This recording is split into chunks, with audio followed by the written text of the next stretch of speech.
Check, check, 1, 2, 3.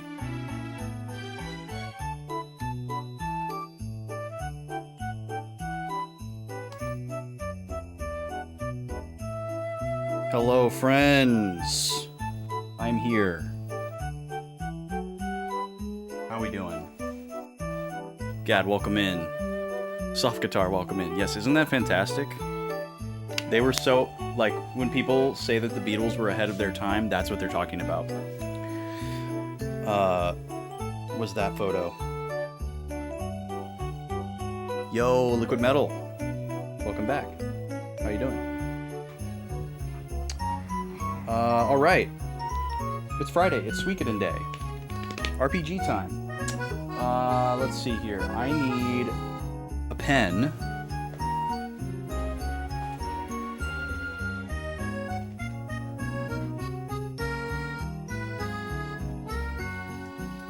There's my pen. I think I have everything I need now. MN. Welcome in. How's everybody doing? All right. I got my notes. We've run our ads. I got my beverages.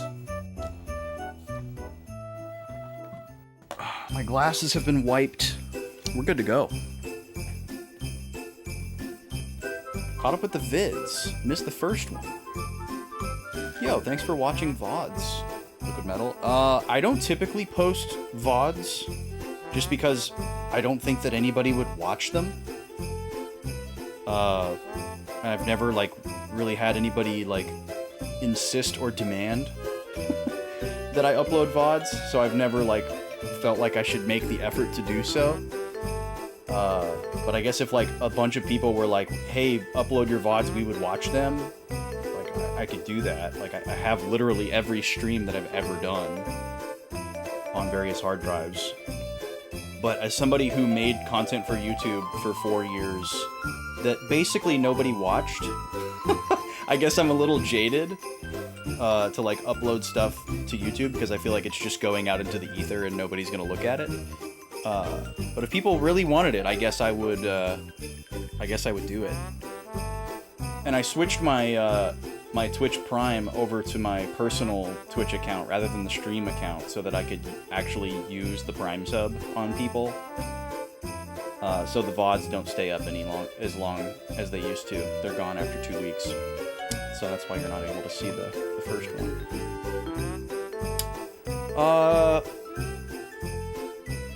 Alright, let's get swapped over here. Oh, I can't hear the music in here. That's what's throwing me off.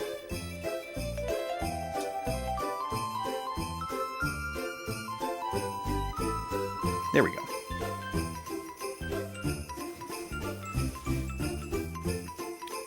Alright, we're gonna bring this peppy Christmas music down for a minute here. Because there's something that we have to do at the beginning of every stream. The real ones know.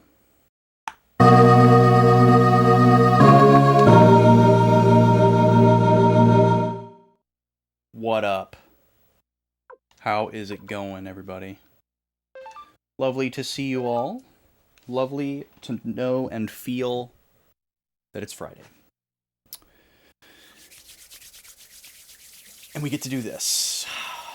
Or rather, I get to do this. Okay. A lot happened last week. We're gonna have to recap here. Let's see what I can remember. / what I wrote down.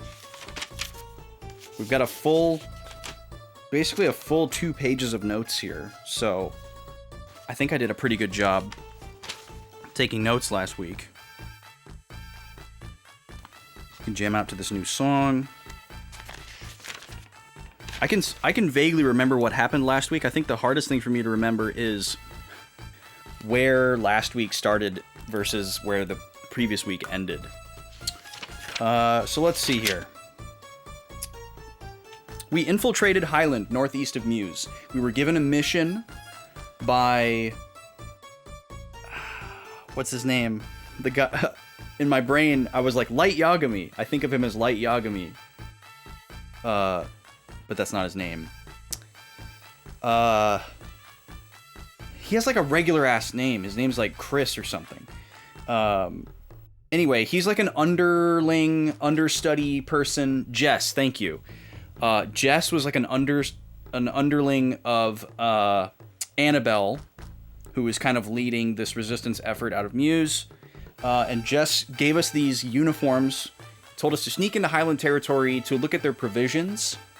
And we needed to see how many provisions they had, because they were trying to figure out, okay, if they have a lot of provisions, they're going to prepare for this long siege of Muse, or if they don't have a lot of provisions, they are going to just do this hard and fast assault, invasion type of thing. So we got in there, somehow our disguise worked, even though our cover was terrible. We saw their provisions, but on the way out, we ran into Captain Raud from the very beginning of the game, who was the captain of our company, the Unicorn Brigade. And he was like, oh, look who it is. And basically was like, I'm going to finish the job, you know, and I'm going to kill you. Except for some reason, he, like, doesn't want to do it himself. So every time he sees us, he, like, runs off to, like, go get somebody to do it for him. Which is hilarious and weird and convenient for the plot, certainly. Yeah, we entered the camp on butter pretext. I actually wrote that in my notes. And then when we were hiding from Raud, or whoever he went to go get, we met Jillia again, who is the princess. She helped us hide when Captain Raud tried to come search her tent for us. She was like, no, I'm an important person, leave me alone. And he was like, okay, but they're probably in here. So she covered for us, which was intriguing, eyebrow raising.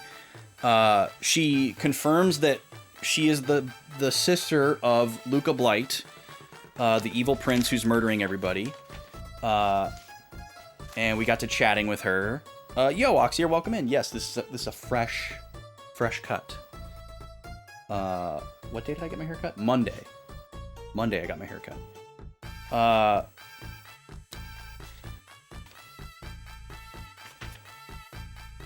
Oh, okay, sorry, I got a little ahead of myself there. So, yes, we chat with her about Luca. She's kind of neutral, but she seems very receptive to the idea that Luca's a bad person and that he should probably be stopped. She also acknowledged that she wanted to have that influence over him, but she feels like she doesn't have that influence over him. She didn't explicitly come out and say, like, hey, I'm gonna help you, I'm gonna defect, I'm gonna betray my, country, but she was definitely very open-minded to the fact that he should not be in a position of power. And then as we left, thinking we were sneaking away with our information, Captain Raud showed up again and was like, haha, I knew it was you. Again. He was like hiding in the bushes or something. His vibe is really weird at this point. It seemed like at first he was this very like regal figure, this very like refined, kind of slick military Two-Face kind of guy, who can pull off a coup or a betrayal.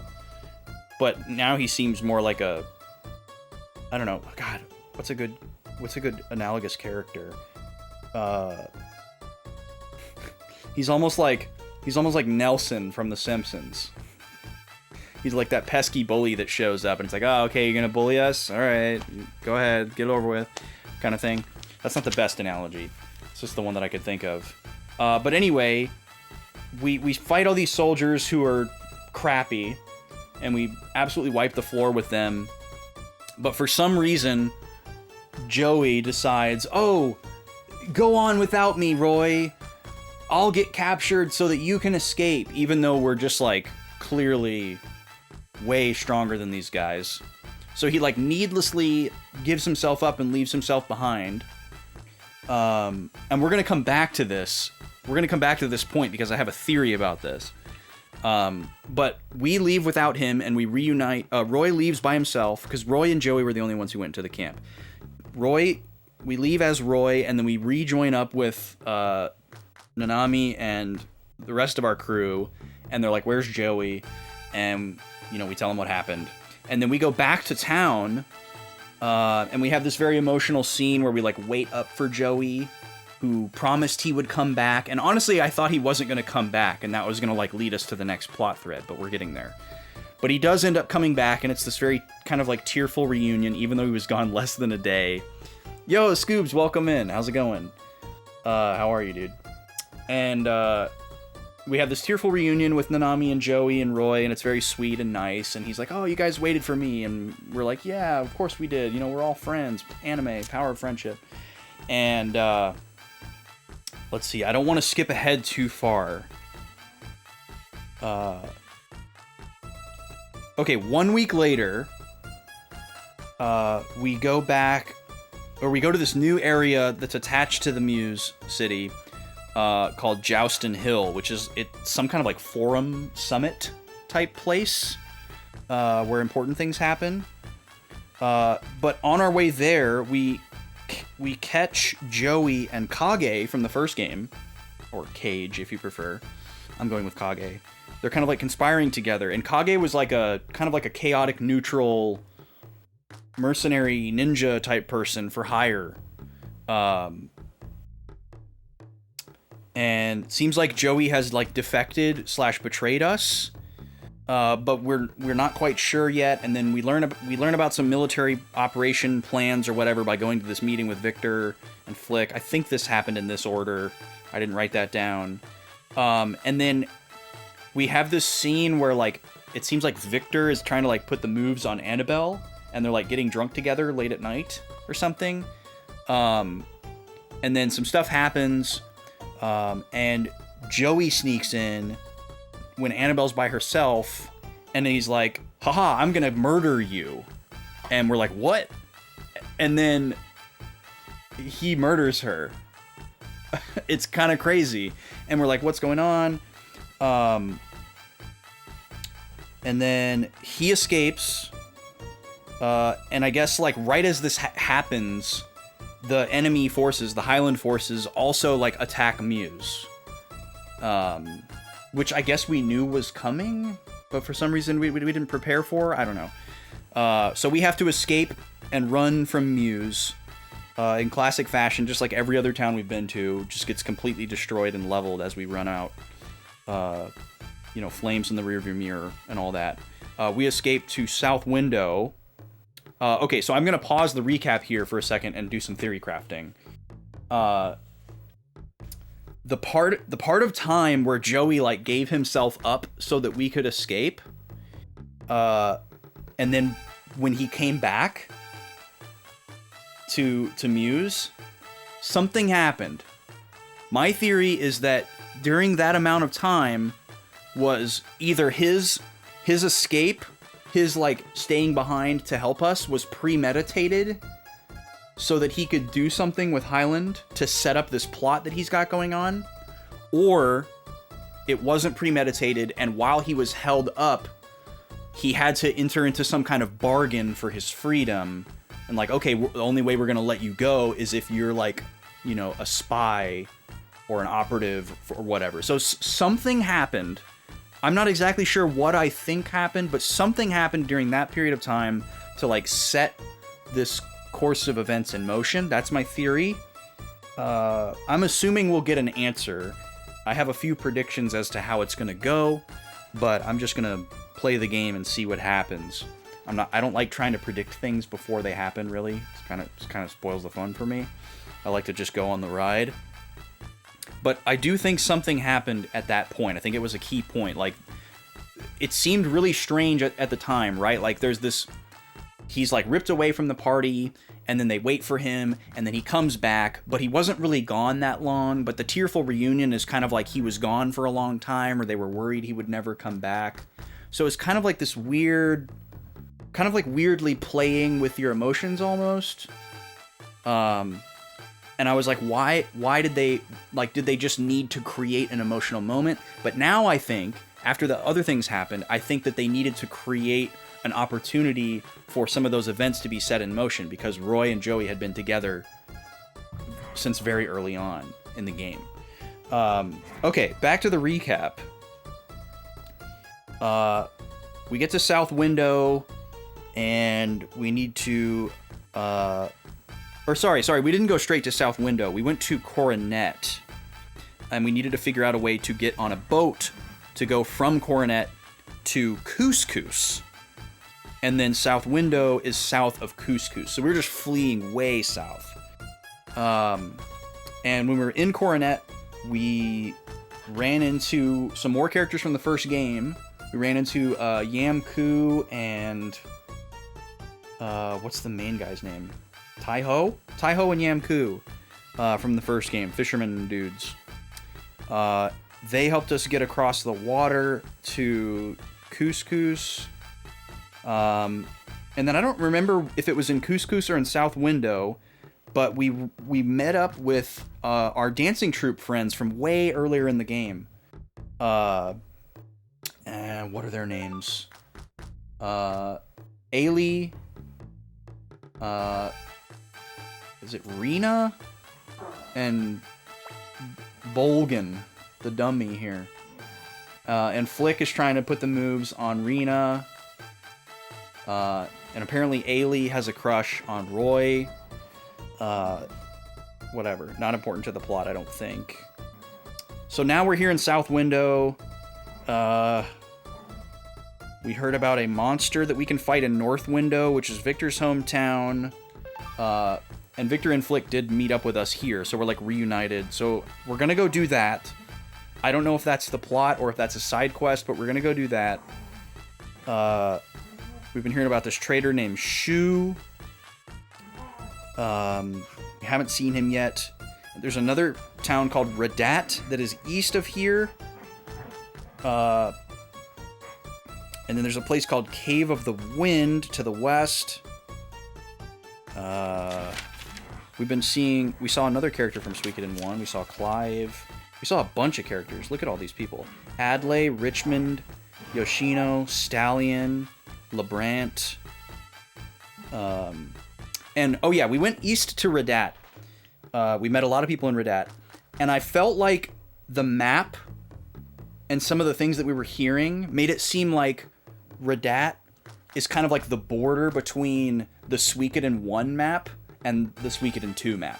Because we were hearing about the lake, we were hearing about a fortress in the middle of the lake, and the shape of the map there was very similar, and there was a bridge town where we could not go west from in Suikoden 1, so it was all just seeming very familiar. It kind of seems like Radat is on that border, but we don't know for sure yet.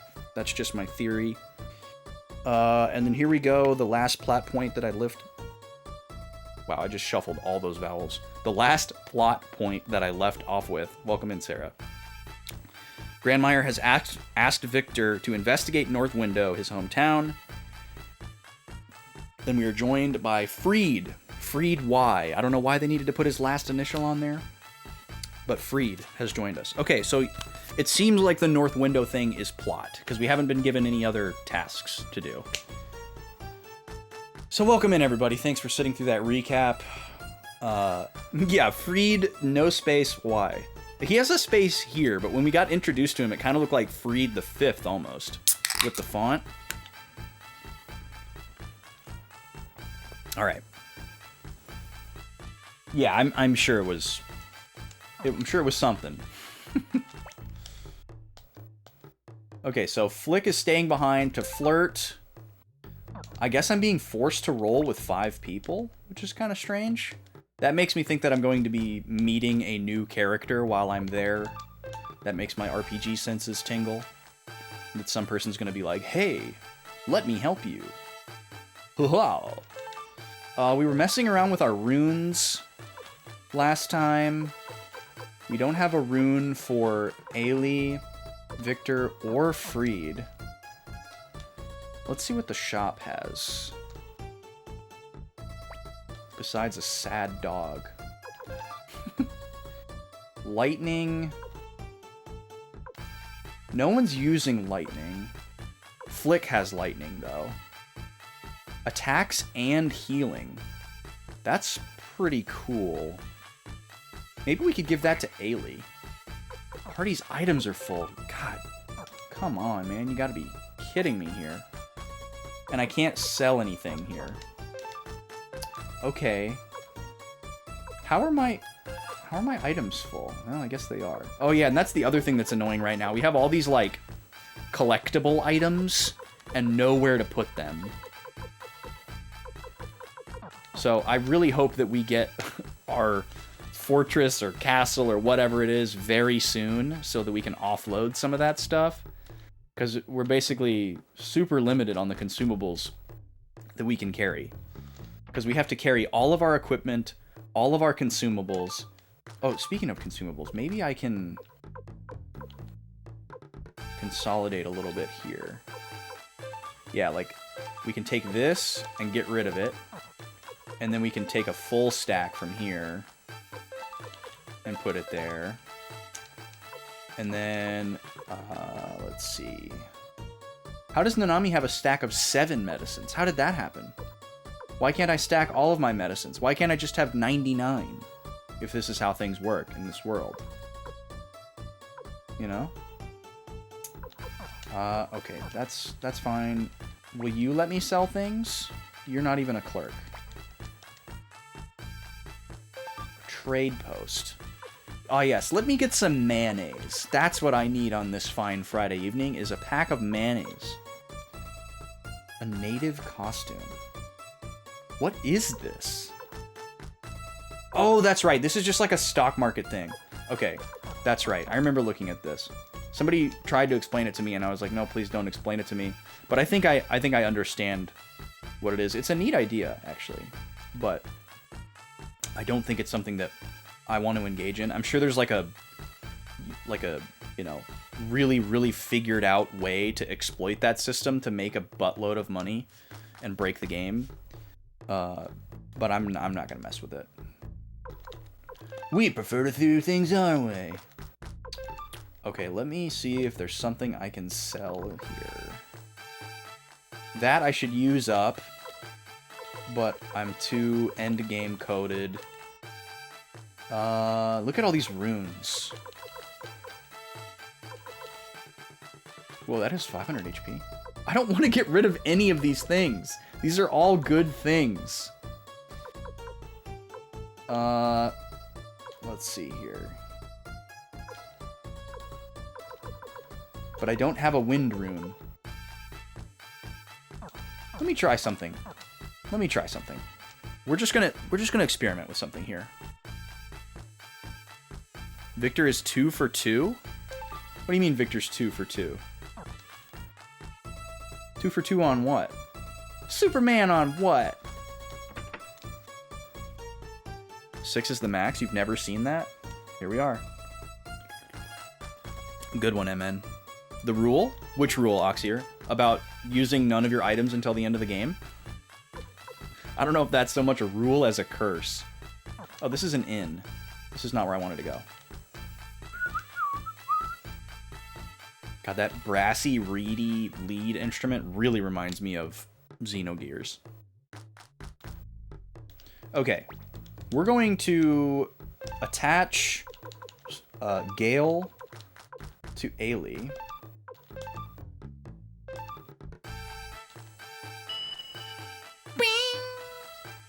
And then... Oh, Nanami can have a second one now. Okay, this is big news. This is big news. Maybe we'll give her the support magic and just go all in. Oh, this is big. This is very big, guys. Okay, this is the first time we've been able to do that. And then... I don't really want to give one of these to Freed because I feel like he's not going to be with me for very long.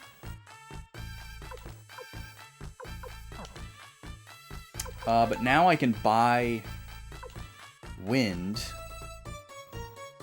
Basically, my theory is that Gale is like an upgraded version of Wind, and Spark is an upgraded version of Lightning, or maybe vice versa, actually. So I'm just gonna give that Wind, or the Gale, to, even though it says speed times 1.5 here, I'm just gonna see.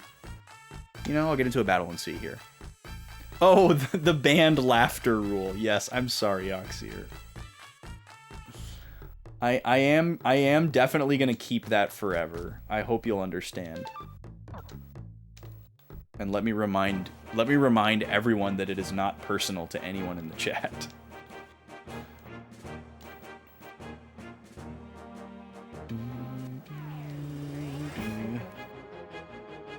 Okay. Well, Freed looks like he looks like Mandark with a sword. He also kind of looks like Levi from Attack on Titan. Okay. I'm trying to get to Ailey here. So Rune is in red. That's not something we've seen before. I wonder if that means that it's something that... If that's like the game trying to tell me, this character can't do that, man.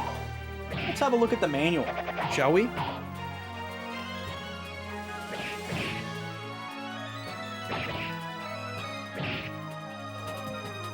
Oh, every strong female leader he introduces a protagonist to ends up dead. Oh, I see. Odessa and then Annabelle. Yeah, I wouldn't have put that together. That's what you meant. Your young friends with a true rune? Yeah. Let's see here. Spell list? Let's try that first. fire, water, wind, earth, lightning, resurrection, shining shield, black blade, blink, darkness, blue gate, blessed white lady. Okay, so this is clearly not every rune. This is just like the most common ones. Or maybe these are the only ones that teach magic. Maybe that's what we gleaned from this.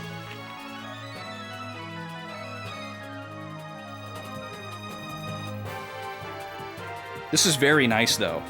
Not only does it tell you all 4 of the spells that you learn, it tells you exactly what it does. Hopefully it's correct. But we didn't have anything like this in the Suikoden I manual. The Shredding! 450 damage to monsters as a whole. Why isn't it just to all monsters? Negate all spellcasting for 3 turns. Whoa. That's wild. To monsters as a whole. That's so weird that they chose to write that way.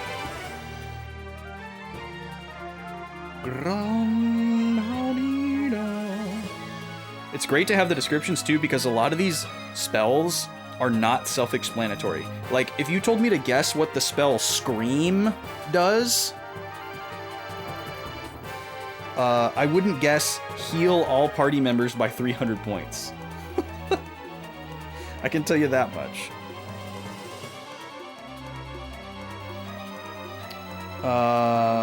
Okay, well this doesn't tell me anything that I want to know about the Gale rune, or what it means when the rune is red in battle. But that's okay. Wow, there's like equipment list in here too? That's crazy. Does not seem like something that would ever be in a manual. Let's go back to this table of contents here. We could check the combat page really quick here. It's only 1 page. No. Okay. Well, let me look at this wind rune really quick here. Sleep, full heal 1 character, 450 damage to all monsters, and then reflect a spell back on caster. That's a pretty well balanced rune. So it wouldn't be the worst thing to give to somebody.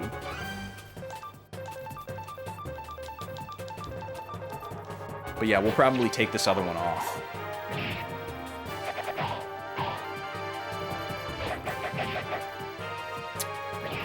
Yeah, it's not the best, that's for sure. Liquid metal. Hi, Nima. What's going on, big dog? What are you thinking about? What are you thinking about? What did you do today, huh?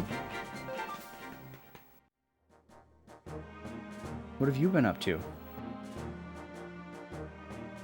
Just staring at me. Nima.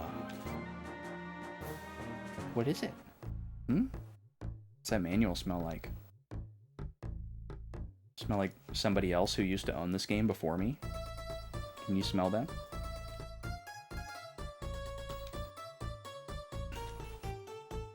Did they retranslate it? Because I know a lot of people have talked about that, but I don't know if I've heard anybody definitively say if they did or not. Alright, we're gonna take this off. Buddy's Pizza. I don't know what Buddy's Pizza is, but I do know that pizza is very good.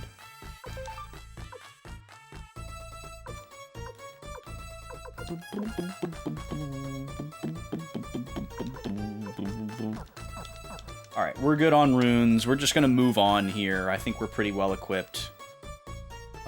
Is there a blacksmith in this town? That might be a good option.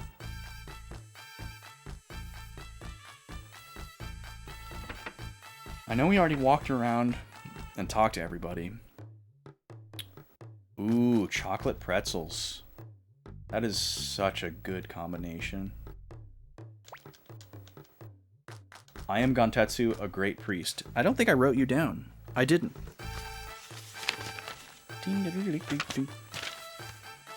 Okay, so we got a new person here.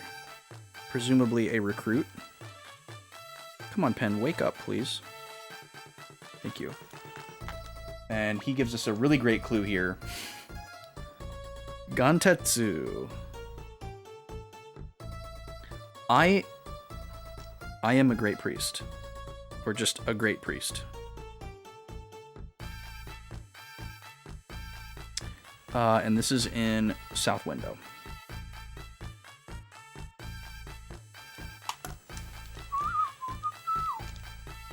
Alright, we are looking for a blacksmith. I don't think there is one, though.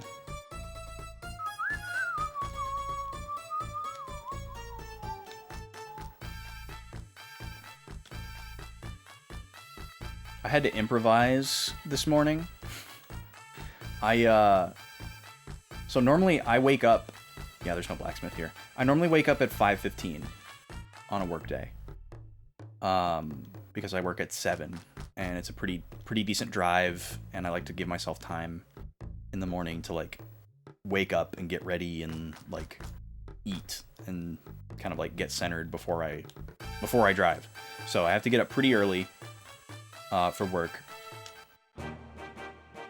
And this morning, for some reason, my alarm...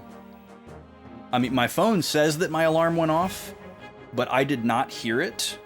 And I'm not, like, the type of person to, like, dismiss my alarm in my sleep and, like, go back to bed without realizing it. Like, that's not me. I'm, like, very sensitive to sound.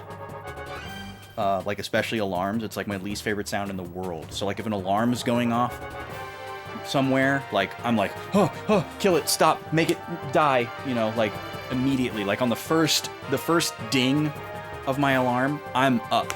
And plus, also, before my phone starts making noise, it starts vibrating. And on the very first vibration against my nightstand, my dog is like, let's go, let's party. Hell yeah, dude. Morning time. Let's go pee. Let's go eat, you know, like... So there's no way that, like, my alarm can go off without me getting up. Because I'm gonna hear my dogs going crazy because they know what's about to happen. And then it starts dinging at me and I have to turn it off. So I don't know what happened this morning. I don't know if, like, somehow the volume got turned all the way down or what. But apparently I didn't hear it. But what I did hear was the sound of my dog preparing to vomit. Gobi was, like, gagging. Which, weirdly, is something that she will do in the morning. I think she has, like... I don't know... We have a few theories about this, but it seems to be something that she does in the morning when she's hungry. And it may even be to the point now where she realizes that if she does it, it makes us get up.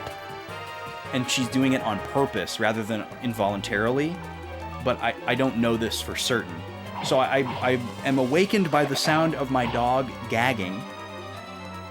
And so my reaction to this is to quickly corral her into our bathroom, which is very close to the bed. And I can put her in the tub, you know, and then if she throws up, it's in the tub and it's extremely easy to clean so that she doesn't throw up on the carpet in the bedroom. Or if I can at least get her into the bathroom, at least then, you know, there's like the vinyl flooring and it's very easy to clean up if she yaks. So I get up, I get her into the tub, she yaks, or whatever, you know, and then I'm like talking to her and petting her and making sure she's like, okay, you know, are you just like doing your thing because you want me to get up? Or are you actually sick? And of course she's fine. A protest puke. I like that, Sarah. Yeah, that might be what was going on. That might be what was going on. That's very well what it may be with Gobi as well. But anyways, you know, she's perfectly fine. So I get her out of the tub, And I'm thinking, okay, I'll go put her back in her bed, and then I'll go take a look at my phone to see what time it is, to see how much longer I can sleep. Right? You know, I'm expecting it to be 4:30. You know, I'm gonna be robbed of like my final hour of sleep or whatever, which is typical. You know, like if something happens early in the morning like that, like I'm awakened by my bladder or some weird noise or the dog's being antsy or whatever. It's usually with like an hour, 45-ish minutes to go, you know, and it's just like, great, you know, it's like not enough time for me to get back to sleep or whatever. Last hour of sleep is just lost. And of course it's going to happen to me leading into a Friday, my longest hours-wise day of the week, because I stay up to stream. But anyways, I get Gobi back into her bed, and I look at my phone to see what time it is, and it was 6:17, which is normally, that's about 7 minutes past the time that I would be walking out the door to go get in my car and drive to work. And I was like, oh, it's this time. So I had to like get out the door in literally 5 minutes, which normally I spend about 45 minutes. And then I also had to take like the quick way shortcut to work that like costs money that I wouldn't normally do on the toll roads. So I was a little delirious this morning. I don't know if maybe it like balanced out because I got extra sleep somehow. Like I feel fine. I don't feel super tired, but I don't really feel less tired than normal. So I guess it was just kind of a wash. But that was my morning. Didn't get to shower or shave or anything that I would normally do on a Friday morning. Didn't get to eat anything. Just had to like throw everything in my bag and immediately go get on the toll road and speed to work. But I did make it in time to stop at the corner store and get coffee and donuts to try to catch up. So it all worked out. Made it to work with plenty of time, thanks to the expensive toll road. Okay, I have to read now, so I can't talk and play at the same time anymore. So this is North Window? Victor's hometown? I'm sorry. Sorry I asked before. Asked what? It's like I told you. It's a ghost town. A ghost town? What happened here? What are all those graves? Well, you see, Ailey, when a person dies, they put him in the ground, and then they put a gravestone. Who asks, hey, excuse me, I noticed, I was coming down the street, and there was all these gravestones. What's up with that? Like, what kind of question is that? Who raised you, Ailey? Do you not know what a collection of graves is? This town has no people in it, but it has lots of graves. What could that mean? Gee, guys, what's up with all these graves around here? Anybody else noticing this? You guys seeing this? Oh boy, okay. The graves are the graves of the villagers who once lived here.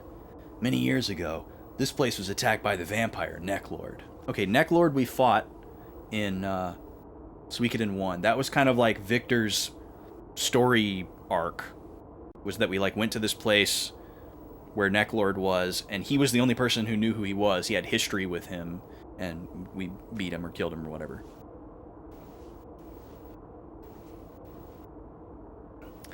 Yeah, I know it's not exactly a cemetery, but like she's really lacking some self-awareness here. He killed everyone for his amusement, and then he sucked out all their blood. I happened to be away from the village, so I was saved. When I saw this, I dug the graves as best I could. Oh, I thought he was saying that he, like, dug them up to, like, make sure it was his people. But anyway, that was a long time ago. It all ended when I destroyed Necklord with my own hands. An interesting story. Oh, snippity snap! He ain't dead! You? How? Did you really believe you could destroy an undead vampire? Wow, he's looking good these days. Ha ha ha, I like this place. Thanks to you, Victor, the corpses were in nice shape. Oh, he's got a zombie army. But look, your face has turned white as a ghost. Pardon the pun. What's wrong? Do you see someone you recognize? Ha ha ha ha. You bastard. Ha ha, this is your punishment for what you did to my body. This is my revenge. Those dead bodies aren't playthings for you to mess around with. That's right. You're in big trouble now. Roy is gonna get you. You're brave young girls. I like that. I find brave young girls most delicious. I'll take both of you as my brides to live with me for eternity. I won't let you. Stop, Roy. Well then, will you fight me? Well, should have healed. Okay, so here's Necklord. Just doing his thing. We gotta kill some zombies before we can get to him. We can use our Unite right away. That would be cool. But I'm gonna wait to do that. Let's see here. 130 damage versus all enemies seems like a good opener. We need to get rid of these zombies as fast as we possibly can. These are all AoE, right? Oh, no, no. This is a full heal for one ally. Maybe, Raises one ally's defense. 100% counterattack. Nice. Let's just use a medicine here. That's fine.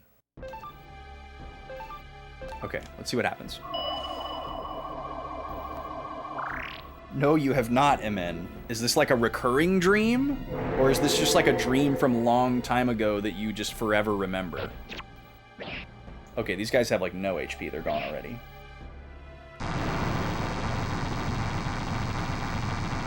Well, that doesn't look good. Holy crap. Okay, maybe this is a scripted loss. We'll see. Let's do...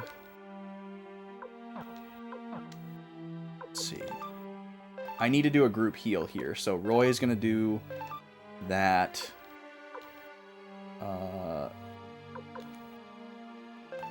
Let's do that, and then keep attacking. I love how, what's his name? Freed? I like how Freed is just, like, completely, like, planked. Yeah, we can't even hit this guy, so I think we're supposed to lose here. We're just living longer than we're supposed to because we're based. Or let me try my, like, most powerful attack, I guess, and see if that hits him.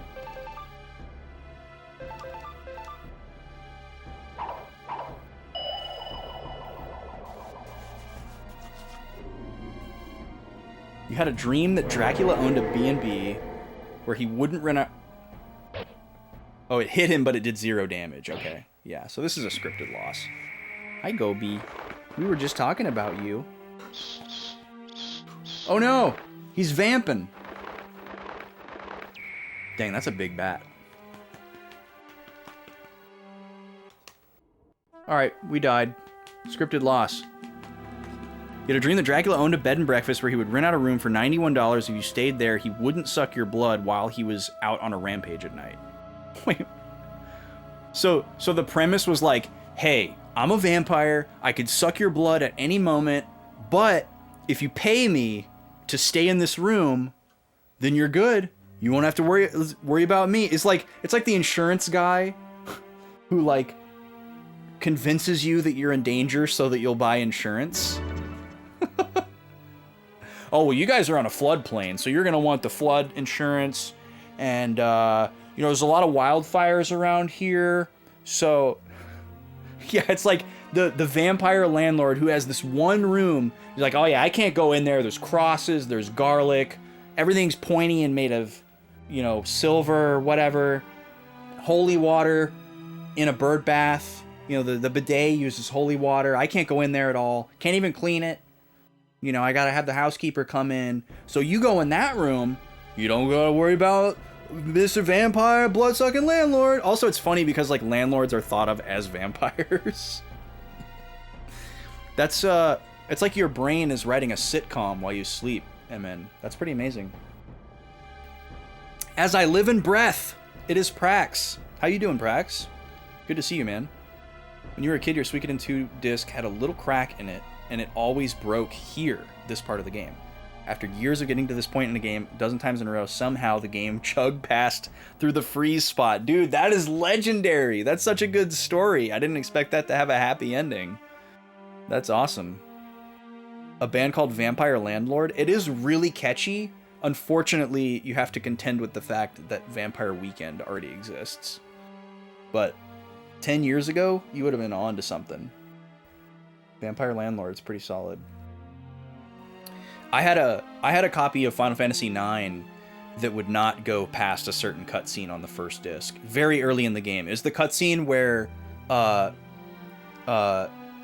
Zidane chases Garnet to the top of the tower and she jumps down and they swing on the banners, and then Steiner ties one to himself and tries to follow them, and then he gets stuck in the side of the tower. And then when you come out of that cutscene, you're like on the theater ship chasing Garnet. It would never come back from that cutscene, which is like less than an hour into the game, depending on the pace that you play. And it really sucked. But I had 2 copies of the game, so I had to just get rid of that copy. Really, Majora's Mask.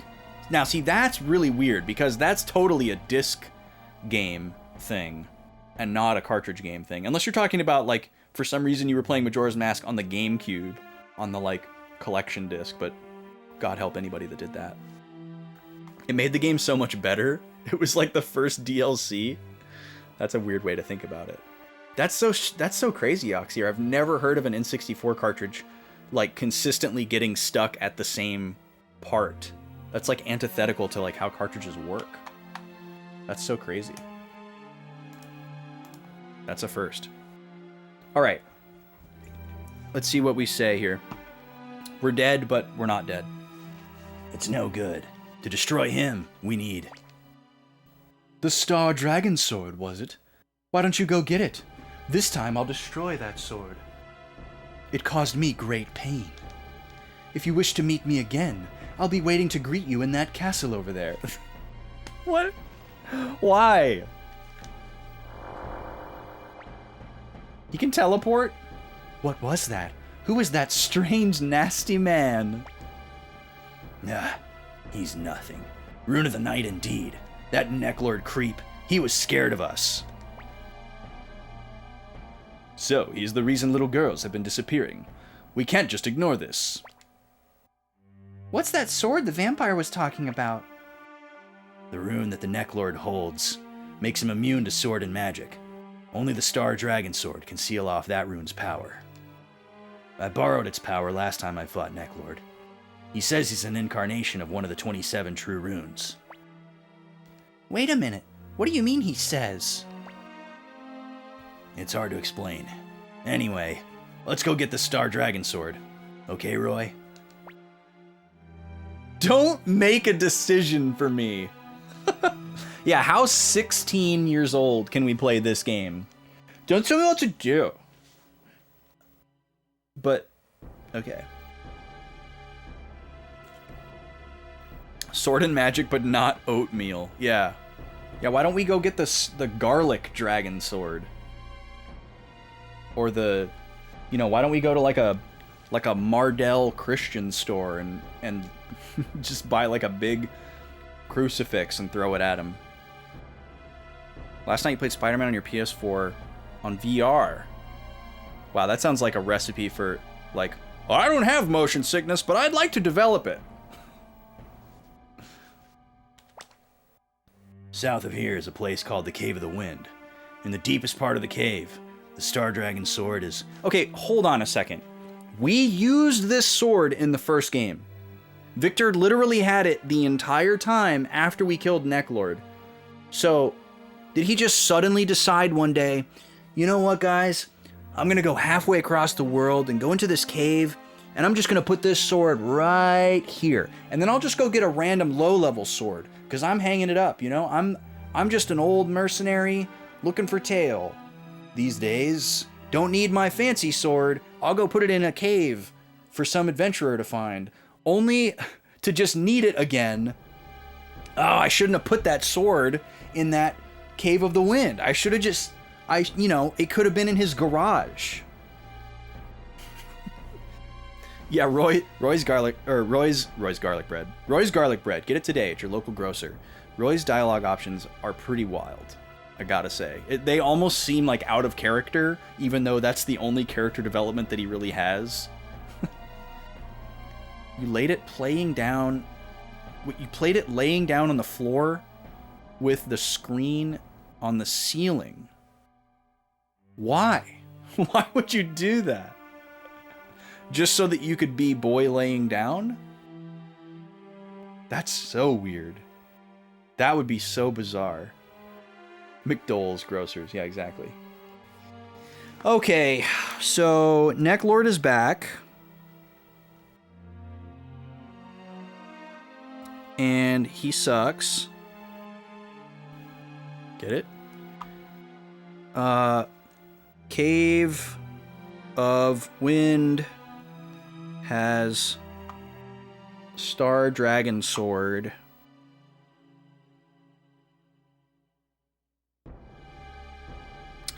Alright. Should I say sleeping, or waiting, or perhaps hiding? Would be closer to the truth. What? I'm not hiding anything. What? Anyway, let's go to the Cave of the Wind. Okay, let's hurry, before more people lose their lives. Well, that was fun. This was a nice visit. Really good, you guys. So many memories, and we still can't go in there. I was wondering. Not sure what that's supposed to signify.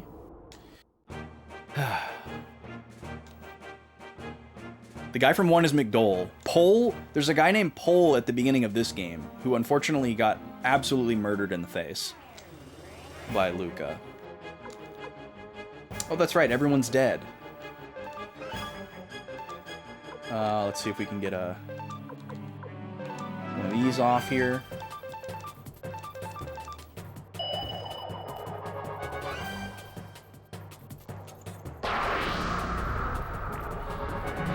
Yeah, it's pretty hard to remember who's who. And some of the characters are pretty, like, one note. You know, they don't... Oh, Berserk? What? What is Berserk? Is that just, like, a random chance of happening? Why did it happen to everyone but Roy? Just made us extra fierce. Huh. Yeah, that's, like, the thing with these games, Oxier. Is that there's 108 characters that you can recruit. That's like part of the selling point / gimmick, I guess you could say. Amazing constitution. Yeah, every time I go to the doctor and they give me medicine and heal me, I just get ragey. Oh, not me. I can handle it. What just happened? Why didn't those bunnies die? Like all our attacks missed or something? Get out of here, dude. There we go. The puppies have finally settled down. They've been a little crazy there for a minute. Okay, I know I'm not going the right way. I'm going back to South Window here to rest before we go to Cave of the Winds. Or Cave of the Wind. We're gonna go to the Fart Cave.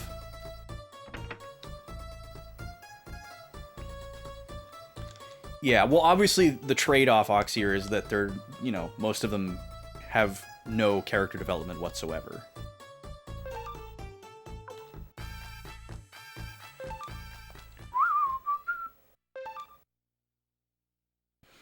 I do think what's cool about it, though, is that it forces people to pick in a much more significant way than a, you know, standard RPG that might have, like, a party of 3 or 4 and a total of, like, 6 to 8 characters, or maybe even less. I mean, there's plenty of RPGs where you don't have any choice of your party at all, where it's just, like, all the characters are in your party, and that's it.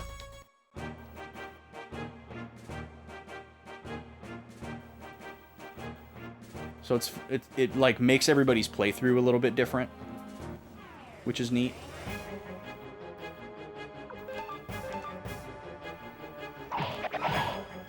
Yeah, that's true, Prax. Like certain characters have like synergy with each other, and you can do like special group attacks, and it might not be like super obvious. You got Nanami. You got something. What is that? You doing something new with your hair? What is that? Is that new?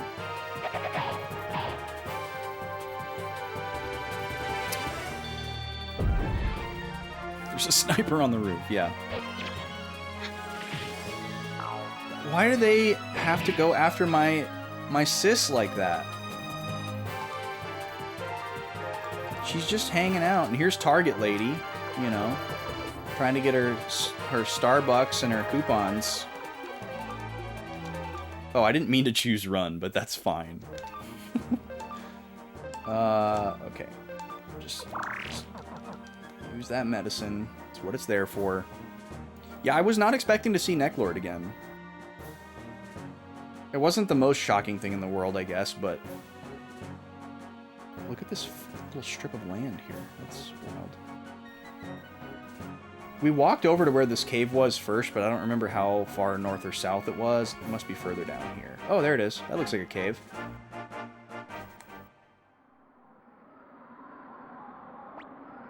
Hey, this is it. The cave's behind this boulder. There's always a breeze blowing through it, so they call it the Cave of the Wind. When I was a kid, we used to come here and test our bravery. But be careful, there are monsters living in here now.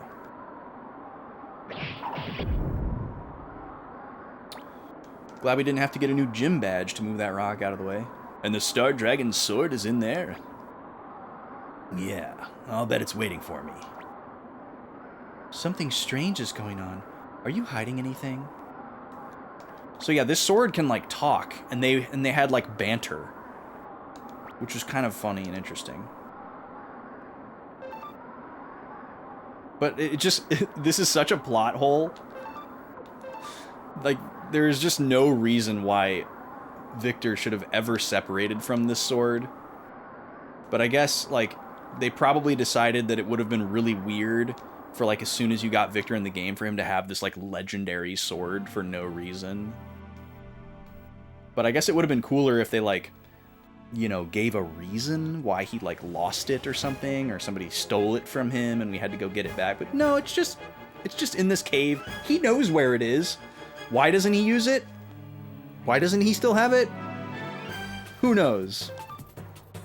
He was literally under the impression until an hour ago that it had saved his life many times and gotten him revenge on the person who has literally inflicted the most emotional damage on him. But it's like, I don't need this sword anymore.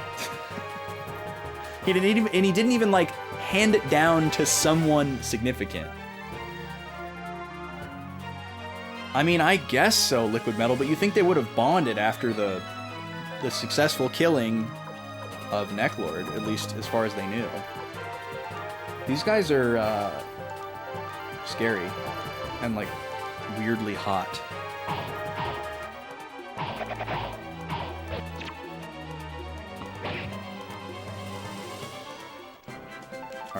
not scary.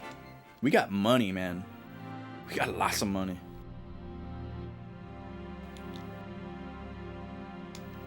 Oh, I just realized something.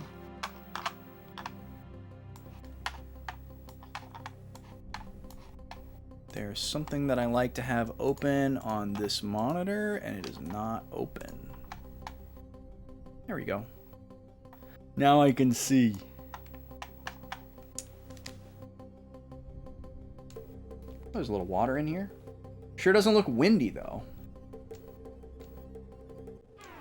But I do like the lack of branching paths. Oh, hello, griffins.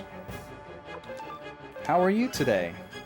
You're looking very, threatening. Foreboding. Ooh, nice. Double dodge.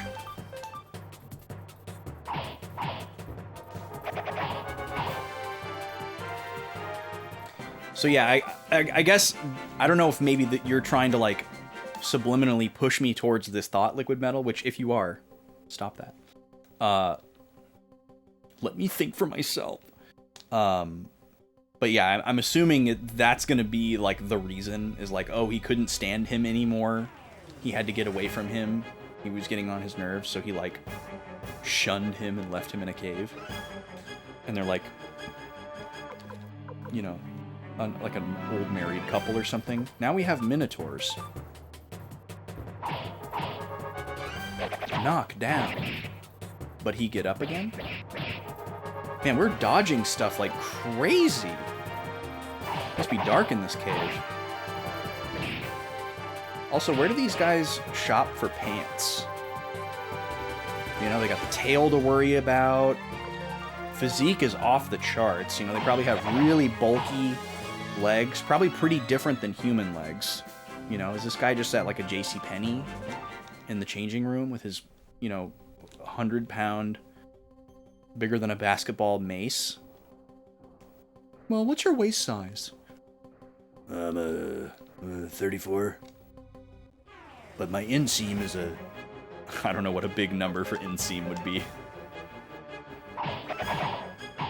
But I mean, he's got to be caked up back there, right?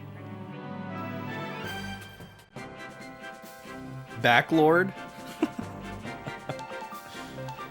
What would Backlord be in relation to Necklord?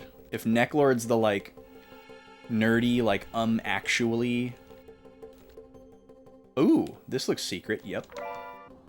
Sun badge. What the heck is that? Defense plus 4 heals HP? Excuse me?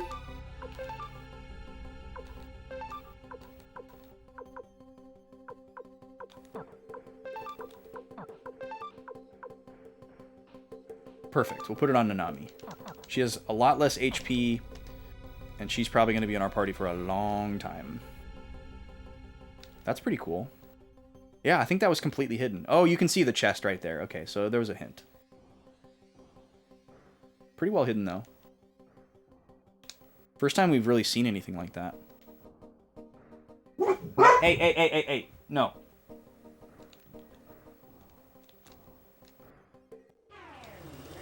Don't start that. Oh, look at this guy. The Sun King! Excuse me, sir. Did you drop your badge? I think we found it. Alright, we're gonna use our Unite on this guy. 2x damage. Seems pretty random that he doesn't have it anymore.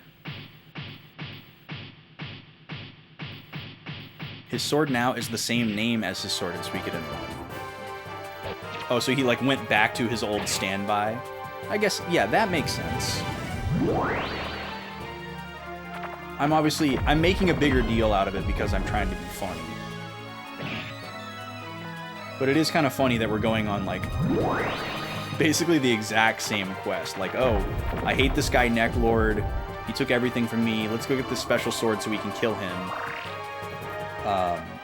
And we did that, and now we're literally doing the same thing again. And it's like the same sword. No twist.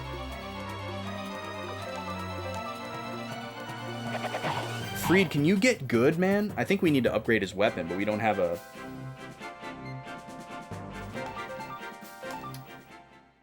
We don't have a blacksmith. Yeah, Victor does have Belmont vibes, for sure. Wait, this is where I came from, right? Alright, these guys are fine.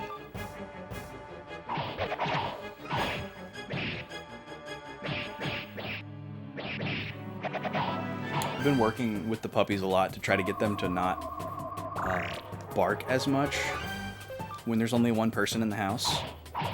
And also just in general, but especially when they're, for some reason, when I'm the only person in the house, they're like very like on alert. But when we're both home, it's significantly less pronounced. Or maybe this is where we came from. Yeah, this is where we came from. Okay. So what's over here? Anything? A chest. A fish badge. Throw away other item. Repel magic 3%. Interesting. I kind of never use these. So I'm kind of inclined to get... Hey! No!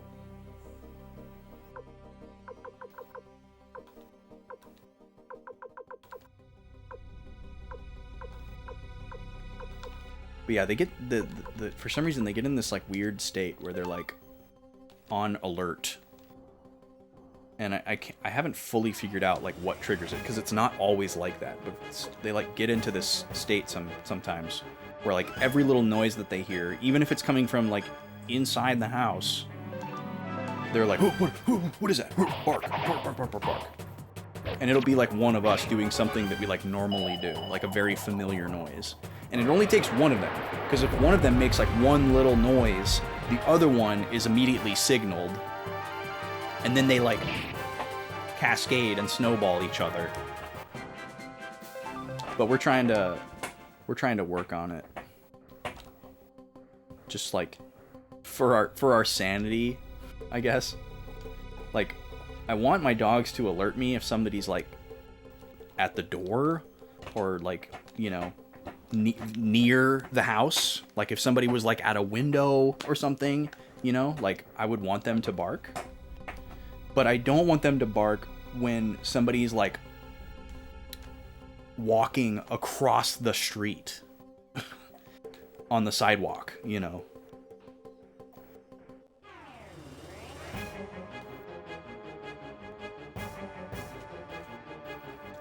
Oh yeah, they follow us around too. That's totally normal. we could try to train that out, but we don't really. It's not that bad. They're really good at like picking up on cues. So like if they think we're going somewhere, you know, they might follow us around. But if I'm just like leaving a room that we're all in to like use the restroom, and they can tell that like I'm gonna come back very shortly, they'll stay. Or I might tell them to stay, because they might give me a look like, you going somewhere?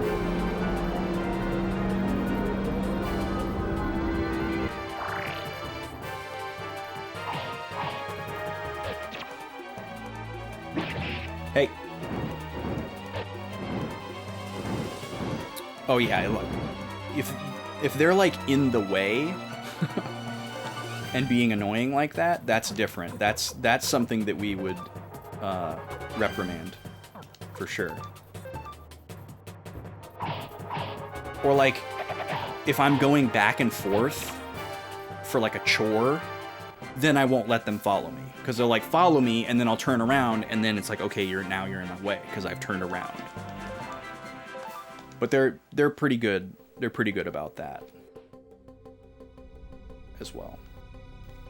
Man, I keep getting turned around like every battle. Forget. Oh my god, I just threw this away. I don't care about this item.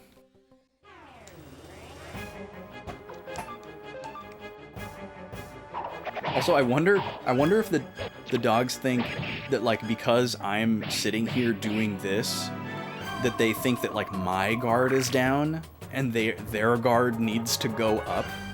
Because I swear, this is one of the most common scenarios where they're like on this like high alert status and like barking at random stuff that they would never normally bark at. Is specifically while I'm sitting here streaming. So I wonder if they're like, okay, he's doing that thing that he does where he ignores us and talks to nobody for several hours on end. We gotta go into full protect mode. Arm the system. No, they're definitely not barking at the game sounds. It'll be like, you know, a car door shutting outside. That's like the classic. Car door gets them real good. Or if they just hear like a voice, you know, like if somebody's like outside of their house and they're like on the phone, or like, you know, going out to somebody's car to like say goodbye. If they hear somebody talking, that's an instant trigger. Usually it's responding to things outside the house. You know, if they hear another dog, if they hear somebody talking, if they hear a car door, those are like the common triggers.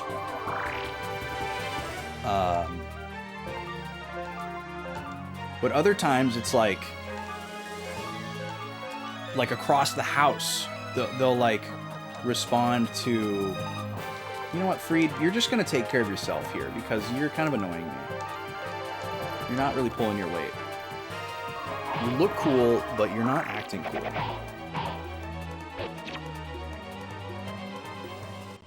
This is the Sun King. Step it up, Freedy.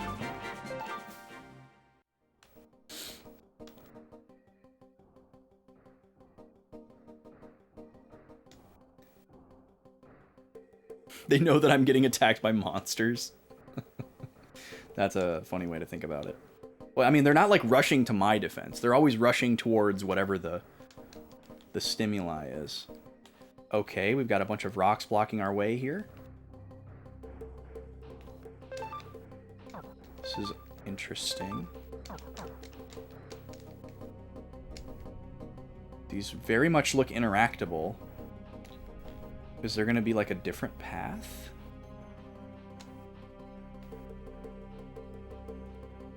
Was not expecting something like this.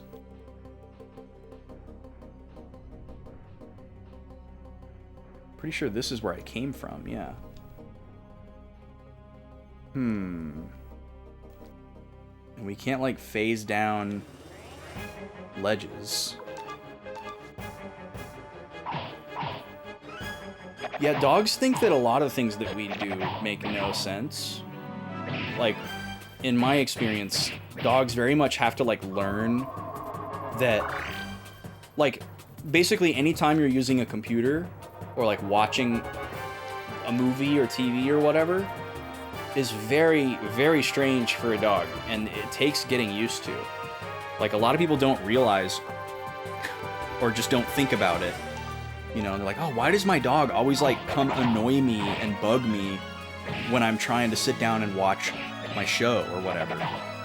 It's because they're trying to make sure that there's not something wrong with you.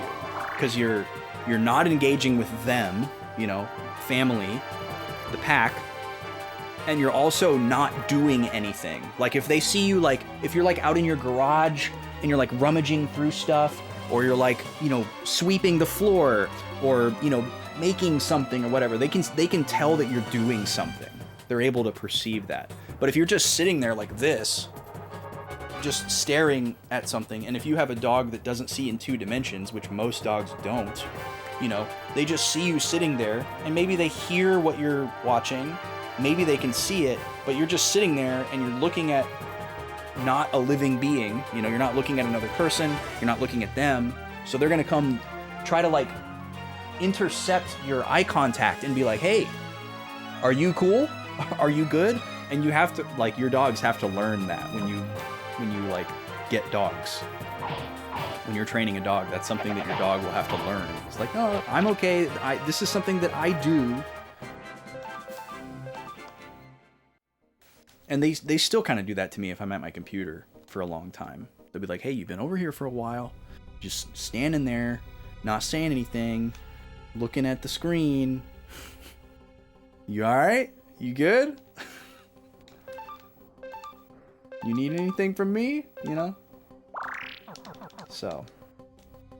Your cat gets excited and thinks that you're talking to her when you're streaming or gaming, but then she realizes that you won't pet her. Yeah. Our dogs are super smart about us talking. Like, they know I'm not talking to them right now. They're fully aware that I'm not talking to them. But they can tell how our voices change if we're on the phone right away. Because if either of us answers the phone, they immediately think that somebody is at the door. Especially Nima. Because that's what she was used to. Like, when we lived in Minneapolis and people would come over, they would always call when they arrived. There was no doorbell. So if she heard one of us, like, say something in the cadence... Like, I'm literally not going to imitate it right now because she'll bark. But if one of us would, like, say hello or hey or yo or whatever when we pick up the phone, she would immediately know that somebody was at the door. And so she'd start barking and run to the door. Just based on... Oh, that's right, we left this behind. I was like, wait a minute, we were here. So yeah, they can tell, like, what we're talking about and, like, who we're talking to, kind of just based on, like, the intonation of our voice. Because they can... Like, in the way that a computer can hear...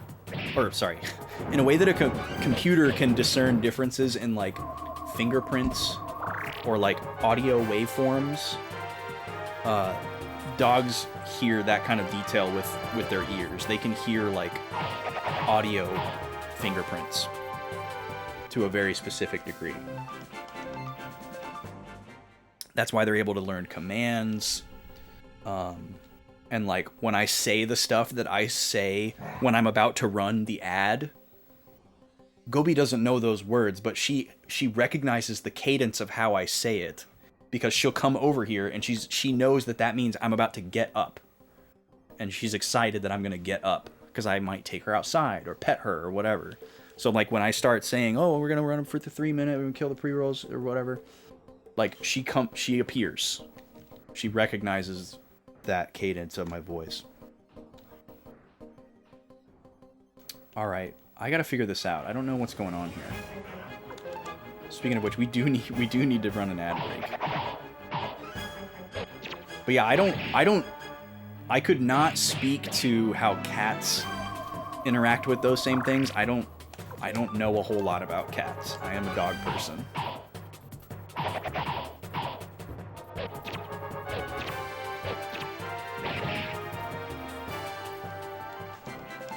Like, there's a lot of things that cats... What the heck? Gauze? Attacks 1 row for axe. That's such a weird name. Well, this seems rare, so I'm inclined to take it. Oh, let's get rid of these boots. I don't care about these boots. If I want a hint, make an eagle cry sound. I wish I could make an eagle cry sound. Let me see something here. First off, let's give this fish badge to somebody. It's better than my leather cape, so we'll do that. I mean, this very clearly seems like where we're supposed to be.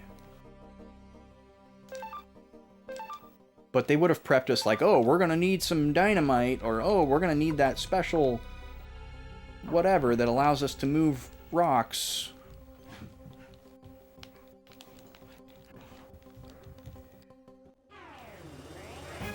And I don't know why...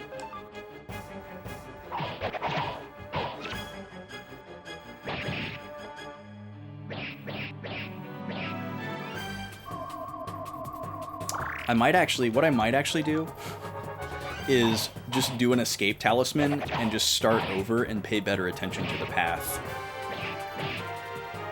Because there's probably some branching path that I missed. Freed, what is the deal, man? You're at the same level as us, right? My dude is always dying. Is he just drawing aggro like crazy? Does he have no defense? What's your deal, man? Why isn't is your brass armor broken? Like, what's going on here? What's going on here? 65 defense, or 89. Okay, yeah, so I guess he's behind the other two people that are in the front row. And he's getting attacked just as much as them. But he's a short-range guy. I can't put him in the back row. So he's a squishy boy. Alright. Cats are all different. Yours is a Maine Coon. She's most like a dog that a cat can be. Really? Is that like the thing with that breed? I didn't know that. I've heard of a Maine Coon before, but I don't know anything about them. Alright, I'm just going to start backtracking here. I'm going to try to zero in on the path a little bit. The bottom path is where we came from, so I'm going to try going left again. There was that chest over there, and I'm sure that's it. His face is so punchable. He draws all the aggro, yeah.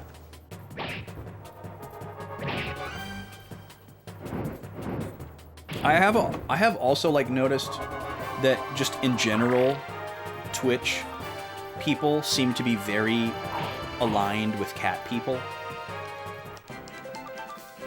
Like if you meet somebody like that is a streamer through Twitch or just any random chatter, I feel like the odds are way skewed in favor of that person is a cat person. Like there are dog people on Twitch, and I'm sure there's non-animal people on Twitch as well.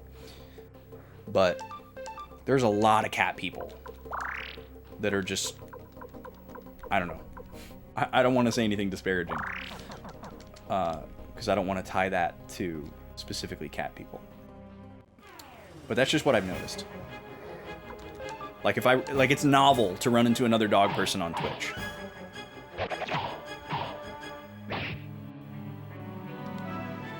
I feel like it's almost like an unspoken thing. It's like, oh right, you're like, it is obviously that you are a cat. Which is a reference that I don't think anybody's gonna get. But that's okay. I enjoy it. Cat talk is your favorite part of the app?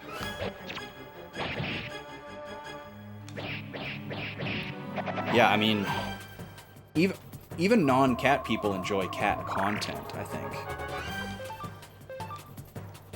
Like, I would never want a cat in my house, but I don't mind watching a video of a cat doing something really frickin' weird. Another gauze! I'm not gonna make room for it. It might be worth a bunch of money, but whatever.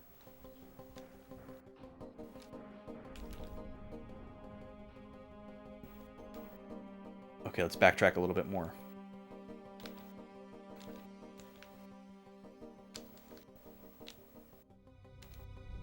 There's another chance to see that secret item. Your eagle offer still stands, thank you. I'm very stubborn, so I probably will not ask for help. And I'm more the type of person that if I did cave in and want the answer, I would probably just look it up before asking somebody, but it depends on what it is.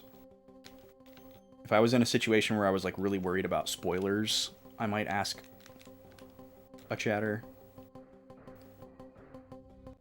Okay.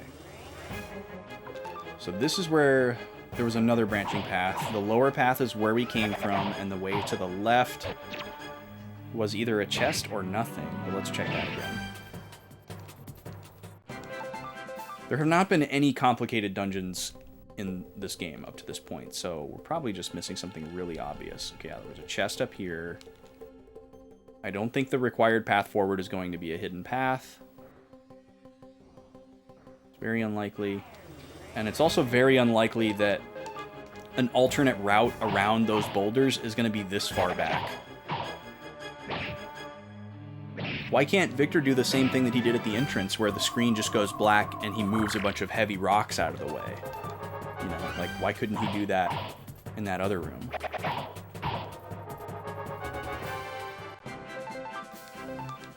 We're getting mad EXP, though. And then this is right below there. So, okay. Let's go back a little bit farther. I think this is worthwhile for a bit longer.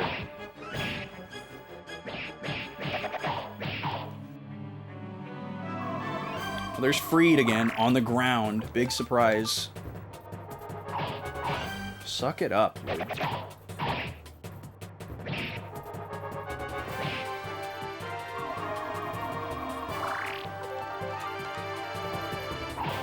So 3 HP passively every turn is really not that useful.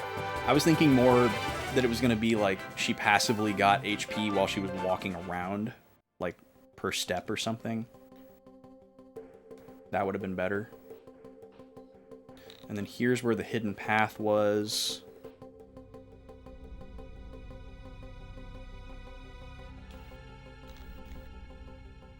And we're getting pretty close to the entrance at this point.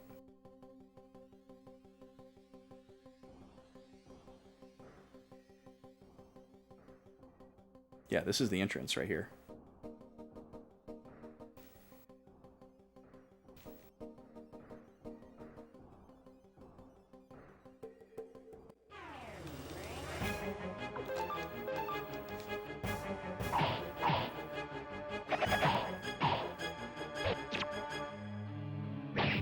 Switch to water for a little bit. Try to save some tea for later. Now we're picking up a wind. I was gonna buy this one, but we didn't have any.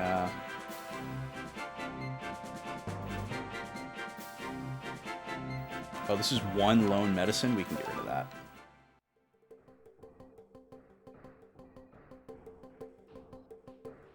Ooh, didn't see this before.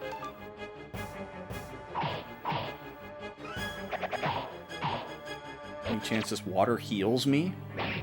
God, this guy looks like Sagat from Street Fighter. Or no, Dalsim? Dalsim. There goes Freed again.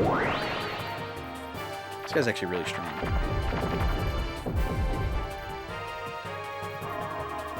I believe it's Dalsim. He looks like. He has like an unnatural skin color and like crazy markings and tattoos or whatever.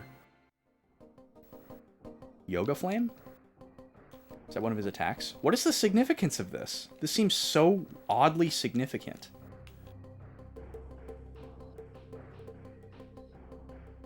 We're still not at the entrance.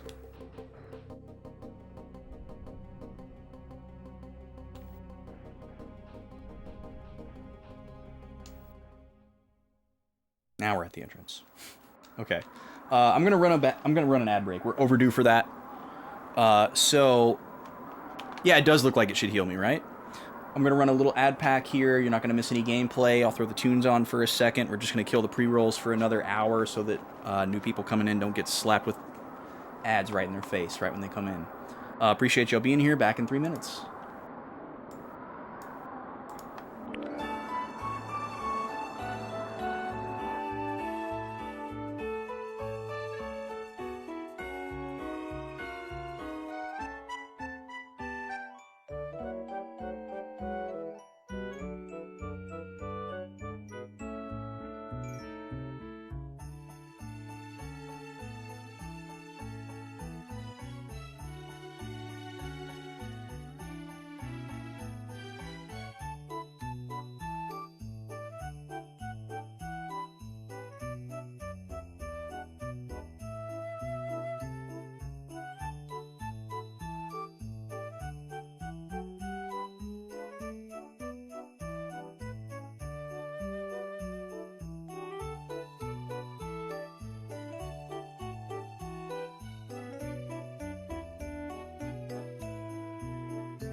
All right, thank you for that. We are back.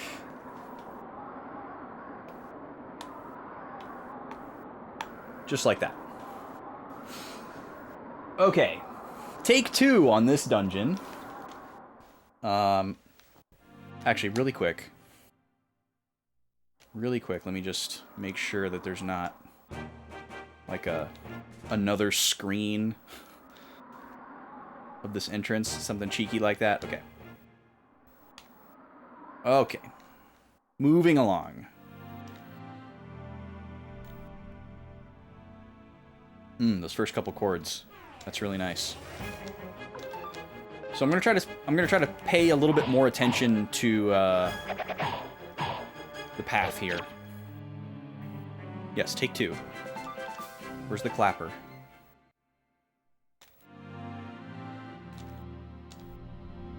Been seeing a lot of clappers lately. Been watching a lot of like behind the scenes type stuff. So you see a lot of clappers. I guess I probably should heal Freed, huh? 1 HP.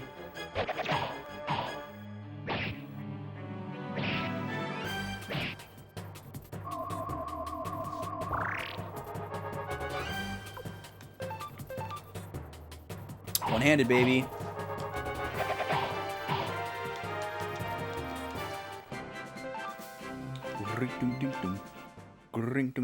Guys, I'm getting pretty far in fantasy life. I gotta tell you.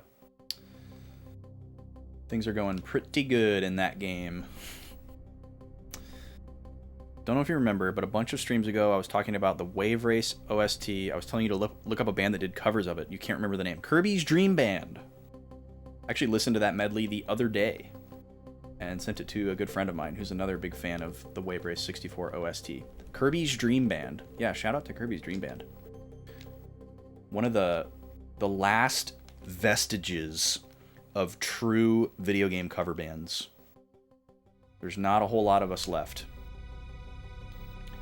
Yeah, check out that Wave Race 64 medley. It absolutely slaps. It goes so hard. They have really good production on their music, and they have such great attention to detail. It like the number one thing about Kirby's Dream Band is that they're trying to exactly replicate the original. So they like transcribe all of the parts. They don't leave anything out. They don't change anything. They don't remix anything. Very, very faithful recreations of video game songs. It's really awesome. Oh, Cassiopeia. Yeah, Cassiopeia is great. They're great. I am not like that's what I'm looking for. Like I've done a lot of like cursory listening to kind of that whole like sphere of music. Like it seems like a lot of early video game music is kind of like a gateway into like Cassiopeia, T-Square, and like J-Fusion from like the late 80s, early 90s. Because you'll like, if you like do a deep dive on the composers, you'll hear that they were like inspired by those bands, and so you're like, oh, I got to go check that out, you know, that kind of stuff. So I've listened to a lot of that stuff. Some of it is like too jazzy for me, but most of it I really like because it's basically like it's like the jazz vibe, but without the jazz harmony. It's like pop harmony in a jazz vibe, which is like a great palette for me because I like the vibe of jazz, like all the different tonalities, like the way that like jazz guitar tone typically sounds I like, but I'm not necessarily like a huge fan of that style of playing. So applying that to like, you know, something like J-Fusion or City Pop or whatever is a lot more palatable to me. All right, I'll give him a freaking medicine. Gosh, he won't stop crying.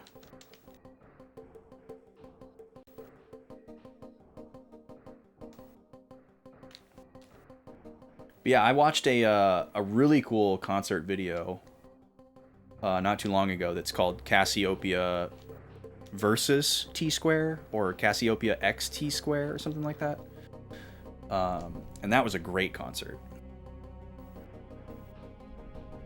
Crazy chord stuff happening on guitar while bass is more pop oriented makes it more palatable. Yeah, it's just like, I don't know, when you're playing outside more than you're playing inside, you lose me. Like, if you just dip into something for a second and then come back, I'm into that. It's fun. It, like, catches my ear. Like, I can follow it. It can be, like, tongue-in-cheek, or it can be, like, heady. You know, either way, I'm fine with it. But if you just live outside, I'm bored. I'm just super bored. And then you like stack that amongst all the instruments, and it's like, oh, this guy's not even like soloing, but he's like playing in like a different key basically. And then like the bass player is walking, so they're not really in a tonal center either. And then the drummer's doing metric modulation, and it's like, I don't know. Like, I see what's happening, but my ears aren't enjoying it. Like, as somebody who knows music theory, like, I can dissect and digest, like, on a paper level, like, what's happening, and I can respect it. It's like, oh, wow, they're all able to do this and synchronize it and whatever, and, you know, they're, like, in sync, but they're also, like, in their own world, but, like, despite my understanding, I don't enjoy listening to it. Yeah, I agree, Prax. Like, fusion, absolutely. Like, sprinkle in a little bit of my good old-fashioned rock and roll, and, you know, maybe some pop sentiments or whatever, some sprinklings of other genres. But just, like, straight ahead jazz with, like, every single chord is super complex and, like, weird cadences and, like, playing all these notes outside, like, I just tune out immediately. It's like, okay, man, cool. You went to Berkeley, whatever. Okay, this has got to be the room. This has got to be the room. I don't know any other way to slice this. There were no split paths leading up to this point. I don't have, like, Sea of Stars type abilities to, like, interact with objects in dungeons. That's never been a thing. The only other way that we can go is over here. And there's nothing over here except for a chest.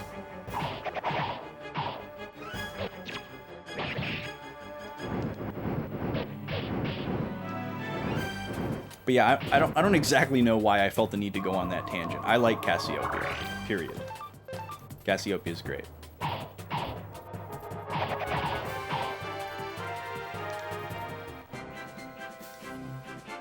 Yeah, yep, Return to Forever. What's the other, like, really common J-Fusion band that people list? Or maybe, no, I'm thinking of a city pop thing. And this is clearly a dead end. I was fully expecting that when we walked into that room with the blocked path that we were going to trigger a cutscene and, like,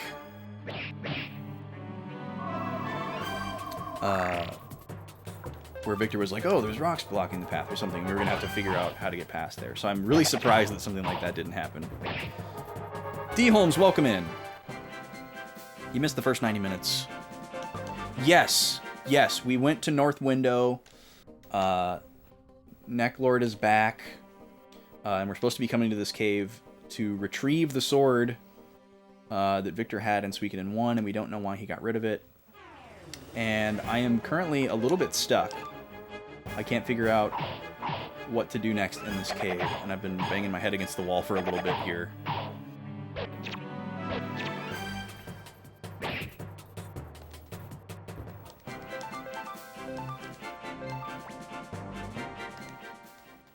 You trying to tell me something there by giving me an escaped talisman? But yeah, we've made it to this room here. It seems very ceremonial, like this little path here with the suspended bridge before the doorway seems very significant. Like, this seems like something we'd see before a boss or whatever.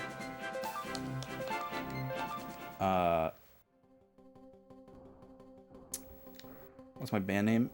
Is my music online? Yeah, type !/ smash band in the chat. It'll give you a link to our Bandcamp. I'm in a video game band called Do a Barrel Roll.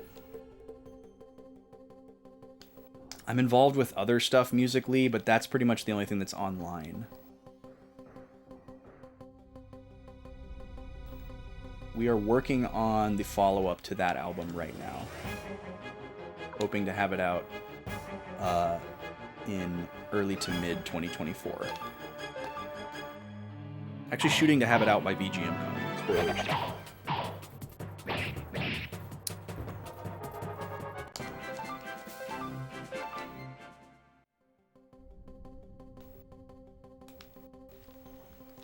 What is the deal? I'm really surprised that I can't interact with these in any way.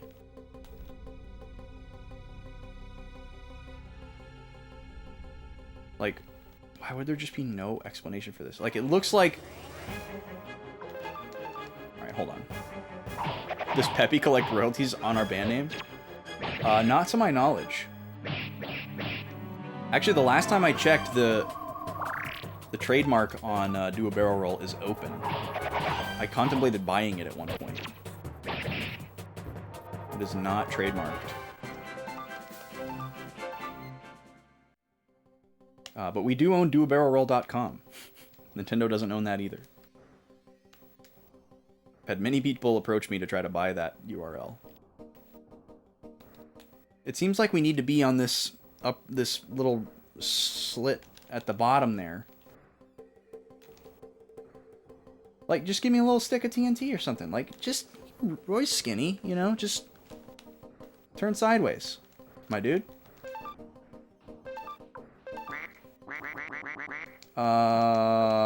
Man, this is so dumb. Like, what could I possibly be missing here?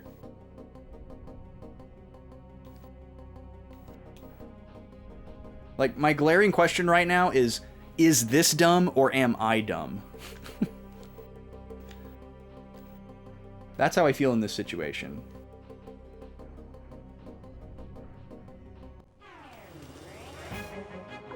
There's Dalsum again.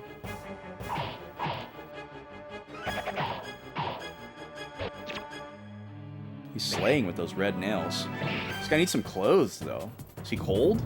Is that why he's all hunched over like that? My man's cold. I mean, he's jacked, but he's also, like, alone in a cave. He's probably got some issues he needs to work out, you know? Oh, Roy's dead. Oh, she went berserk because he died. Interesting. That's a fun little... You killed my brother. Okay, yeah, that's full value.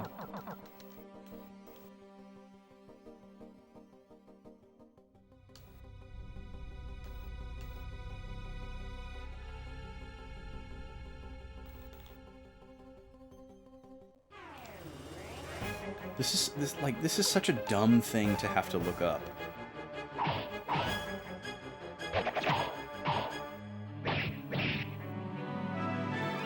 Because I know it's not... Like, I know that if I look this up, it's not going to be like, oh, I never would have figured that out in a million years. Wait, I think it's just an issue of me only being able to play once a week, not that I'm dumb. So, okay, that makes me think that this is something that I would remember from a previous session. What the heck would that be? We don't have any, like, special items. We're not able to use runes outside of battle. We've never been able to use any type of, like, special ability in a dungeon to, like, interact with objects.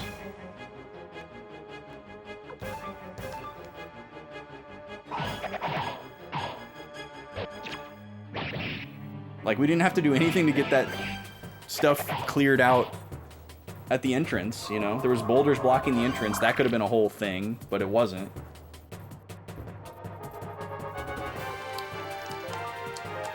Let's do another heal here.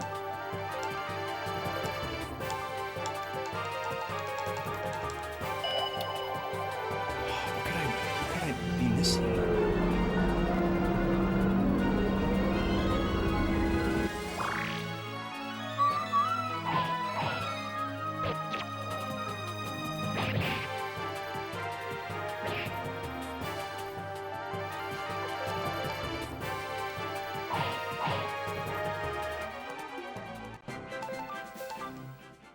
It's got to be something in that room. It's got to be something in this room that we can do. There's no, like, switch.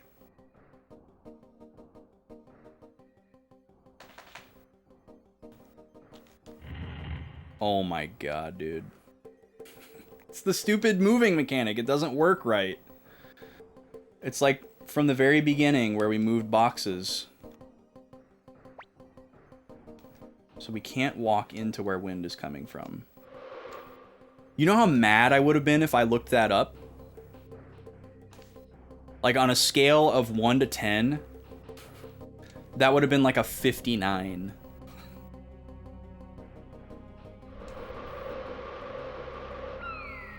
Okay, I wanted to see what happened. Oh, and it just brings us back there. Okay. So we push this. Now we can walk by. Okay, cool. Can I push it, like, up into there? It takes so long for the pushing to happen. That's what really sucks about it. You have to walk in front of it for, like, 2 seconds before it kicks in.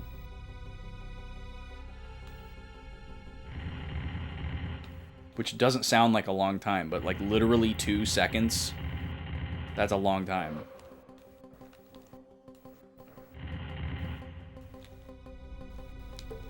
Alright, whatever. Doesn't need to be perfect. Remember your chores. And it's just, it's so strange that it's not like attached to a button or anything either.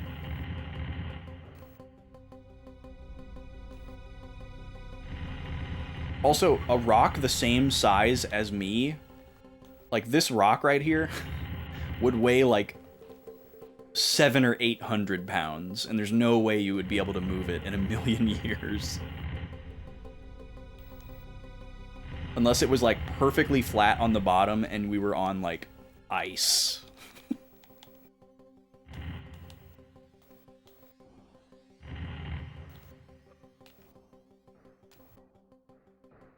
So I wonder if, man, I gotta imagine that like one of these like getting blown off of the path things leads to like an item or something. Ooh.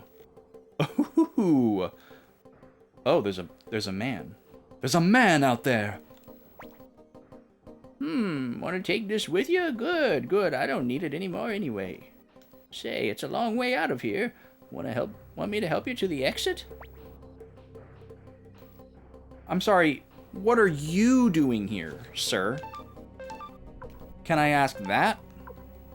Alright, our inventory is full. So what are we going to get rid of? Probably these flaming arrows and the angry blow. We don't even know what it is, though. Let's have a look. Yeah, literally, that's him. Blue Gate? Didn't we see that in the manual? Hold on. I remember that name. Black Blade, Blink. Darkness, Blue Gate, yeah. 50 damage, 150 damage, 500 damage. Woo! 900 damage. Good lord. So this is like a really powerful attack rune. Forehead only. Interesting. Alright, well, yeah, we want this. So we'll get rid of that. Money. Cool, we don't have to make room for that. And some medicine. I'm good. Good on that.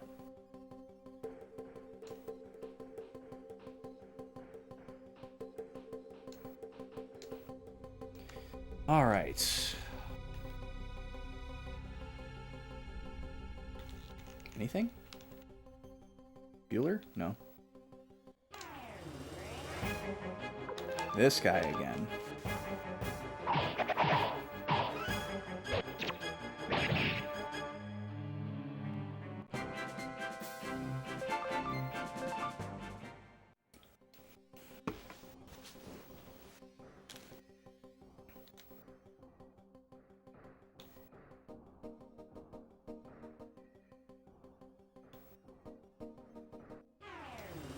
Oh. Hold on, what's going on here? Oh, I never talked about Fantasy Life. I'm currently grinding 100% on Fantasy Life, which, if you're not familiar, it's an amazing action RPG for the 3DS. Highly, highly, highly recommend to anyone that likes good games. Oh, that just looped me back around. Okay. And the post game for it is pretty wild, as far as like how far you can take it. And I'm getting up there, so you can go all the way up to level 200 in the game. And I hit level 125 today, I think. I've got all of the ultimate tools, which means nothing to you if you've never played the game. But basically there's 12 different lives that you can assume during the game, which are basically job classes, but they call them lives in the game. And 4 of them are combat oriented, 4 of them are like material harvesting oriented, and then 4 of them are crafting oriented. Okay? And then each one has like its own, like each one is basically a game, if you really wanted to break it down. Like just playing one of the lives from beginning to end could be a game all on its own. And then there's 12 of them. And each one has like different types of equipment that it can use, a whole set of like quests that you have to undergo in order to progress it and make it better. And like each life has like a whole cast of NPCs related specifically to that life. And then they start to interact with each other. Yo, Liquid Metal, thank you so much, dude. I appreciate that. I'm glad you enjoy it. We have a lot of fun making it. Takes a lot of time and doesn't happen as quickly as we'd like, but we are certainly perfectionists about it. Stone of Defense, we definitely want this. I hope you will look forward to Super Smash Band Rivals coming out in 2024. We are very, very excited about it. It's definitely going to be a big step up from Heroes.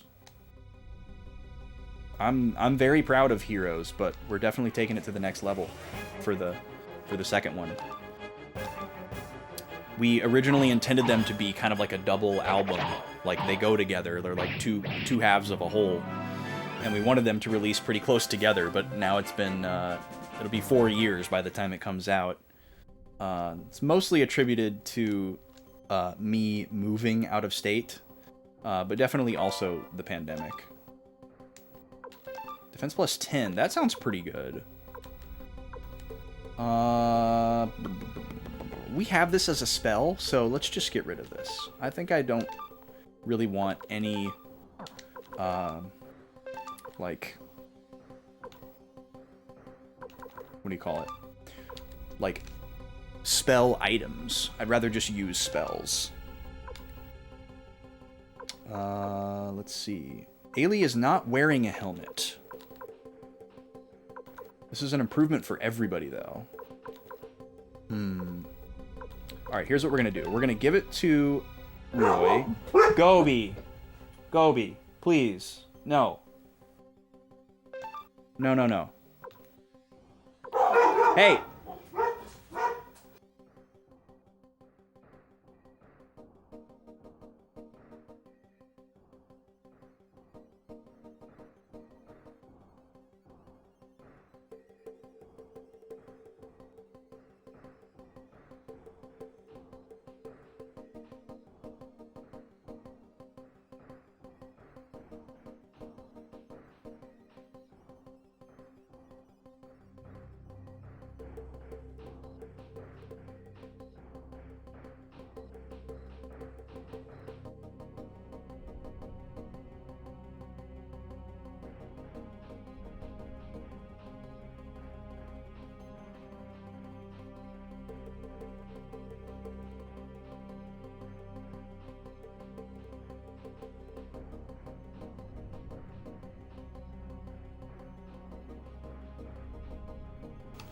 Okay, sorry about that.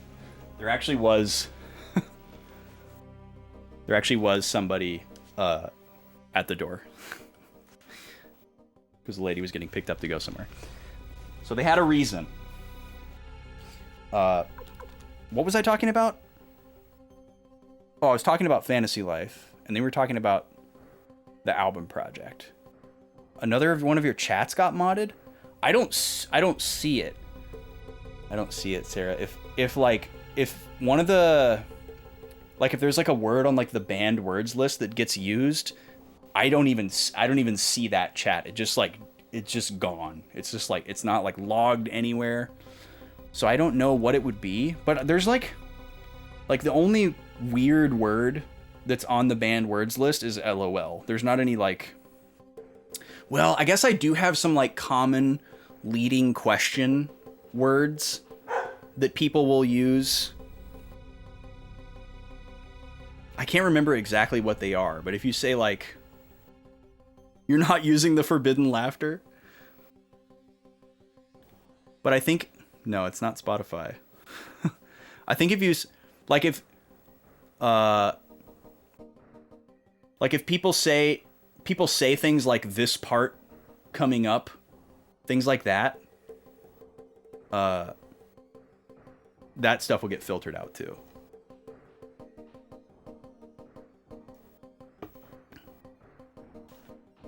So if you said this part, or if you said coming up, that probably would have triggered it to eat your message.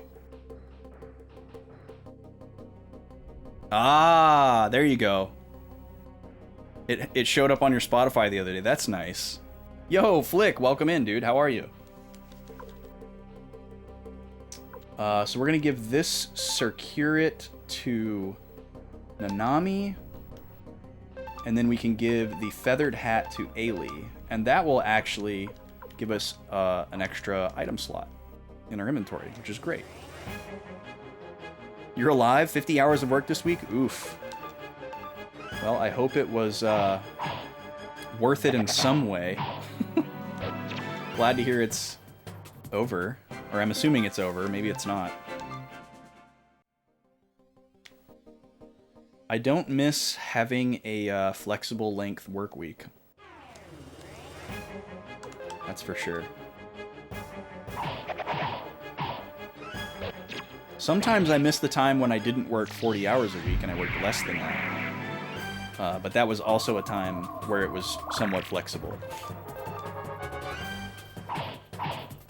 I definitely don't miss having an entirely volatile, unpredictable schedule. That's like the worst thing in the world. But there wasn't any way for me to know how bad that was for me until I didn't have it. Because I had that literally my entire working life until I didn't. Run into MSP tomorrow to get the air suspension done in the truck. Oh, when you said MSP, I thought of the airport. And I was like, why would you go to the airport to get your truck worked on? But you just mean into the cities. Because you don't live there. But yes, I don't remember where we left off on the album chat, Liquid Metal.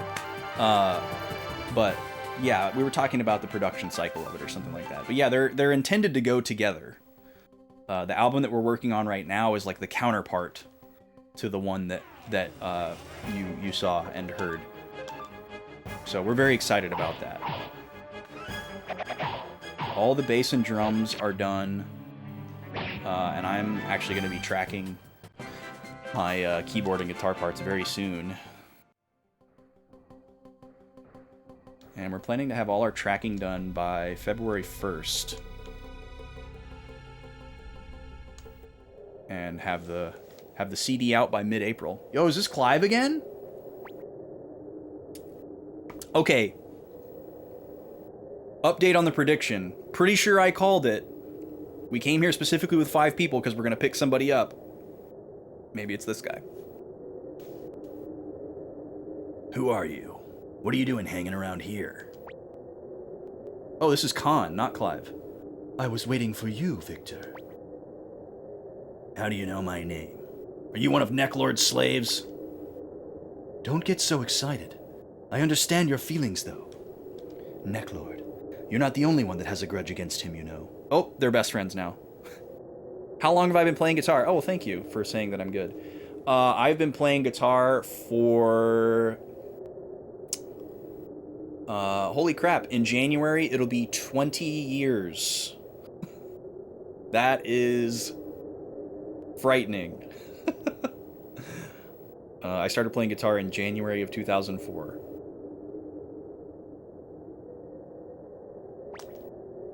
So, you want a piece of him too, eh? Yes.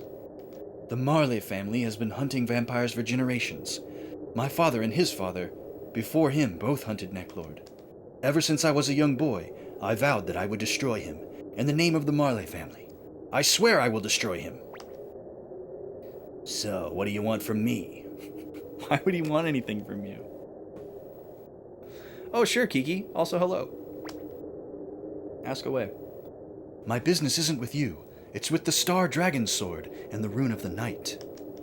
Necklord is using this doppelganger secret to make a double of himself.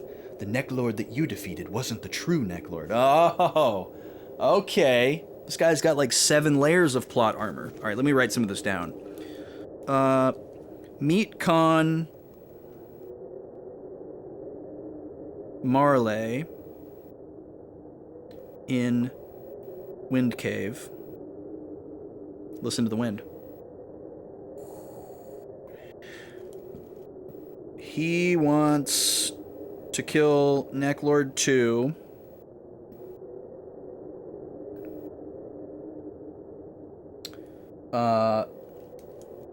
Reveals Necklord has a doppelganger.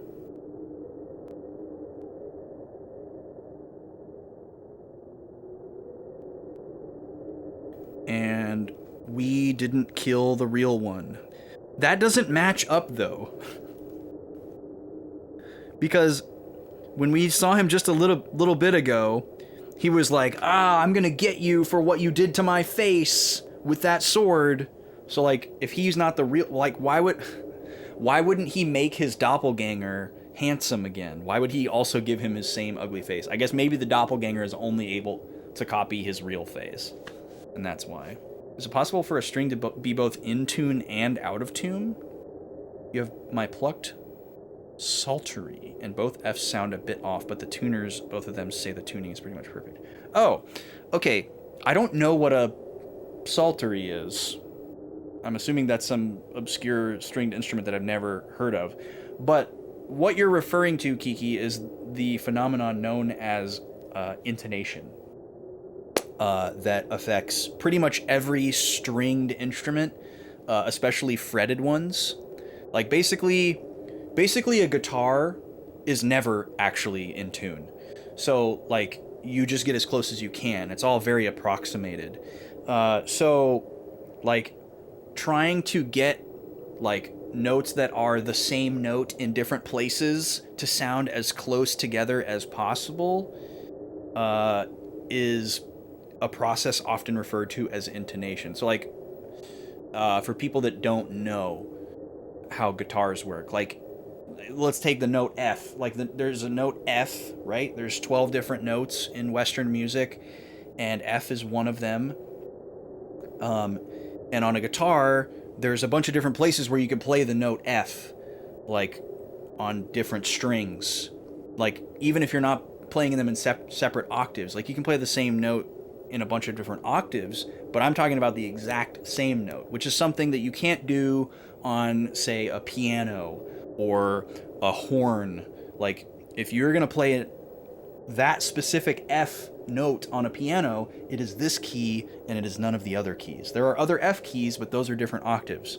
Or like on a horn, it's like, okay, if you want to play F3 on a horn, there it is. It's right there, you know, and you can, like, surround the note because it's not a fretted instrument or whatever, you know, and you can, like, be flat or sharp or whatever, and you can push towards, you know, an exact in-tune note. But on a guitar, you could play that F on the 1st fret of the high E string, you could play it on the 6th fret of the B string, you could play it on the with that 8th fret of the G string, like, and so on. You can play the same note in multiple different places, and they all sound a little bit different. And if you want them to all sound really, really close together tuning-wise, you have to have really good intonation on your instrument. So basically, the short answer is, I have no idea what the makeup of this instrument is, and I'm sure it's probably pretty hard to find somebody that's an expert on it, considering I've never even heard of it. But basically, you would need somebody to do something to the instrument to help it achieve better intonation. So like on a guitar, that often means adjusting the truss rod. There's a metal bar that goes through the neck of a guitar, and over time, the tension of the strings pulls on that neck and eventually bends the neck to not be perfectly flat, and it starts to arch up a little bit. And so you stick a wrench in there and you turn that truss rod, and it helps straighten out the piece of the wood that the neck is on, and get it back to where it's supposed to be. And you can adjust like the saddles, which is where the strings start, basically, is the easiest way to explain that. You know, you can move those in these little micro adjustments all over the guitar. You can file your frets down lower. You can replace the frets if they have too many grooves in them. There's all different kinds of things that can have slight little effects on your intonation.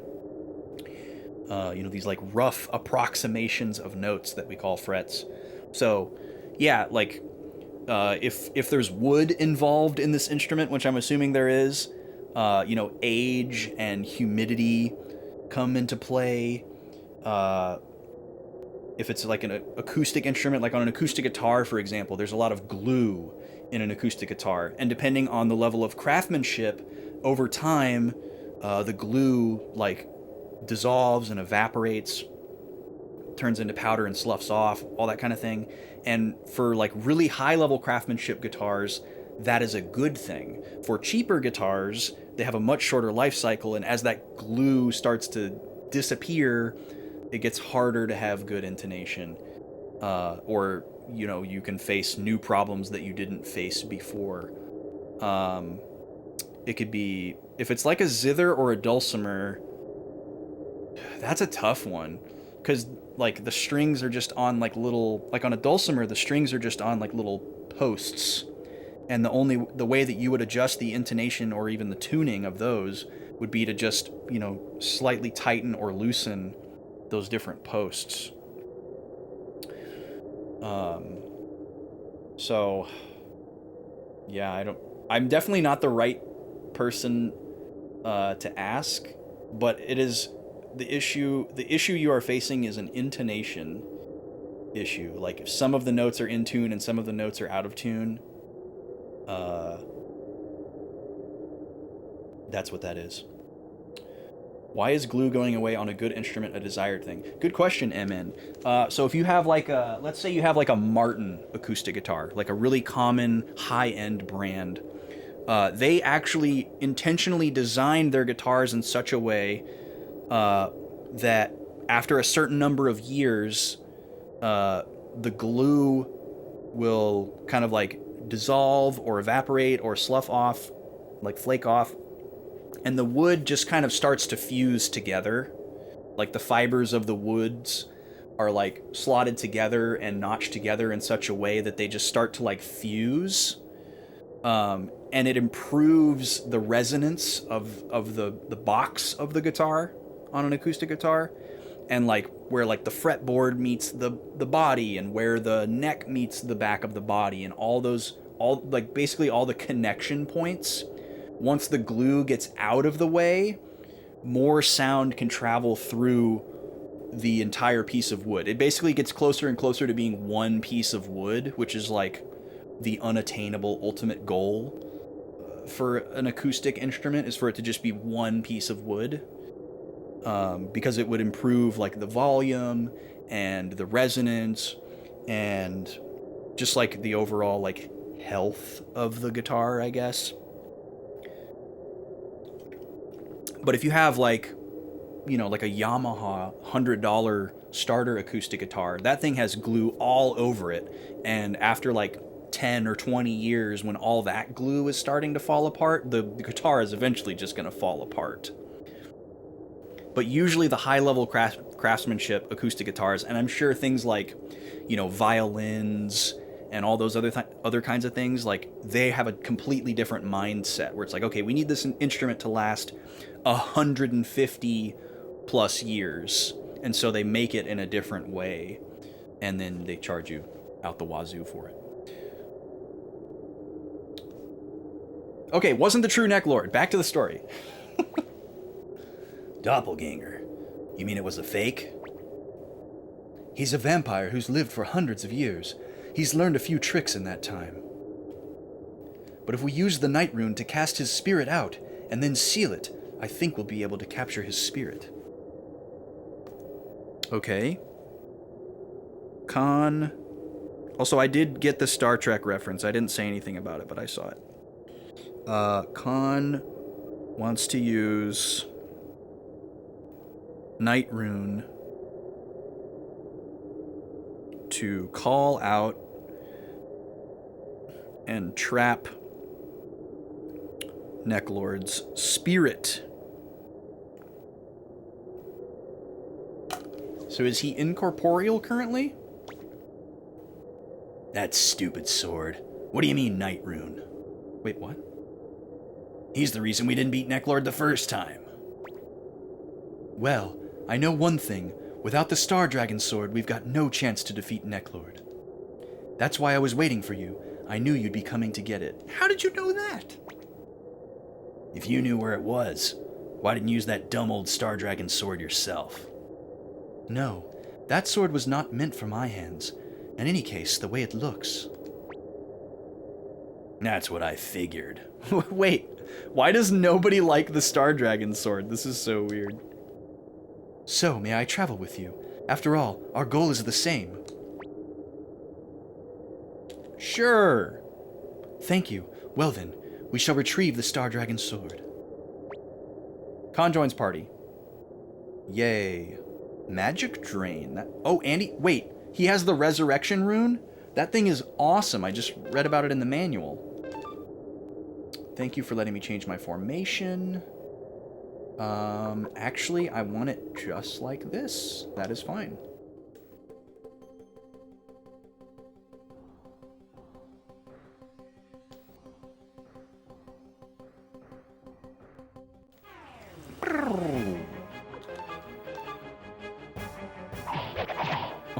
Victor can only...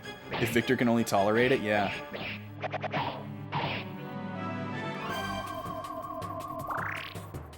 Oh yeah, back to fantasy life. So in order to 100% the game, I have to max out all 12 of the lives. I have to get to level 200. And there's all these like built-in achievement type things in the game called bliss bonuses that you get for doing various things throughout the world. They're not like super weird and obscure like achievements sometimes are. I gotta get all those, and then there's like a super long side quest list that I've got to do. And then there's all these different skills that I have to level up to the max level. Why is Fantasy Life? I don't know if you said that as a meme, Liquid Metal, but I love it as a meme. You maybe just meant to say, what is Fantasy Life? No, not level 200 for all lives, Draconix, dear God. No, you have like an overarching character level that applies to every life, but then there's individual skills attached to each life, and those go up to level 20. Some of them only go up to 15, so those have got to all be maxed out. That was a typo. Fantasy Life is a 3DS action RPG developed by Level 5 and a studio called One Up Studio that was formed out of the rubble of Brownie Brown, which was behind Mother 3 and a lot of Earthbound and some other niche titles. They're known for having kind of like the very quirky, breaking the fourth wall type of scenario writing stuff. Yeah, Fantasy Life is an amazing, amazing game. Music by Nobuo Uematsu, characters designed by Yoshitaka Amano, story by the same people that wrote the Mother 3 story, and then graphics by Level 5. So it's like an absolute dream team for my personal tastes. And then, you know, it's like basically a stat grind dungeon crawler type game, which is another one of my favorite things in the world. The writing in it is impeccable, though. Like, every single line of NPC dialogue is funny and interesting and well written. It's got to be the best, like, localized game I've ever seen. Like, the amount of detail, there is no throwaway dialogue in the entire game. Like, you could talk to the most random, obscure NPC way far out in the world, and they're gonna say something quirky and funny. Oh, I just saw this AI image redeem. We'll do that in a second. I missed that a while back. There was a lot going on. That must have been while the dogs were barking. This is the Star Dragon sword? So, have you been, pal? Yeah, Fantasy Life 2 hype is real. Yeah, definitely look it up. I don't know how expensive it's gotten, but it's worth it. You could easily put 200 or 300 hours into it, and it's also a great game to just like pick up and put down. You don't have to binge it all in a row, but you can. Look at his face. Huh? What's wrong? Are you alive? You're not mad, are you? What do you expect, calling him stupid, dumb? You've got to speak to him with more respect. Victor, you have the nerve to come back to the place where you abandoned me so many years ago. Huh? Did you say abandoned? Talk about ungrateful. I figured you'd appreciate the quiet and solitude, that's all. You did give him a view. The sword is talking, and Victor even called him pal. Yeah, they're making a new game. So, okay, quick little history here. Fantasy Life was announced, and I'm not sure how I heard about it. I think it was because it was around the same time of, like, Operation Rainfall, and I was just kind of following these, like, Japanese games that I really wanted to come stateside. And I found out, or maybe it was just because I follow Level 5, and they're, like, one of my all-time favorite studios, which they've been on the ropes for a very long time. I hope they can claw their way back. But I found out about this game, Fantasy Life, and I'm like, oh my god, I would give anything for this game to get localized. Oh, Ailey's. Happy December. Happy December. Ailey's, thank you so much for 38 months at Tier 2. What an absolute legend. We will spin the wheel shortly. Thank you so much for that resub. But yeah, I discovered the game existed, and I wanted it to get localized, told my friends about it, gushed about it, even though it wasn't even out yet. Then it came out in Japan, and I was just like, I better just forget about this game, it'll probably never come over here. And then it just, like, showed up on the pre-order list at GameStop one day, and my buddy was like, hey, what was the name of that one game you told me about? And I was like, which one, Fantasy Life? And he's like, it's on the pre-order list, and I was like, you know, and it came out, greatest day of my life. That was in 2013. Great year for gaming. Played the heck out of it. Ended up losing my 3DS after 100%ing the game. Lost all my save data. That's why I'm doing it again. Years later. But a couple years after that, they announced that they were going to make a sequel for the game, and I was super stoked. And then they announced that it was for mobile phones. And I was like, oh, okay. That came out. Never even bothered to look at it. I don't play games on my phone like that. No shade to anyone that does, but I just knew that it wasn't going to be a game for me, or a game that I would play. Now they're making a proper sequel for the Switch. It actually just got delayed. It was actually going to come out in November, and they delayed it until next year, which I'm totally fine with. Because I basically started replaying this first game when they announced the sequel. They announced it in a Nintendo Direct earlier this year, and I was like, oh my god, now is the perfect time for me to play the first Fantasy Life again, to assuage my hype. So that's what I've been doing, still working on it. But yeah, it looks promising. They've got a full website up for the sequel.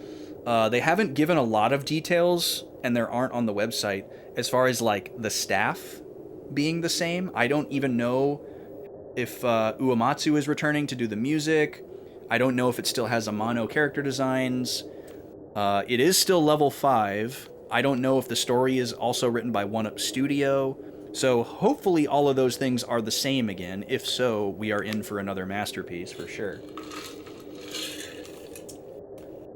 But yeah, I'll have to check it out no matter what. It looks promising based on what we've seen so far, but we haven't seen a lot. Okay, let me get through this conversation so we can do that AI redeem and spin the wheel. Stupid girl, I'm an incarnation of the Night Rune. I'm not pals with him or anyone else. Okay, so the Star Dragon Sword is the Night Rune. We didn't know that. Or at least if we did, I didn't remember. Star Dragon Sword is an incarnation of the Night Rune. Well, see, this doesn't make sense either. If he's an incarnation of the Night Rune, why didn't it kill him the first time? Because this guy Khan is saying we need to use the Night Rune to bait out Necklord's spirit and kill it. But if this is what we used to kill him the first time, why didn't it work? This man is nothing more than my servant. What did you say, you rusty old piece of scrap metal? Who did you call a servant? How dare you tell me to be quiet? Shut up. You make my head hurt with your constant moaning and complaining. Oh, he can move on his own. Huh? Hey, wait a minute. Oh, snap. Uh-oh. Looks like he's really mad. Everyone, grab your weapons. Luca! What's up, Luca? How are you doing? Yes, y'all are looking lovely tonight, everybody. Did you know that? Now I'll show you. Are we actually gonna fight this sword? Oh, he big. Why he so big? What the heck? The SD sword. That's funny. Okay. Let's see.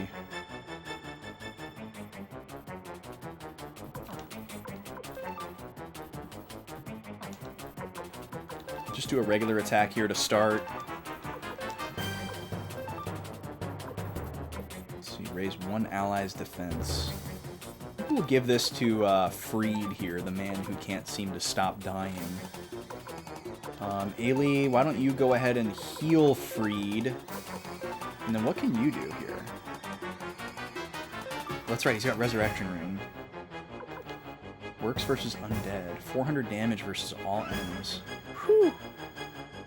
Well, we might as well throw that out.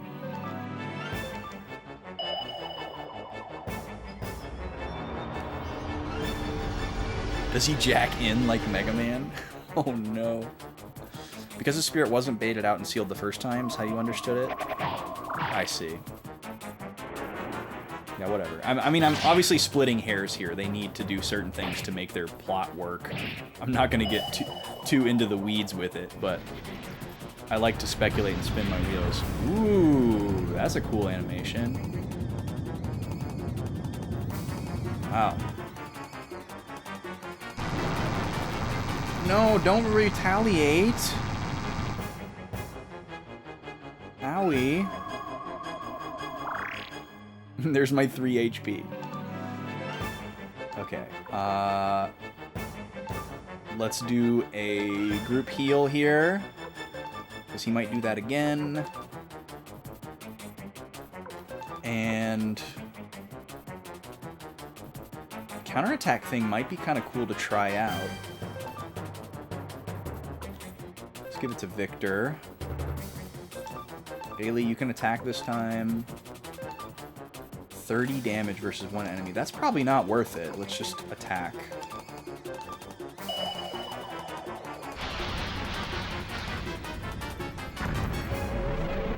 It's also a cool animation. Oh, attack up. That... I didn't think that was going to be part of it.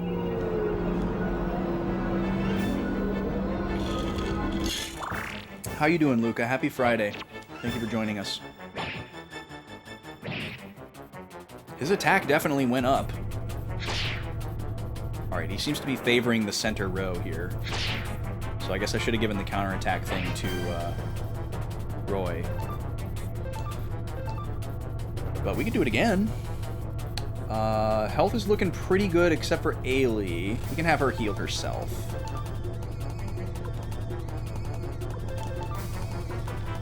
So let's do another Revenge Earth on Roy.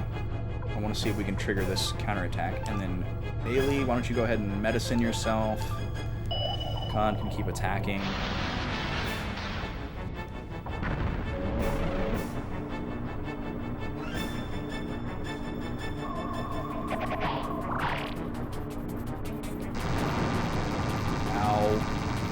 Oh, what is this? What are you doing there?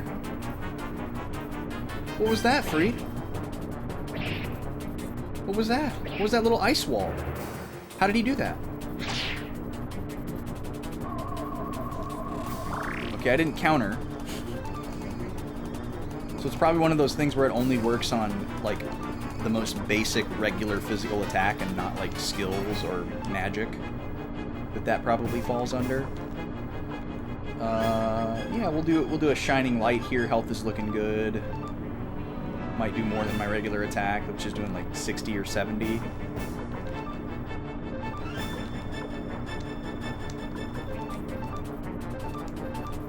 Just wail on him. Really bad pain week. Oh no! Happy it's Friday and you don't have to sit at your desk all day long. Looking forward to a chill weekend. It's December, so you can finally celebrate your love of Christmas without other people feeling weird about it. Well, those all sound good things. I'm sorry you're having a pain week. Let us know if there's anything we can do.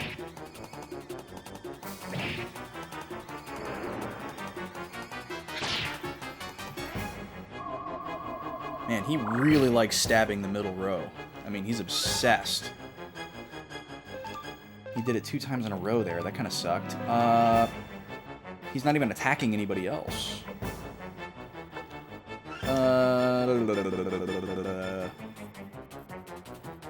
I don't want to do Unite because I'm going to have Nanami heal.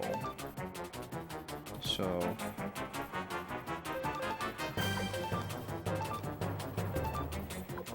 do that. And... we have the Resurrection Rune, so now we can yell. I love the implication that we're just being like, "Get up! Hey!" And she comes back from the dead. Yeah, it is Konami after all. That's a good point. Liquid Metal.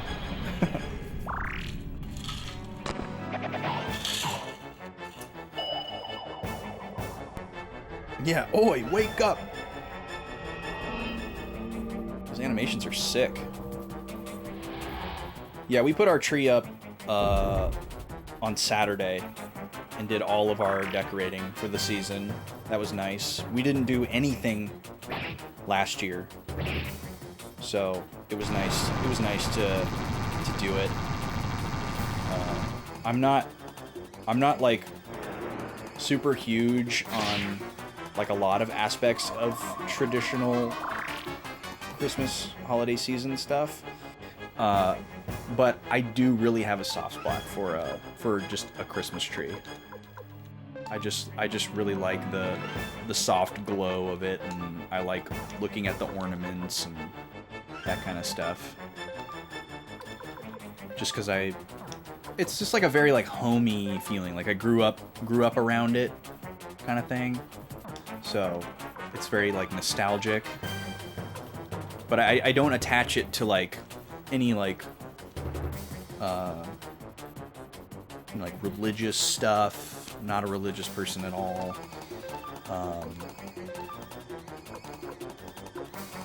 And I don't really tie it to like the materialistic aspect of the holidays either. I just tie it to like, oh, it's a time of like being cozy at home and like gathering, which is like my favorite aspect of the holiday. It's just like the like gathering aspect.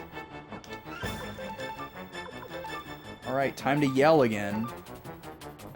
Can't seem to keep her alive.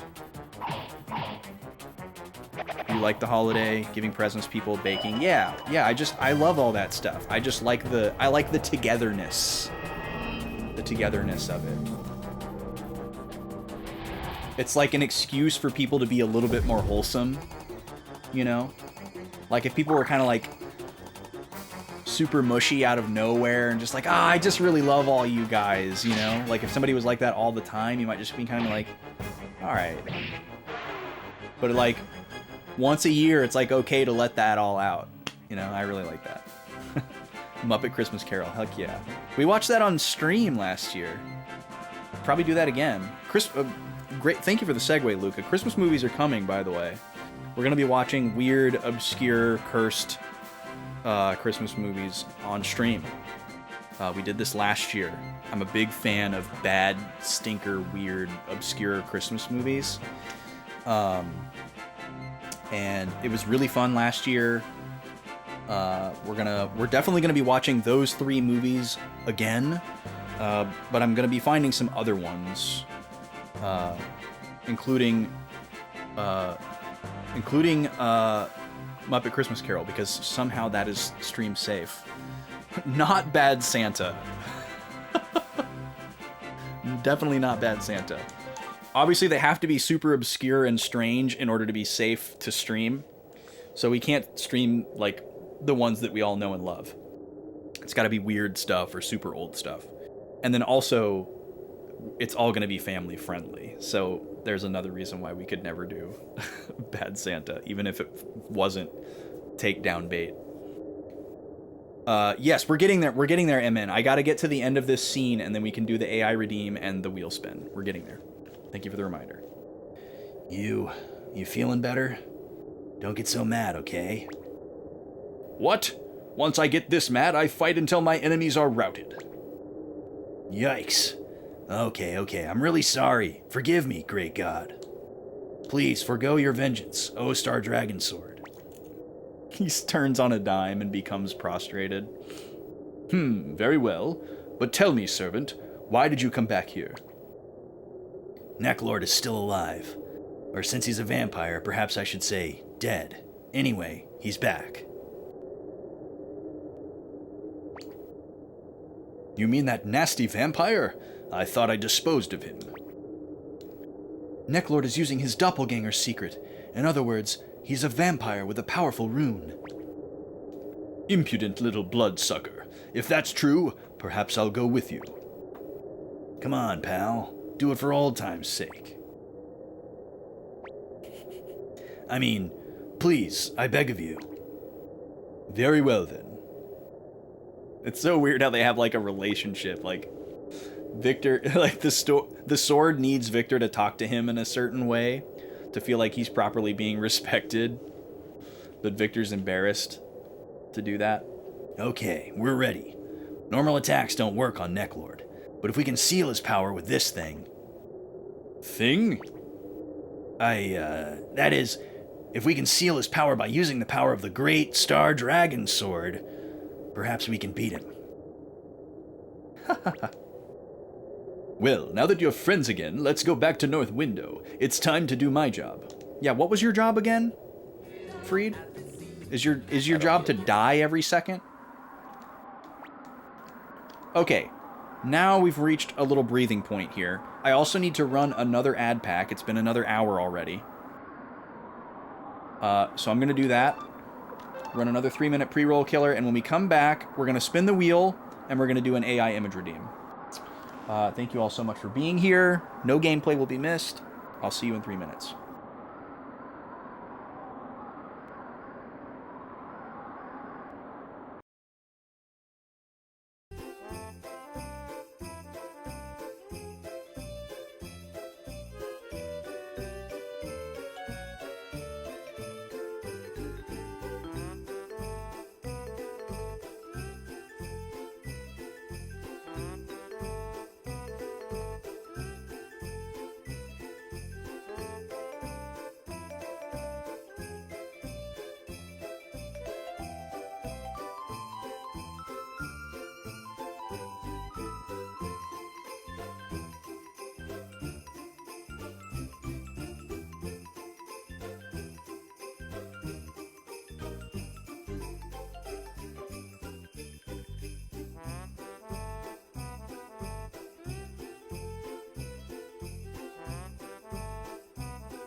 All right, and just like that, we're back.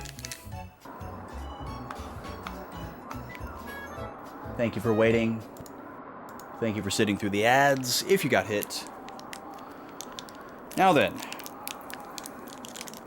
Actually, let's keep that music going. Since we're just listening to wind right now.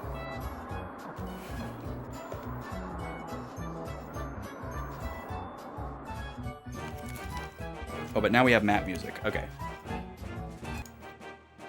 Okay. I need a Jin.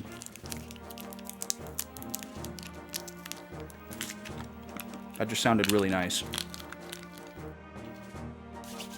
For my throat. Okay. So first up, we have an AI image redeem here. Let's get that going.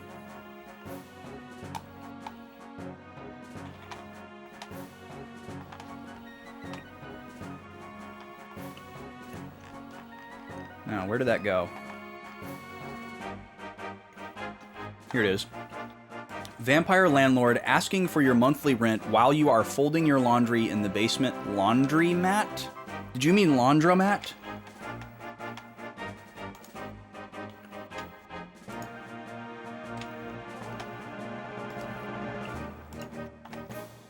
Oh, my keyboard's off. I'm gonna change this to laundromat because I think that's what you meant, MN. You better be here, MN. Are you here? Because I don't want you coming back in 20 minutes and saying, oh, I didn't see the AI. Are you here? I'll spin the wheel first. So if you're new here, every sub, resub, gift sub, whatever, every 500 bits, every $5 on Ko-fi, we spin the wheel. Half of the wheel is snacks and sodas, because that's what we're all about here at Boys HQ. And the other half of the wheel is shenanigans. Things like exercises, doing Duolingo, reading from a strange book, stuff like that. Let's see what we got.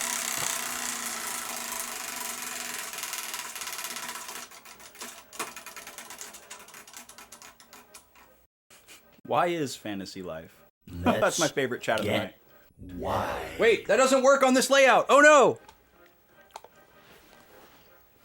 There we go. Nice and wide. Really wide for you. So wide. No one's ever been wider. Who's ever been this wide? Has anyone ever been this wide? Anyone ever really been far, do as one like, do as been, same as... Alright, it's over. Alright, he's here. And we landed on snack. Sort of a poorly timed wide, but always appreciated. So I've got a box down here of wonderful craft snacks, all of which are new to me. So you're always getting a live impression, a first reaction. Let's turn that off, and let's come back over here.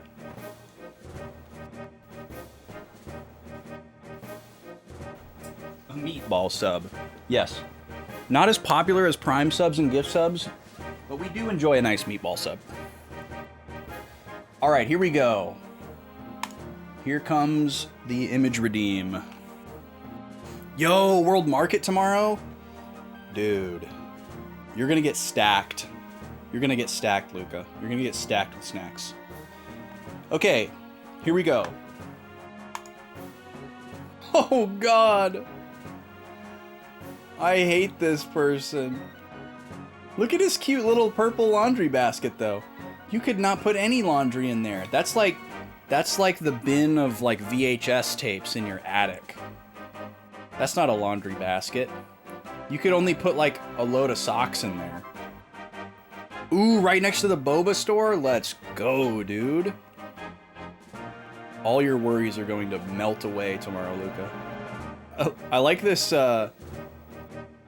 Vimpale brand washing machine here. It kind of looks like this has been painted on by hand to like customize it. And then what's behind him? Is this like a Is this like a dry cleaning bag? This is such a strange detail.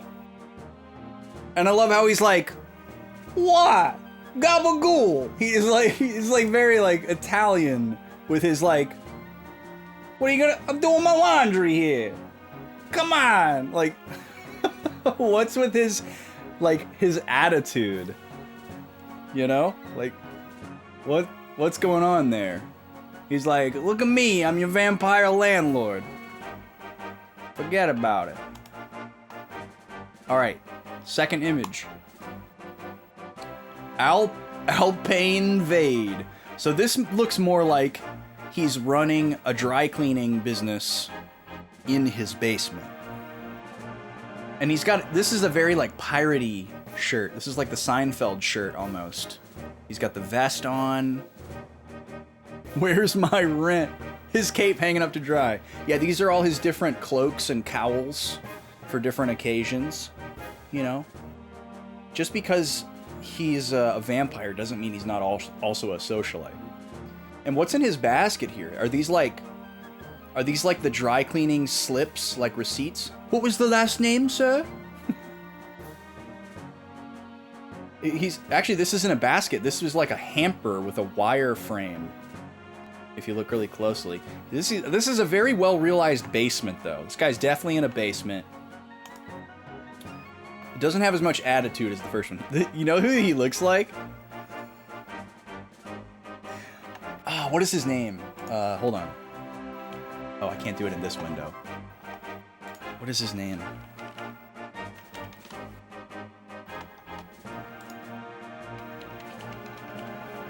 Rami Malek. He looks like Rami Malek a little bit. Like a really messed up Rami Malek. That's kind of rude to Rami Malek. I'm a huge fan, but...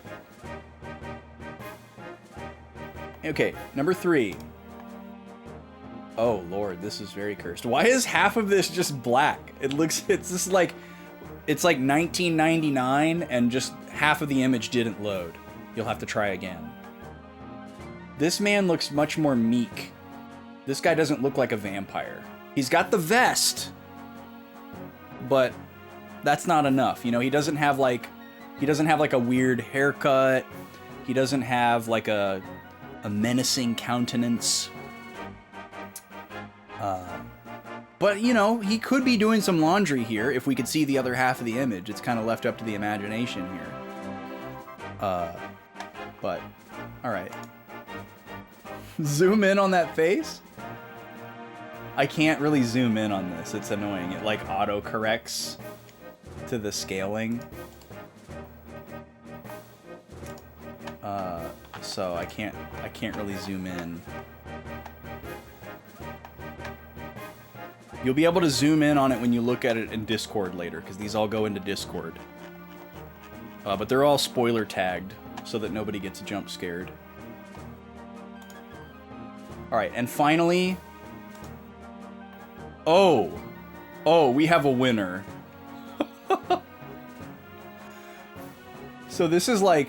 Is this like 2 stages of vampire? So the guy on the right here, this is like the slick, up-and-coming, try-hard vampire.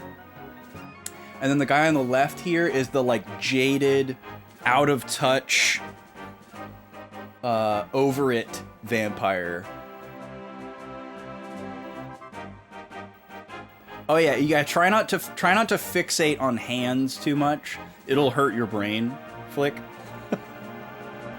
He's like, is one of these your tickets, sir? And the other guy's like, sugar, water. Volteral lips. Again, very clearly in a basement. The machine behind this guy definitely looks like it's from a laundromat. But this guy almost looks more like a waiter than a vampire. Oh, but that's the fun part. Yeah, that hand is like, it's like coming from the wrong direction. It's the best laundry basket we've seen so far, though. Number 1 was definitely the best. Like, just the attitude of this. What? So I'm a vampire. Like, Like, nowhere in the prompt did we ask for him to shrug, or be non-committal, or indifferent, or to be slightly Italian. Like, they just gave us that for free. The AI got a little creative on us, you know? Yeah, that one's great. Vampali! The Burger King King. Ooh. Nope. Nope. Alright, thank you for that diversion. I'm sorry. How did that get turned on? I'm sorry. I'm sorry to everyone who feels very cursed by that. I'll get it off of the screen there.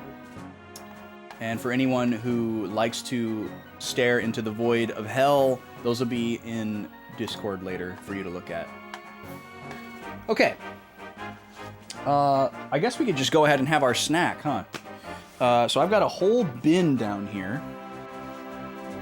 We call it the snack log.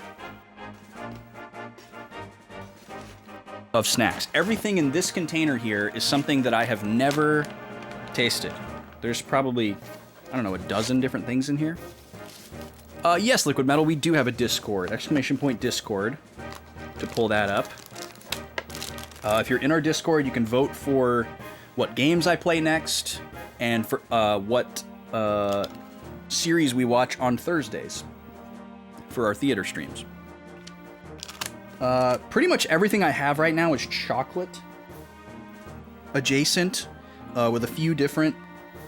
I have a few sour snacks as well, but I'm going to try to chip away at the chocolate here. These are wild. Look at this. So you guys know the soap brand, Dr. Bronner's, that has the, like, peppermint soap, and they have a bunch of different other flavors, like scents and fragrances that have other ingredients in them, and they're, like, very holistic or whatever, and if you read the bottle too closely, it is kind of scary. Well, they're making chocolate bars now. So this is a Dr. Bronner's chocolate bar. I couldn't believe that these existed. So I had to get the classic peppermint. But then they also had this one, which is mocha latte. The crate looks like it's made of chocolate. Yeah, not quite. So we could taste one of those. I've got this other little mint mocha chocolate bar left over from a sampler that we had a while back. That's the last one. And then I've got a bunch of these fancy World Market snacks. We've got some chocolate crinkles, which is my favorite type of cookie. Something that I like to have at Christmas time. That's like my favorite Christmas cookie is the chocolate crinkle, even though it doesn't have to be Christmas. These are like little shelf-stable cannolis, little biscuit tubes with cream inside and then dusting on the outside. This is a chocolate biscuit filled with espresso cream. Holy crap. This is a coconut chocolate bar from my favorite chocolate bar brand that I've ever had, Jelena. Well, maybe not my favorite, but definitely the best that I've ever had, Jelena. I think my favorite is Endangered Species, because it's just fun. We've got an imported butter biscuit chocolate hybrid here from, where is this from? Belgium? Germany. From Germany. Good stuff there. And lastly, we have these, I think these are German too. Yeah, German gingerbread cookies that are iced, but they have a chocolate dip on the bottom. Woo! These look super good. I've been eyeing these up for weeks. Baking endangered species into chocolate bars sounds kind of evil. No, it's quite the opposite, D. Holmes. The proceeds go towards protecting and raising awareness about endangered species. So, really good. Luca, when you say chocolate biscuits, do you mean these? Do you mean chocolate crinkles? Because these are called chocolate crinkles. I know it's not focusing very well because it's looking at my face. What do I want? Is anything speaking to y'all? I'm sure y'all are seeing some of these other snacks here that aren't chocolatey, but I'm gonna go for something chocolatey here. We got 2 cookies, like 5 different bars. I don't know what to pick.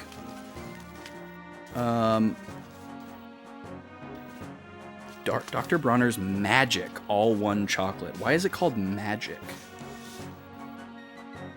It's so crazy.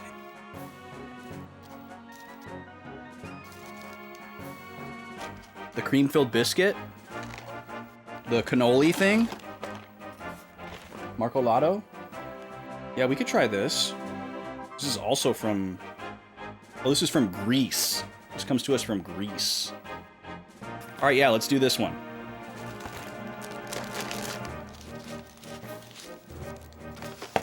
This will be fun. Alright, so let me switch over to the bigger view here, and I'll give you all some close-ups. I'm going to mute the game audio, and we're going to turn the music back on. There we go. And then let's go over here. Gobi thinks I'm going to get up again and do an ad break. And, okay, so this is, the brand is Biscotti Tsungari. Marcolato, I'm assuming, is the name of the snack. Wafer roll filled with espresso cream and covered with crumbed biscuit. Here's a close-up.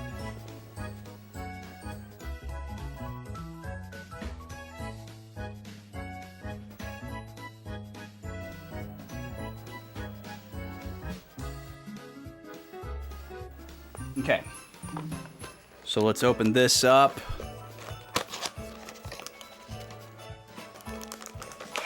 So it looks like we're going to have a little plastic tray situation here. These are going to be difficult to reseal. Going to have to do a gallon Ziploc probably. So we want to make sure that these stay fresh for a while, for as long as possible.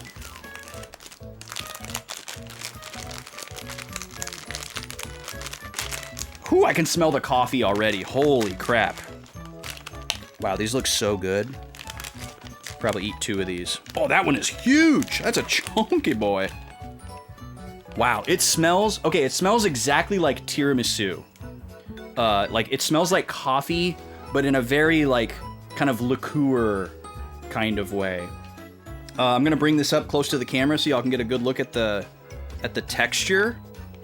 So it kind of looks like the whole wafer is like dipped in like some kind of liquidy chocolate and then rolled in like, you know, Oreo crumbs or something like that. Crumbed biscuit, they call it. All right, check this out. Kind of look like little cat turds, but also looking very delicious. They're also like pretty hefty, like chocolate. Yeah, exactly. Like I thought maybe they would be kind of like light. Like based on the picture, I thought maybe there was like 20 of these in here, but there's only what, 6? 5? Yeah, there's only 5 of these in here. So these are really like beefy boys. It smells so good. Tiramisu is not chocolatey at all, by the way, but the fragrance is very similar. That kind of coffee liqueur flavor. All right, these are gonna probably launch crumbs everywhere. It smells so good. All right, here we go.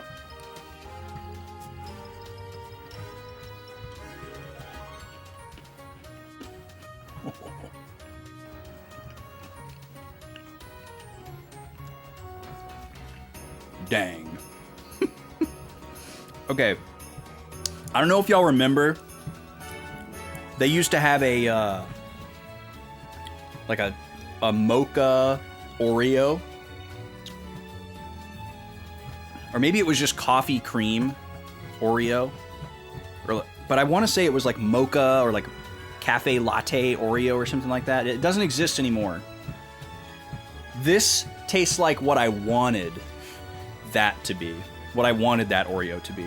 The texture of this is so good. It's amazing how crisp the wafer is against how smooth that cream is. And I am staunchly against cream-filled things in pretty much any context. I don't like it at all. But this is actually very tasty. The cream in here The texture of it reminds me of... It's almost like the texture of peanut butter. It's very stable, it's very thick, but also kind of like whipped and smooth, if that makes sense. Obviously, it doesn't taste anything like peanut butter, but as far as like the level of viscosity, it's kind of like creamy peanut butter texture. So it's very smooth, very pleasing mouthfeel. Let me give you a close-up of the cross-section here.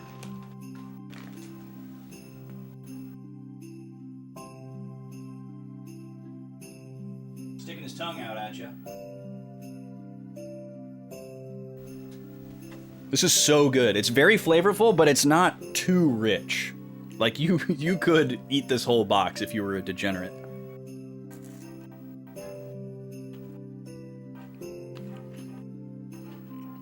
Yeah, the cream filling is very sweet, but also tastes like coffee. And then all the like crunchy bits and cookie bits are like a little bit salty to kind of balance that out. This is really good. And it's not as messy as I thought it was going to be either. A few crumbs on my fingers that I'll have to wipe off, but I thought it was going to like spray crumbs when I bit into it. But it kind of kept itself together.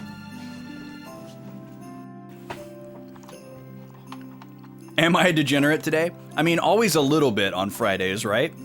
And every time I stream. Where do I get these high-end candies? Most of the stuff that's in the box right now came to us from World Market, the place that Luca and I were just talking about. World Market is a great spot to go for interesting snacks and sodas if you don't have a dedicated specialty candy store or soda store, which most places don't have.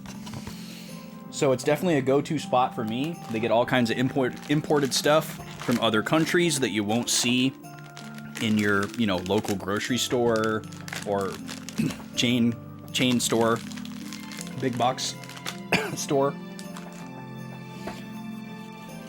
So that's where those came from. I get other stuff from other places. I try to find interesting stuff everywhere I go. But these particular ones, and a lot of good bangers from the past, have come from World Market. Strongly recommend it. All right, pausing the music here, and we're going to come back to the game. I got to give you the game audio back. There it is.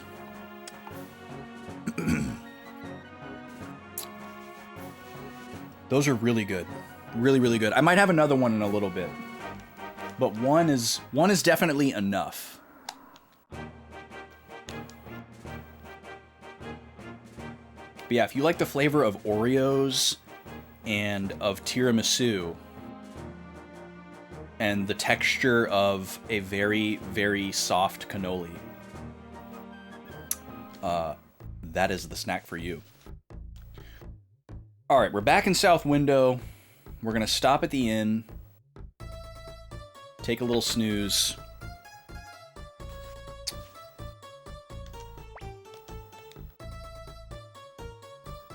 Stay safe. Whenever I'm in Minneapolis, I get lots of snacks and sodas from Blue Sun Soda Shop. Have to give a shout out. Definitely one of the top wonders of the world, if you ask me.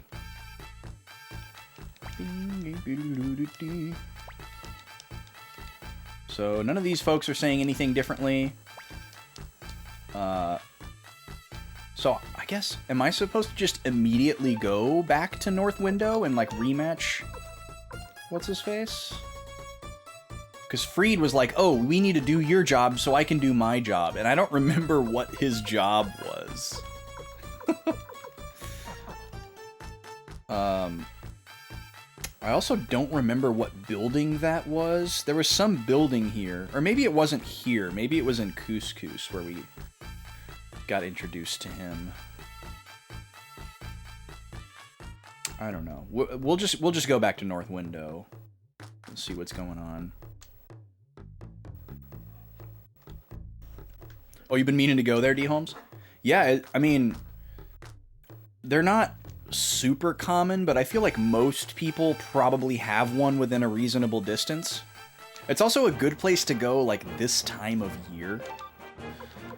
Just because, like, I feel like that's when a lot of people are looking for sweets. So it's like, I guess it's like easier to get in the mood for it. But yeah, like, make an afternoon of it. Like, it's funny, like, their main thing is not food products, necessarily. It's a very interesting store. Like, half of their store is like, or actually probably a little bit more than half of their store is like home decor. So like little decorative stuff for your house, trinkets, candles, silverware, chargers, placemats, all kinds of stuff like that. Like stuff that you don't ever think about until you see it. Kind of stuff.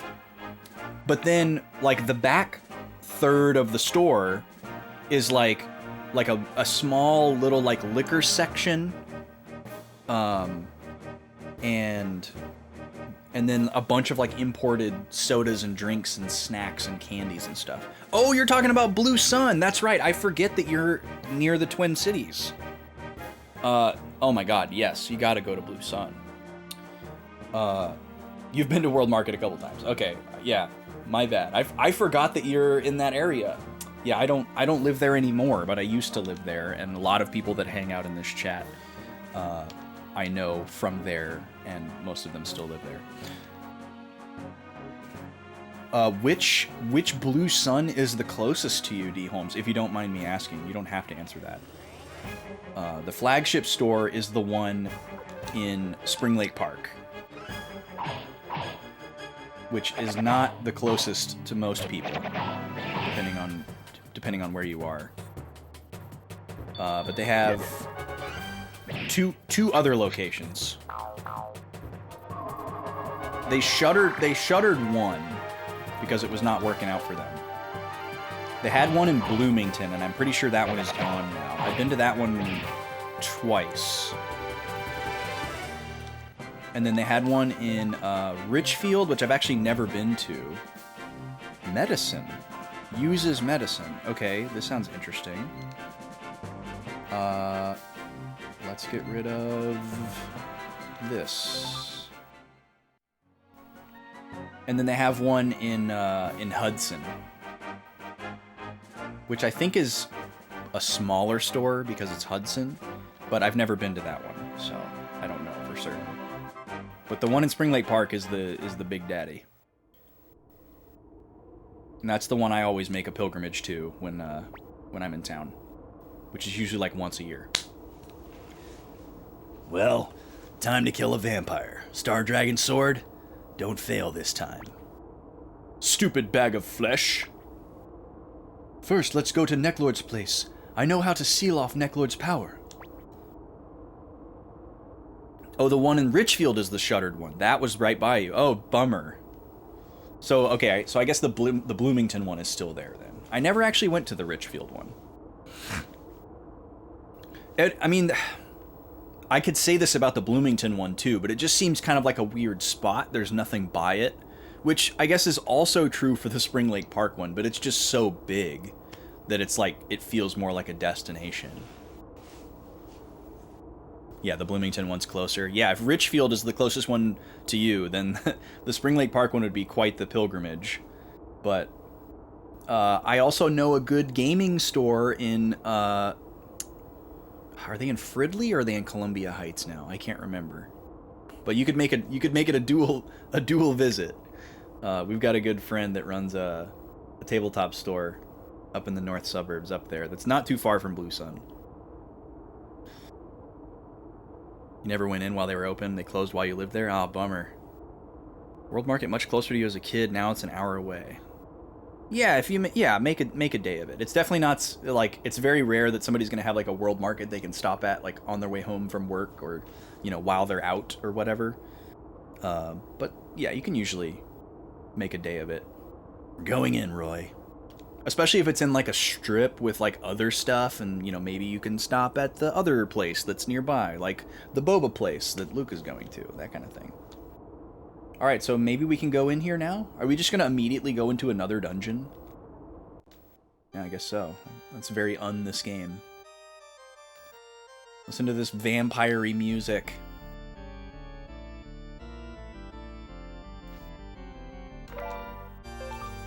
Oh my god. This sucks, man. We're already carrying one of these, aren't we? No, we're not, but we're using one. This sucks, dude. The inventory management is really bad. We need inventory management so badly. What? Oh, this is a door. That's really hard to see. Ann Arbor. Oh, you're in Michigan. Cool. Few cool record stores that you like. Yeah, there you go. A couple of stop-offs. Make a day of it.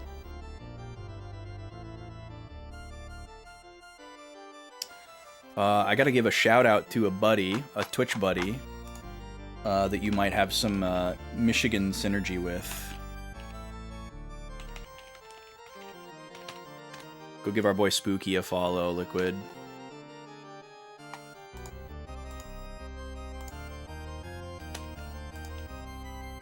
Why can I not press enter? Oh, it won't let me shout out somebody that's not in chat from this menu? That's really dumb. We'll just do it over here. There we go. Yeah, and that goes for everybody. Go give our boy Spooky a follow. Spooky's a nice, blurst human that we very much appreciate.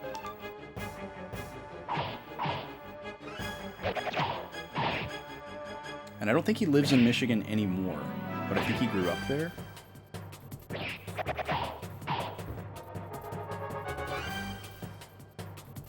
Oh, you're from that area too. Nice.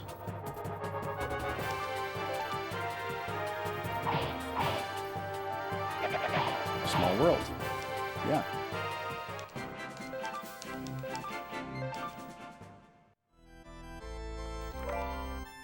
Stone of Magdef. Oh my god.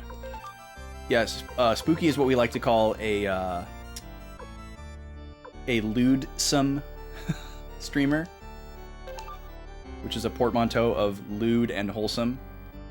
By no means family friendly, but an extremely wholesome individual. He's just got a great vibe, and y'all should follow him. He's a good dude. And you can talk about Michigan in his chat. Much like how you can talk about Minnesota or Texas in this chat. Wait, there's a room we skipped.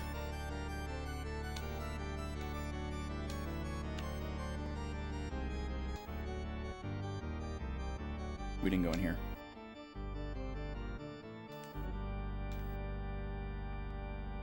Sounds a lot like the,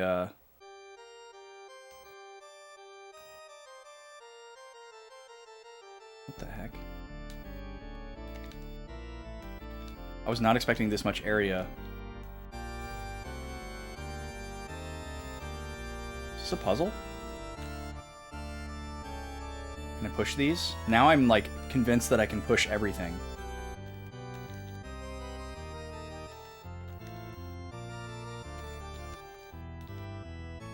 Maybe that's just a pattern that I need to remember? For somewhere else in the dungeon? Because there's those little squares on the ground. It's very strange. Alright, well I can remember that. I don't need to, like, write it down or screenshot it or anything. Pretty easy pattern to remember. Oh, there's something else I wanted to share with y'all. Normally I don't do this until, we get closer to the end of a game, but since it's kind of hard to tell like where the end of a game is, I figured I could just announce it earlier. I know we're not close to the end of this game by any means, but usually when I feel like I am getting close to the end of a game, I'll kind of announce what's going to be on the next poll, and I figured I would just go ahead and do that.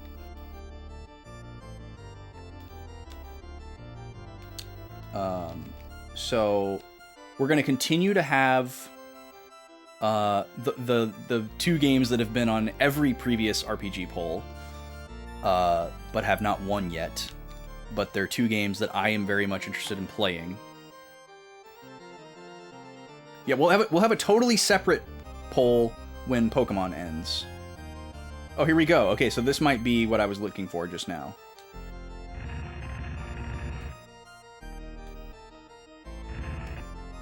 So if we want to match the pattern that was in that cell, it would look like this. Okay, that was it, I guess.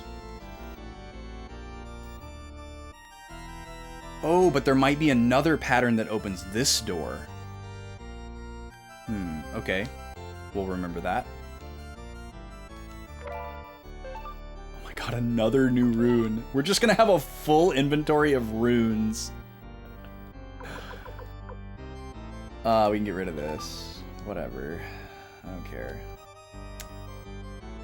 Yeah, we'll have a totally separate poll when we finish Pokemon. I guess maybe this is just for putting them all in one place. Like, this is the more obvious one, probably. Yeah, we had the Darkness rune in Suikoden 1, if I remember correctly. There we go. So the RPG poll.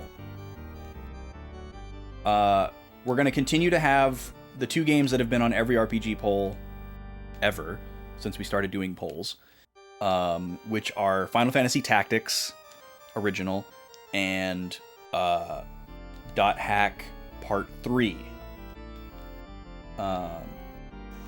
Which are two games that have been like on my back burner for a while, and I very much want to play.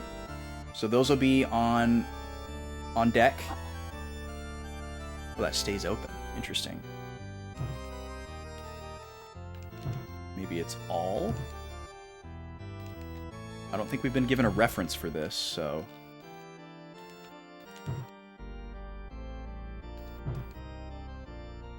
Nope. Could it be none? And then the third game on the poll is going to be the next game in the Suikoden machete order, I have decided. I think I had mentioned that I was kicking that idea around, but I don't think I had fully committed to it. I am now fully committed to it. So the third game on the poll will be Suikoden 4, which is the next game in the machete order. And then we have had a fourth game added to the poll via channel points by our good buddy Rez.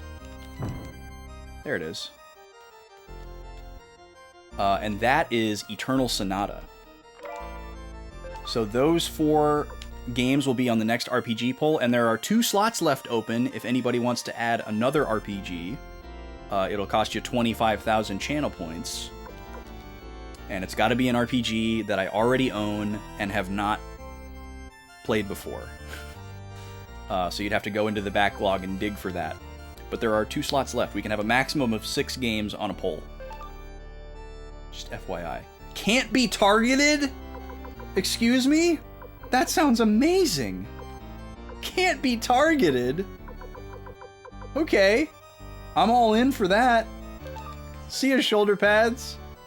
Can't be targeted.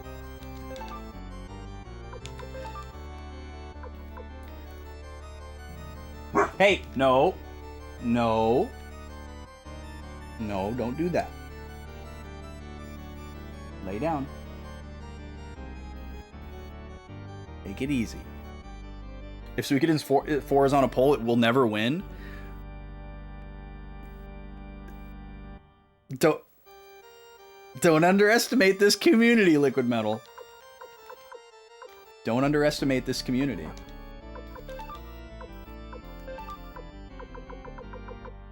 We will see.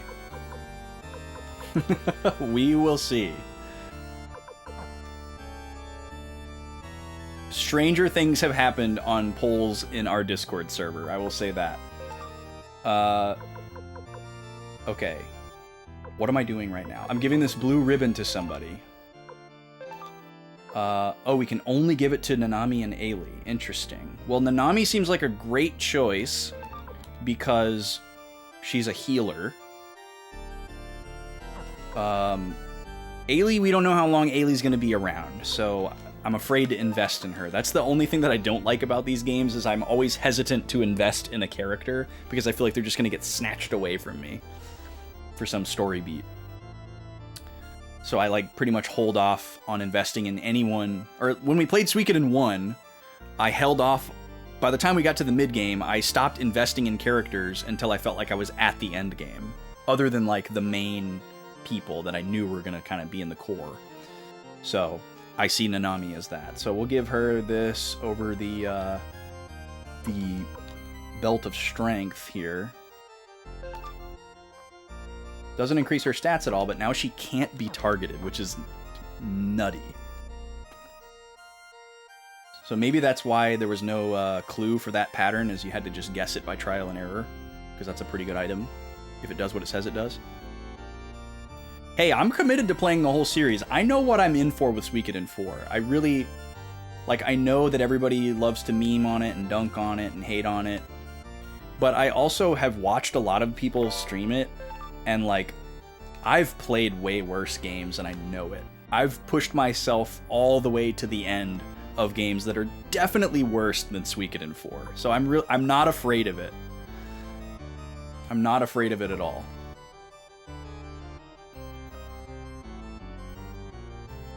Yeah, it seems to be kind of like unanimously people's least favorite Suikoden, but it's like, you know, it's like being somebody's least favorite Final Fantasy.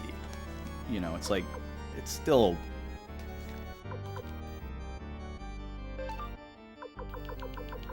like, I have played some stinkers. I have played some stinkers, y'all. I am not afraid of Suikoden 4.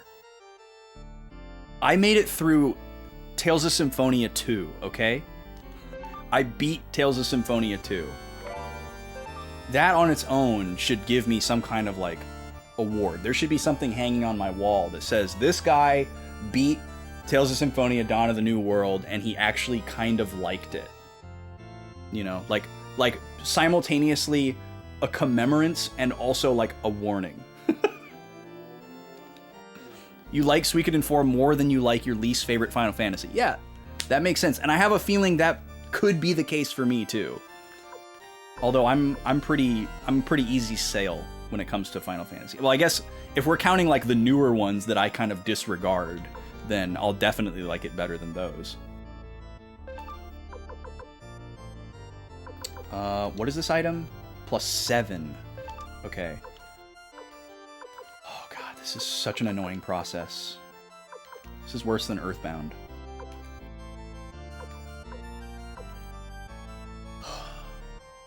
Look at all this crap. I think we might have to let this one go. I'm too afraid to get rid of my status heals, and these are the only healing items I'm carrying. I don't want to get rid of my escape talisman. I don't want to get rid of permanent stat ups. Even though we haven't seen any of these statuses, like really at all. That just goes against every fiber of my being. I guess I could get rid of this water rune, because we already have one, and I don't see myself using another, and we can always rebuy that. So, okay, we'll do that. Okay, and then who do we want to give this chainmail to? Oh, only Freed can wear it. Well, he definitely needs the defense. He's dying all the time. We'll just throw this brass armor on the ground. Oh, is this necklace any good? Nobody can wear it. Great. All right, well, that's going to be the first thing to go if we find another item.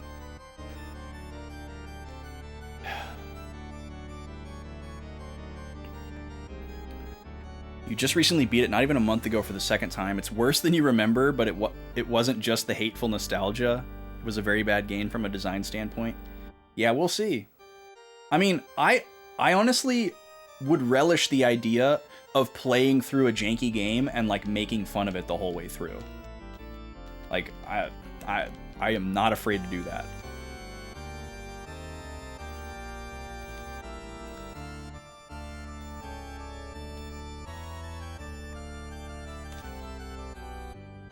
Whoa. Keith Emerson. He's shredding. Yeah, if I can get through Tales of Symphonia 2, I can get through Suikoden 4. What other stinkers have I played? And not just played, but beaten. We'll get to you in a second, Necklord.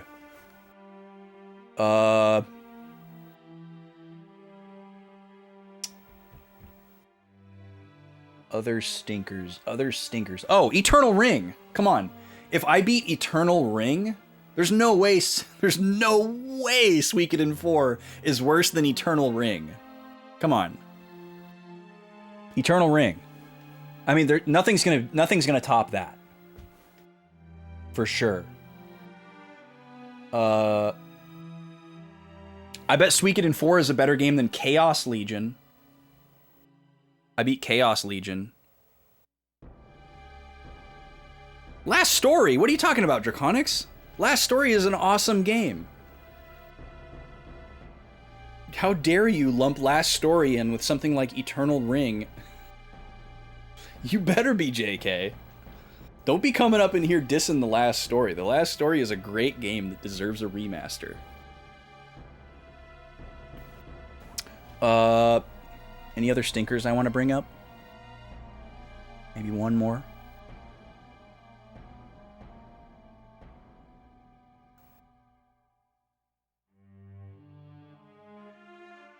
I didn't beat Space Station Silicon Valley, but I have a very, very love-hate relationship with that game.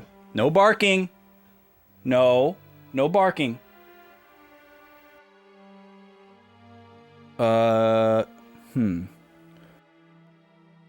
Final Fantasy Crystal Chronicles Ring of Fates? That's a pretty mid game. I got all the way through that.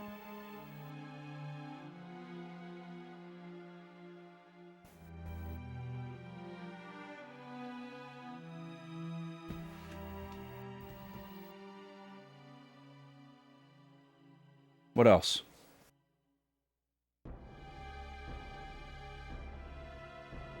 I don't have a lot of bad games. Oh, Xenoblade Chronicles X? I got all the way through Xenoblade Chronicles X. Suikoden 4 might not be better than that game, but I could love-hate it in a very similar way, I bet. Skyward Sword? Yeah, I 100%ed Skyward Sword twice. Capcom action game where you summon monsters with the red-haired protagonist.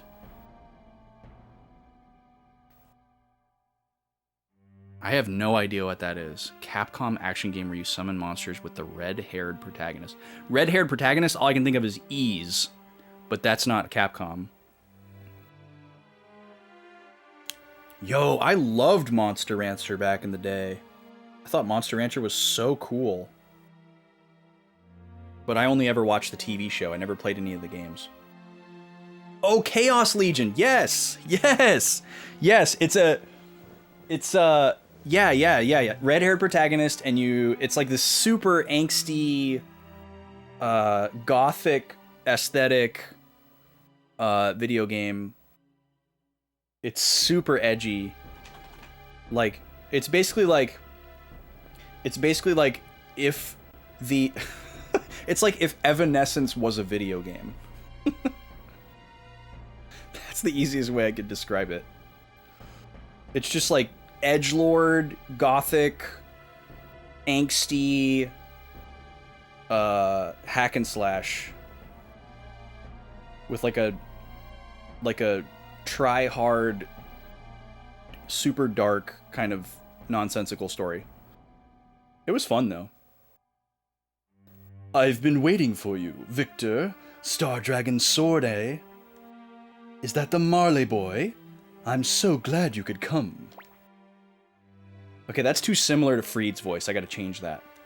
Between the Star Dragon Sword and the vampire hunting secrets of the Marley family, your time is running out, vampire. That's right. Get ready to die. Wait, don't be in such a rush. Of course, I understand that, but I have my own ideas as well. That's why I summoned you. I have someone that I'd like you to meet. Oh. What the heck? So what do you think? Feeling nostalgic? Her name is Daisy, isn't it? Bastard. I'm guessing that's like his dead sister or mother or something. Well, do you give up? Just hand the Star Dragon sword to me, and I'll let you have the girl, okay? Victor? Daisy. Don't give him the sword.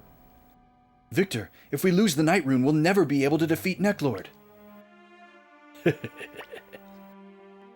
Victor, help me. Don't be stupid, Victor. What's wrong with you? Hand that sword over to me.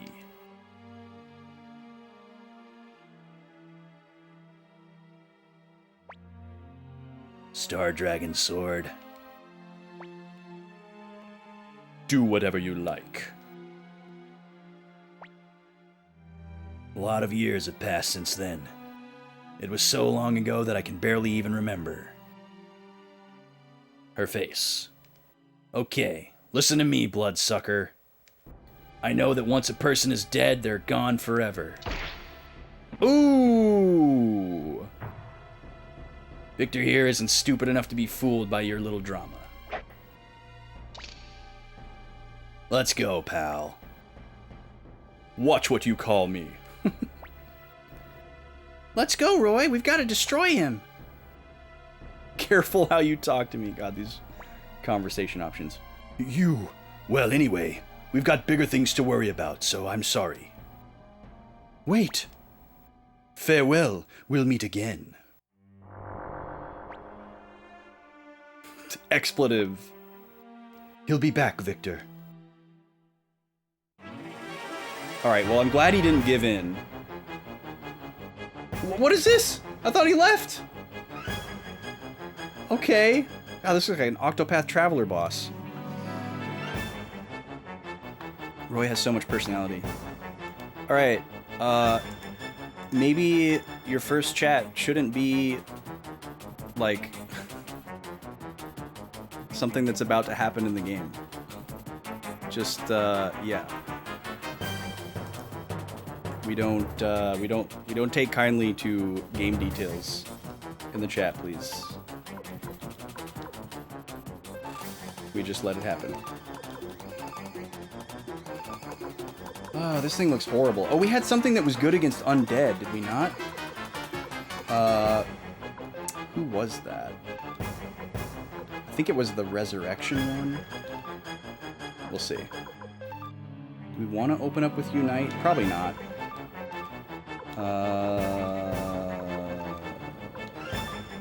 Oh, we could do we could try this again. Repel magic all one time 100%. What does that mean exactly?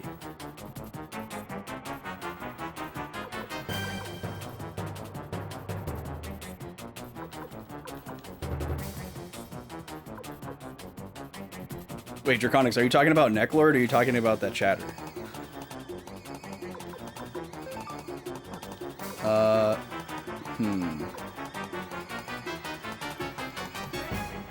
Oh, Necklord, okay. So would this mean... Is this for all allies? It is for all allies. Oh, wow. So it's like just like a free spell block. That's pretty cool. That's really cool, actually. Where do we want to start?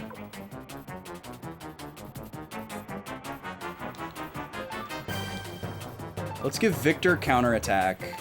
We'll start with that. And then... Works versus undead. So yeah, let's see if this does like massive damage because he's undead or something. Now, thanks, Moobot. You were about a minute too late. That person just couldn't resist, I guess.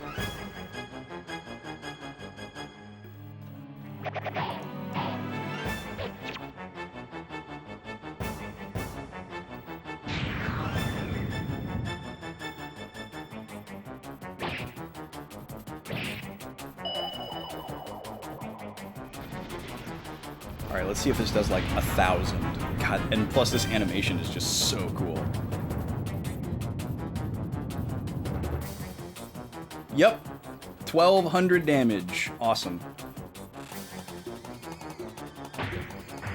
So we'll try that, well, that was an one-hit KO on Freed, the man who just loves to die. He lives to die.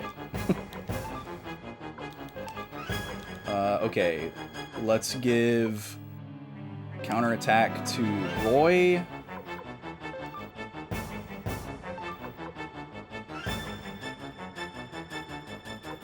Everyone's health is looking fine.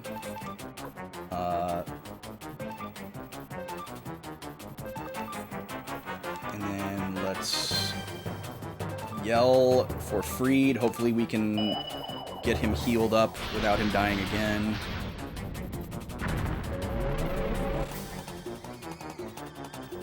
Because he's Cheeks. Oh, I could see it, yeah.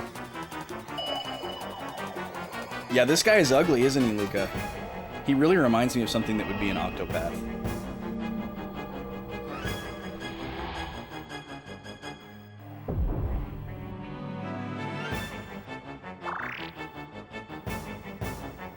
Alright, hopefully he doesn't just immediately whack him and knock him down again. Oh, well.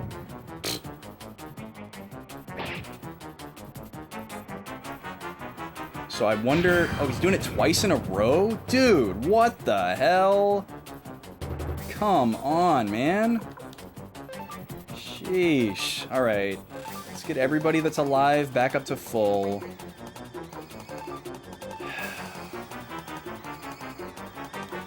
And then... we need to revive Nanami. And hopefully we can do the magic spell and it works on that skill and we can get caught up that way. He probably has a random chance to use it and we just got a bad roll there, so he used it twice. Everything we've seen so far in this game shows that enemy AI is pretty much completely random.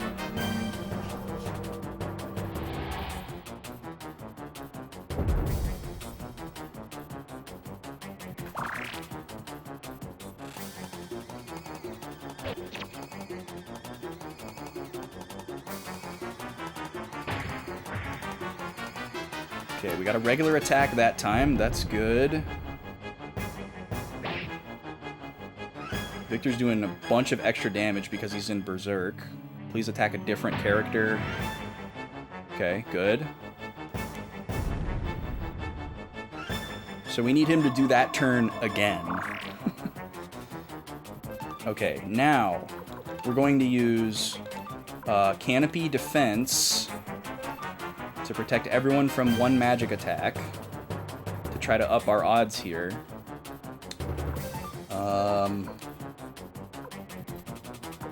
Let's do Shining Light, get some damage in.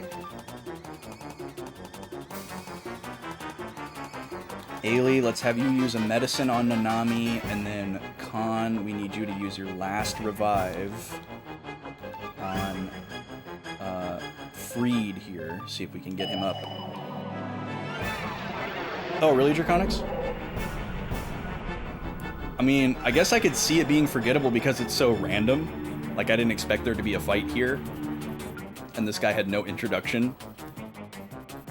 Just like, well, we didn't want you to leave the dungeon empty-handed. Couldn't have you come into the dungeon and leave without fighting a boss. Fighting a boss is like the sit down and eat something of RPGs. And going to a dungeon is your, you know, visiting your relative's house.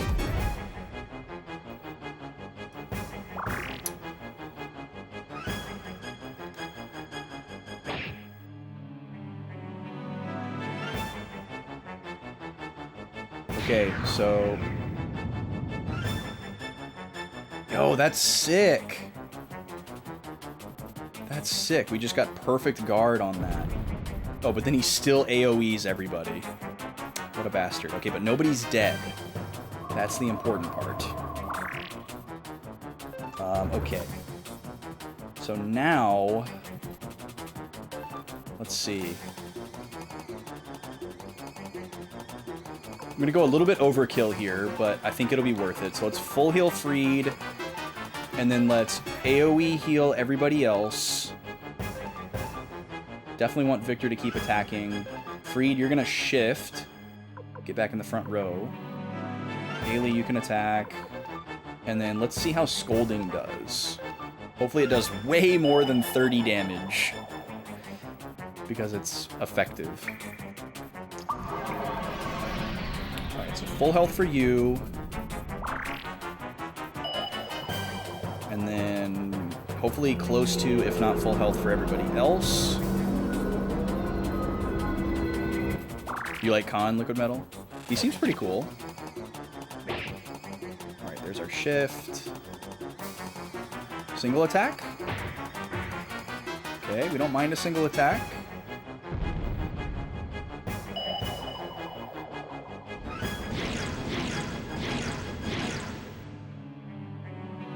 $162. It's a little bit more than his physical attack was, I think. Okay. Yes, please keep attacking Victor. He has the best defense out of everybody in the front row. Alright, Freed, attack. Roy. Let's try Shining Light again. I didn't see how much damage that did. Victor lost his Berserk.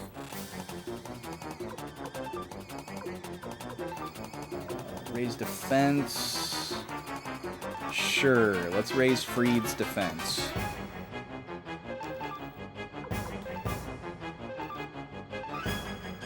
We'll do Scolding again. Can Freed get one hit in? Yeah.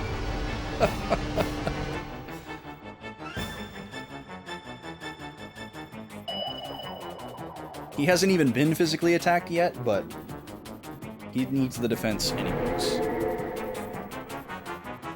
Okay, yeah, that's better than physical attack. We might as well burn up all those. We got rid of all of our battle items, so we don't have any of those to use. I guess I could double check on Ailey's turn. But I'm pretty sure they're all gone.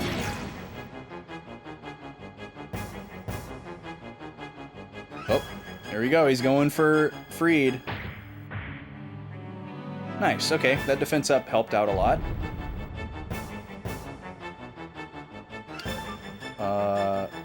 Keep attacking. Let's see. Is it time for another group heal? Do we get full value out of this? Yeah, we do. So let's do that. Attack. We'll keep upping the front row's defense, so we'll give one to Roy next. Oh yeah, we can't even use the battle items unless they're equipped anyways. Yeah, I hate those. I'm never going to use those. Another Scolding.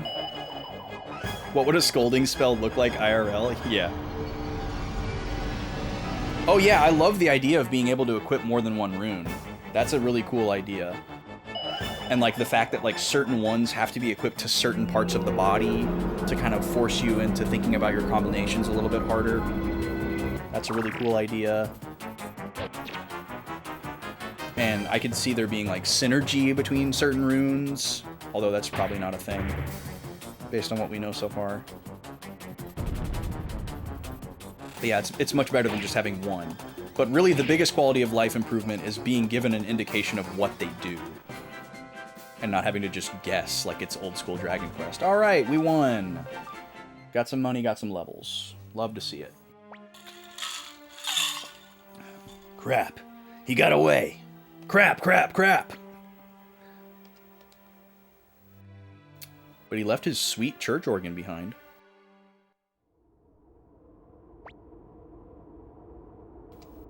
Anyway, we accomplished our mission and Necklord has fled. We should go back to South Window and give our report.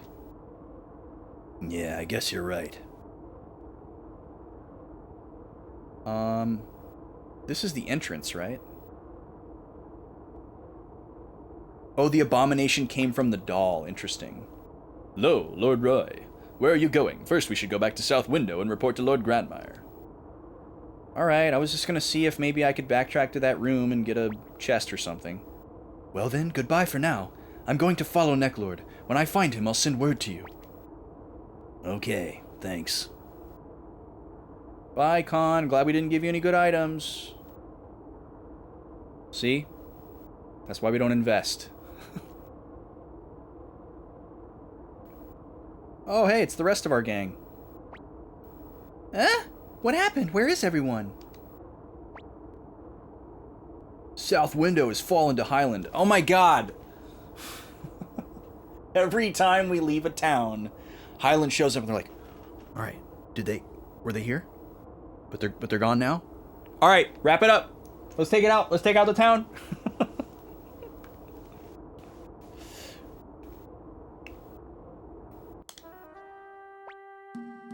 What did you say? Is it true? Is it true? What happened to Lord Grandmire? Killed by Sol and G.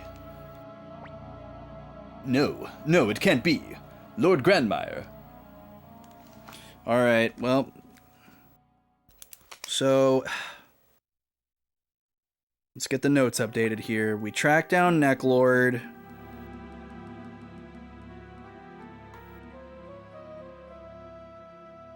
And he attempted to trick us, or trick Victor.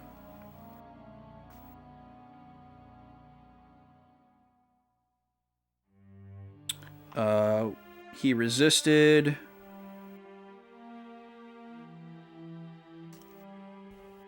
But Necklord escaped.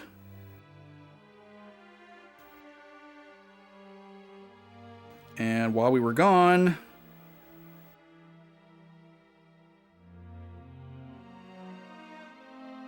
Highland took South Window.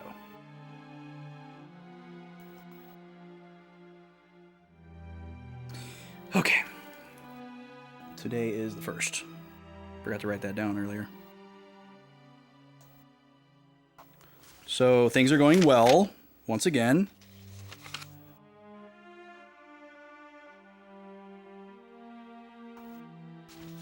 Okay. Yep, that's your boy, Flick. When we played the first game, I wondered if this was where your name came from. So I guess that's confirmation. You know what you wanted to ask me? What do I think of Luca Blight? Oh, I definitely talked about this a little bit, or a decent amount, in a previous stream. You just weren't here. But yeah, I mean, it's like, it's a great example of, Luca Blight is a good example of show don't tell. Like there's a lot of RPG villains where we're just told that they're super evil, or we might hear about super evil things that they do. And you know, you build up this image of them and you know that they're the bad person, but you don't actually see any of the things that they do. So it's very jarring to see what he's doing and have it just right out there in the open. I've heard criticisms that he's like, oh, he's too one-dimensional, he's just evil for no reason or whatever. But like, so many RPG villains are, the same criticism would apply to them as well. So that doesn't really bother me. Plus we've got the rest of the game to learn whatever the rest of his story and motivations may or may not be. I'll make my own call on that as we go. But yeah, I mean, for what we've seen so far, I would file Luca Blight under interesting and outside the norm as far as that goes, just because of the show don't tell. Hi, Gobi. What's going on, pup? Thank you for the kisses. But yeah, like Kefka would be a great example of being told that someone is evil more so than being shown. Like, there's a decent amount. There's a decent amount in Final Fantasy VI, but you hear about a lot more than you are shown. And that's pretty... I would say that is more the norm. So it's cool to be like... to have a window, I guess. And get to see it firsthand.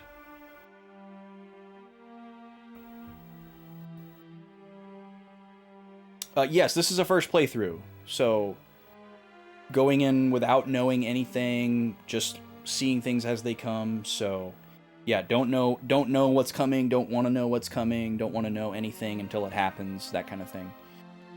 Oh, that's okay. I appreciate the apology. I mean, it was minimal. It was something right before it happened, and it wasn't really a story detail. But yeah, just try to watch out for stuff like that. I'm pretty picky.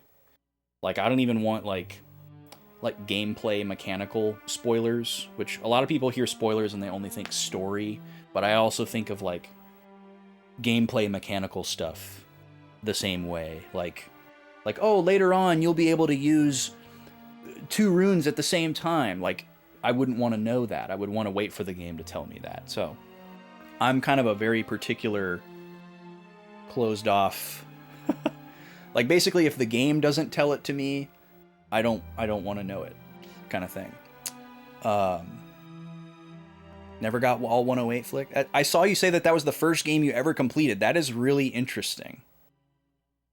That would be a very interesting first game to ever complete. How old were you, Flick, if you don't mind sharing? You think it's refreshing to have a villain who doesn't have a sympathetic backstory or be misguided?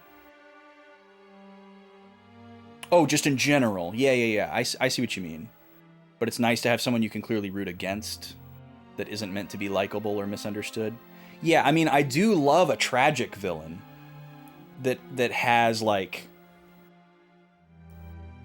certain qualities that you can empathize with, or like you can see their path, you can see their descent kind of thing. Like, you can see how they got to where they are, even though it doesn't absolve them of their current acts or whatever.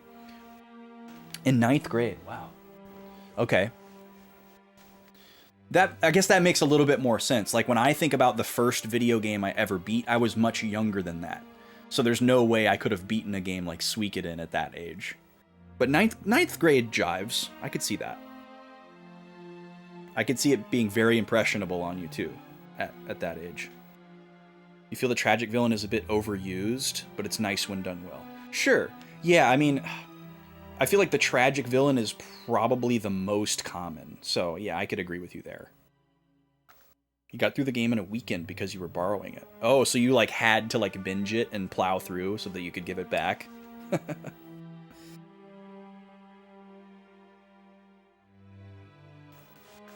No, yeah, I've just been meaning to play these for a long time, and I collected them. I collect a lot of games, and we just finally got around to it. Somebody commissioned me to play the first one.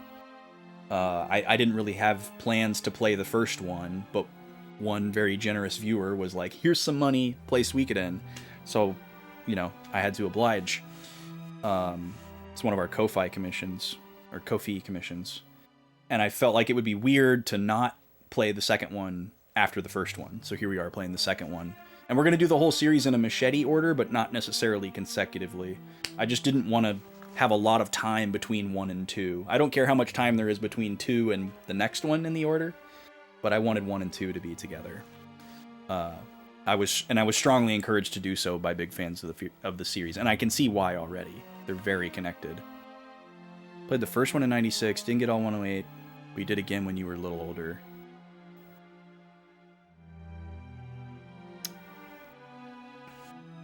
You still have all your physicals. Nice, Flick. That's awesome. Mega Man X was the first game you beat with no help. Your house gamed. I love that. I love that phrase. My house gamed. Mega Man X was something your dad or your sis couldn't help you with, and you beat all by yourself. That's cool. That's really cool. I cannot say that my house gamed. I mean, first of all, I was an only child. But, like,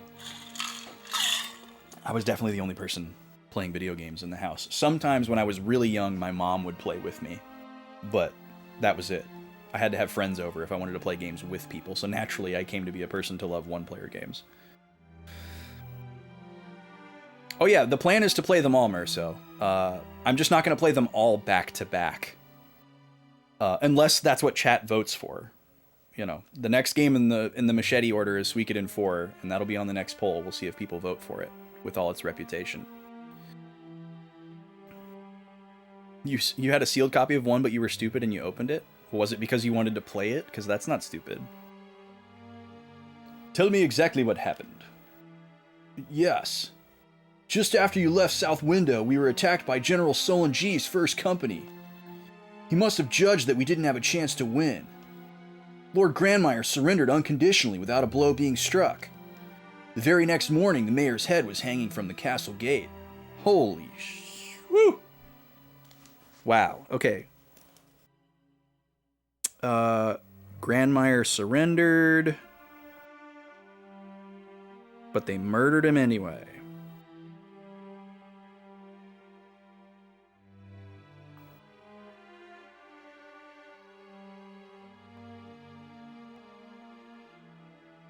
Gee, I wonder who could have done that. Oh, you misplaced your open copy and you felt like trying it again? Oh, and then you found it later? That's rough. I was with women and children, so I managed to get away. Wait, what? What does that mean? Oh, who do you have to thank for getting away? Quiet. Well, anyway, we got away and came after you. On the way, we met Apple, Tsai, and Leona. Oh, nice. We've been missing Leona. My south window. Highland is afraid of rebellion, so they're arresting former Muse and South Window soldiers all over the place. Which means it's only a matter of time before the Highland army comes here. But we've got a few people in this abandoned old castle. What should we do? We should open an item storage place.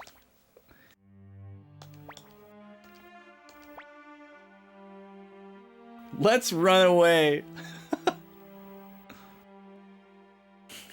Liquid Metal is not a fan of Suikoden 4, y'all. Let it be known. But Roy... But can we stop the whole Highland army? What's wrong with all of you? Is running away all that you can think of? Roy is right, there must be a way. There must be. But to fight a war we have no chance of winning is stupid. We do have a chance. What do you mean, Apple? For a small force to defeat a larger force, strategy is needed. With the right strategy, we have a chance to win. Yeah. And have you figured out this strategy? No, I'm not up to the task. I've learned that the hard way. But I know someone who is. In Radat Town, there's a man named Shu. Oh, we've been hearing about this guy like crazy. It's about freaking time. The best part of Suikoden 4 is popping the disc out of your PS2. Alright, we get it. We get it. This is like a couple weeks ago when KV was bashing Bravely Default. He and I were both students under Master Matthew. Matthew expelled him, but he's a first-class strategist.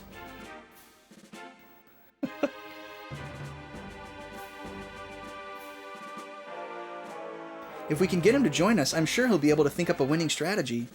Now see, Suikoden 3 is actually the one I'm most looking forward to. It's at the end of the Machete order. Yeah, he has a very pointed and special vendetta against that game, Draconics, but it's okay. I mean, we love KV, but I won't accept any slander of Bravely Default in this channel.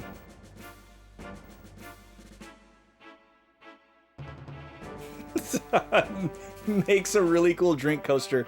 Only sort of joking, though. Oh, this is a reharmonization of the field theme. Da-dee-dee-dee-dee-doo-doo. Nice. I guess you're right. We can't keep running to the edge of the world. That's right. That's right. Yeah, good job, Olgan. Okay, let's do our best.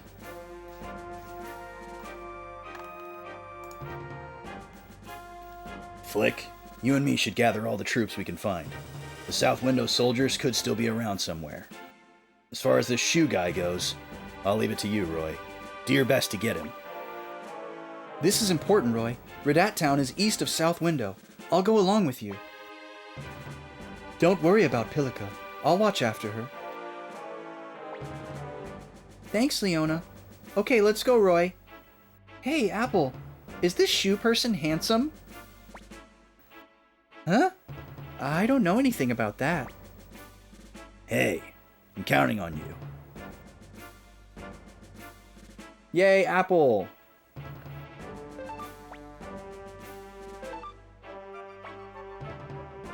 So who else are you going to take with you? Okay, let's bring... Let's see.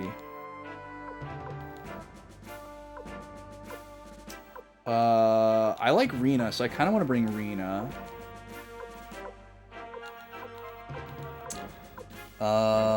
Freed sucks, so he's never coming back.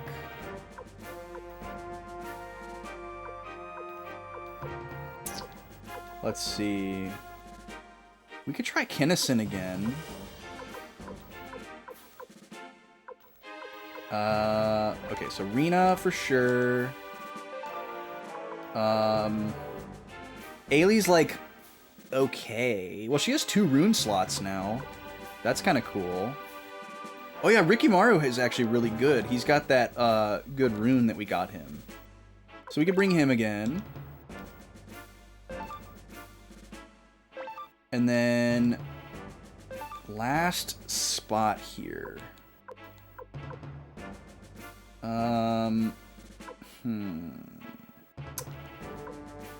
Zamza's pretty good. Hannah was okay. We could try to invest in Sai a little bit. We've never messed around with the spear stuff before.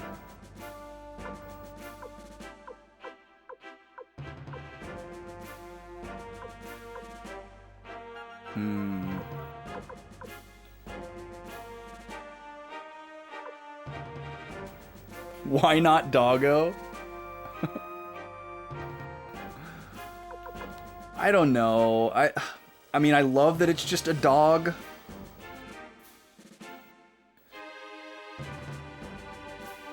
All right, you know what? We'll give Shiro a chance here. Woof. We'll see how he does. We'll see how he does.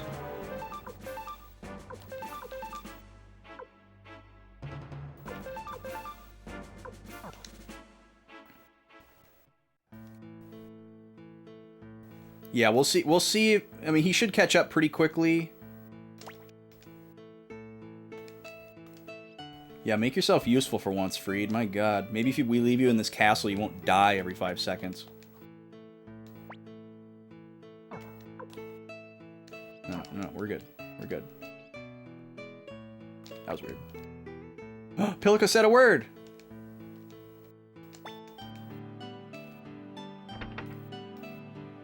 Okay, so maybe this, like, becomes our castle. Just kind of got that vibe. Alright, let's do a save.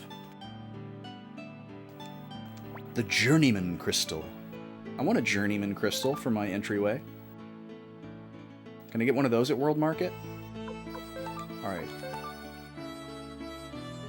The second manliest sideburns in the game. Alright, noted.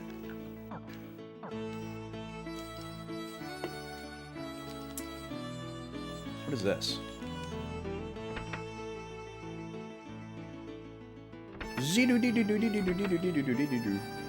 I need to run another ad break, and I think I need to take my dogs out real quick.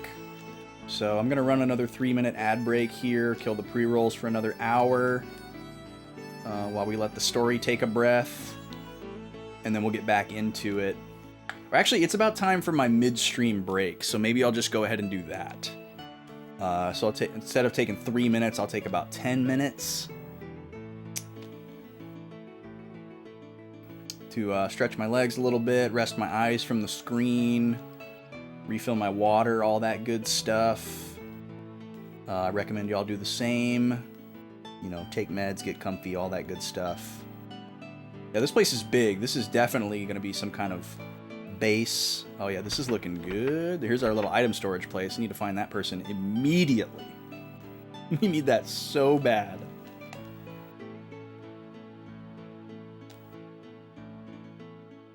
Got a little tavern ready to go here. This is sweet. This is really cool.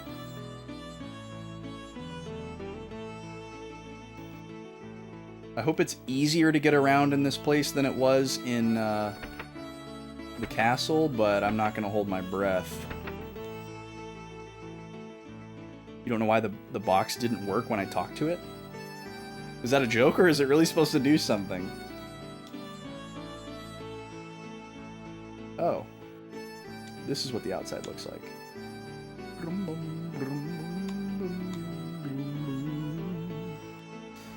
Now, there's a lot going on in here. This actually looks way more confusing than the castle from Suikoden 1, so I'm worried.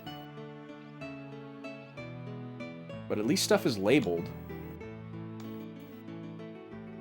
Oh, nice. We have our own graveyard. Because why not? Spooky grave! That's funny.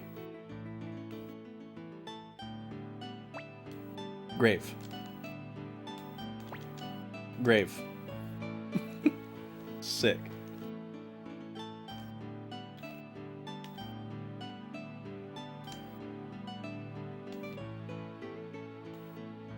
A blower for your laser table? Those are words that I recognize, but not juxtaposed in a way that I understand. Look at this place. This is huge. This is crazy. I'm gonna get so lost in here. I would get so turned around in the castle in Suikoden 1, and it was basically symmetrical. I would just forget what floor stuff was on. This is gonna be bad. This is gonna be real bad.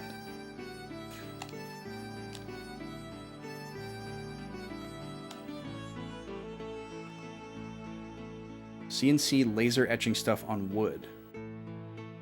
Gotcha.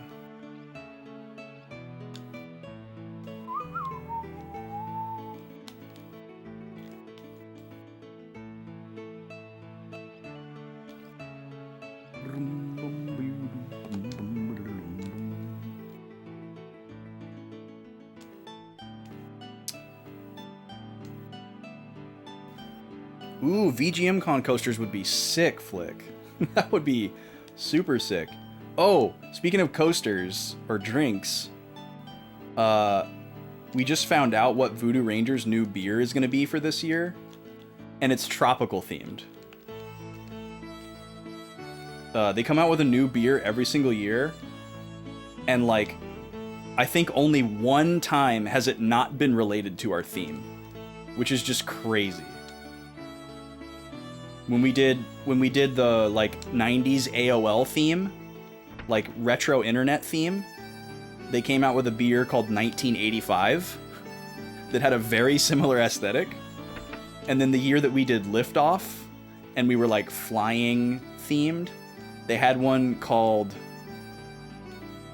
something Force. I think it was called Juice Force, and it kind of had this like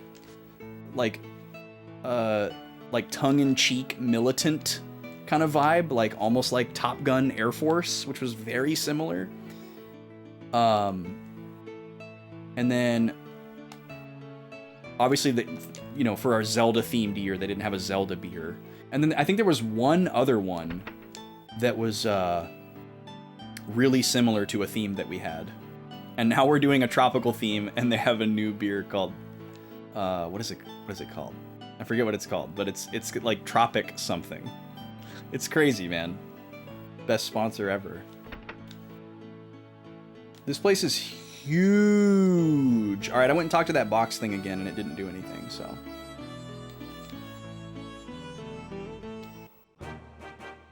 Okay. I'm going to take my midstream break here. Yeah, let's do that, Flick. Let's do that. That could totally happen. We could definitely figure out a way to, like, cut you in on that. Okay. So let's see, it's about 9:16 right now. I'm going to take a midstream break here. We'll be streaming until at least 11 p.m. We always put an extra hour on the table, usually a little bit of a bounty on that. I'll stream till midnight if I feel like it. Definitely till 11. I'll be back at about 9:30. I'm going to put some music on. If you're concerned that you won't know when I'm coming back, I'm going to run a 3-minute ad break right before I come back. So if you see ads, you'll know that I'm coming back at the end of those ads. If you don't see the ads, just watch your clock for around 9:30. I'm going to go stretch my legs for a little bit, let the puppies out, rest my eyes from the blue light and all that good stuff. Thank y'all for being here. I'll be back in a little bit.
All right, we're back. Thank you for waiting. I hope you had a nice little break. I certainly did. I hope you're enjoying this festive, snowy Nintendo, mostly Nintendo music.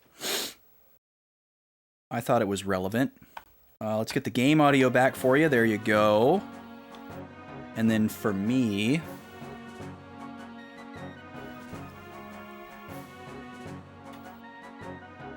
go. Now I can hear it.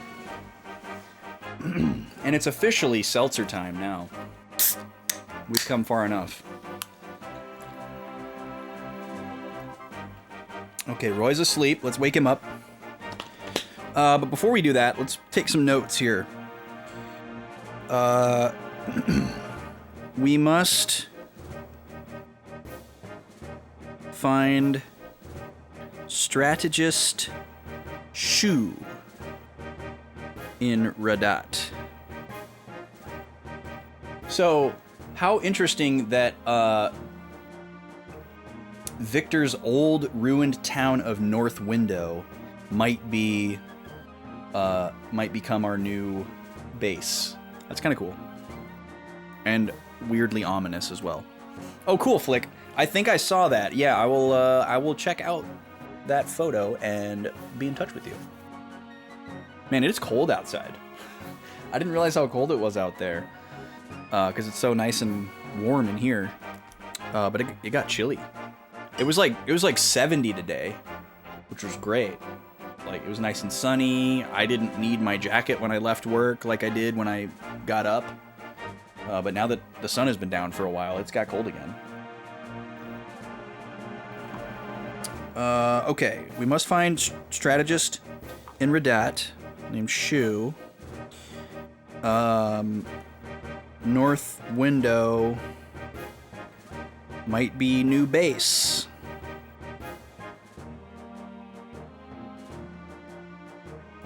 All right. So we're going to go down to... Well, actually, no, we can't go down. I was going to say we're going to stop in South Window and stock up, but we can't do that.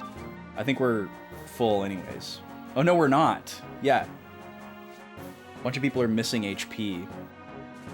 Oh, just Rina and Shiro. That's weird. Whatever. We'll be fine. Yeah, I bet it's pretty cold there, Gad. I feel for you. I don't miss that weather at all. Oh, Shiro's down already. Poor guy. Stop attacking my low-level characters. Let them live. Dang it. Alright, this is not good. Let's, Wait, what is let go? Isn't it usually run? That was weird. Alright, let's see if we can get over to Couscous.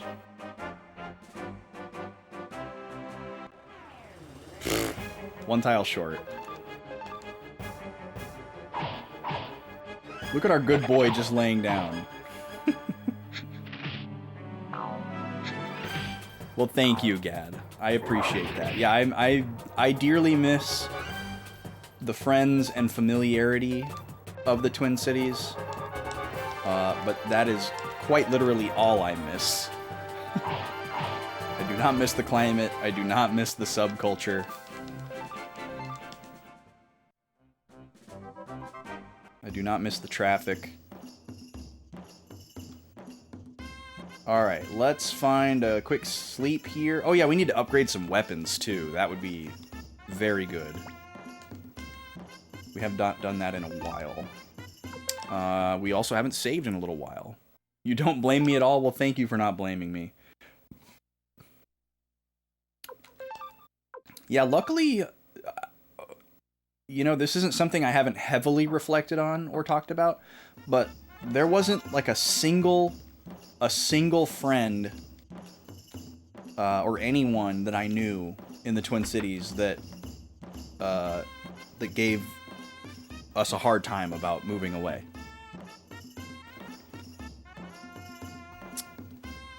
So that speaks to the quality of my friends. Okay. Oh, Shido cannot have his weapon upgraded. Well, that is definitely a strike against.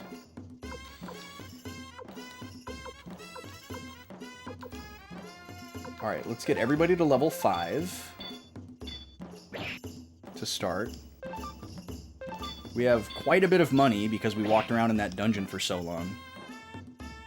Yeah, exactly. You talked about it behind my back like real Minnesotans. Yeah, I'm sure there were people that were upset about it and didn't like it and maybe thought it was a dumb decision, but nobody gave me guff about it. Okay, 3,500 to go up to level 6. Oh, we actually have the lowest attack power out of everybody. Oh, cool, we got a new name. So level 6 is the max that this blacksmith can do. I think I'm good with everybody being 5. Oh, look at this. We can embed some of these. But only wind and fire lizard. Interesting. Repel magic 5%. Damage times 1.5 damage self. Well, that's pretty stupid. But repel 5% of magic. That's kind of cool. I don't know how that works on a weapon. I don't know what that means, really.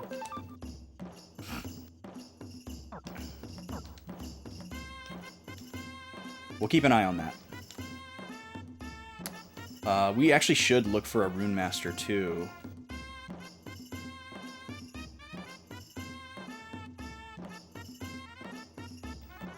This town is kind of confusing to navigate as well.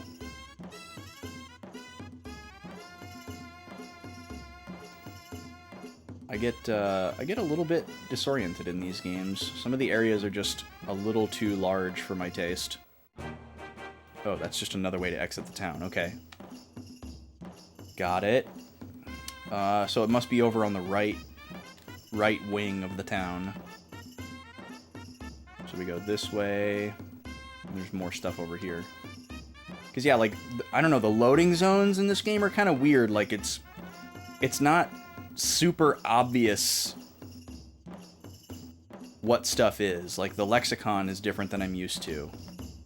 Like, what indication to me is there that this edge of the screen here is going to lead me to more town versus back to the field?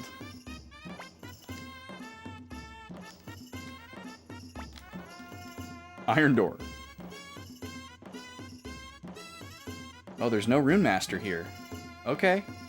Yeah, because that's it. That's the port where we came in from Coronet.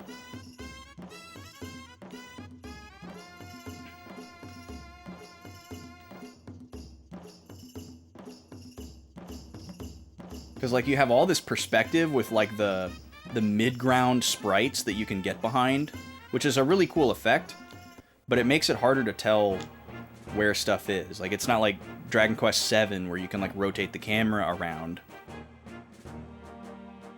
And it's not like a early Final Fantasy game where it's, like, purely 2D and you can see everything and you can't get, like, stuck behind anything. And, like, the field of view on something like Final Fantasy IV or Final Fantasy VI is so much larger than this. Like, you could see more of a town at the same time because of the art style. When games zoom in super close like that, I get really disoriented and have trouble with wayfinding. And there's no map of the town.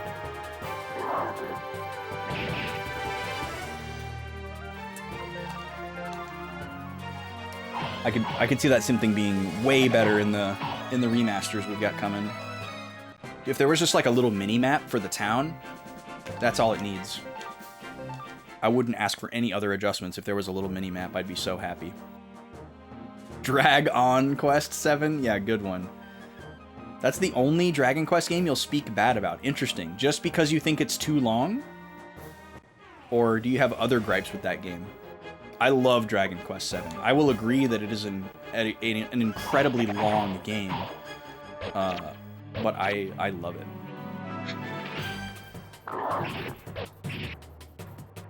I would certainly, like, any recommendation I gave to somebody to play Dragon Quest VII would come with a lot of other information.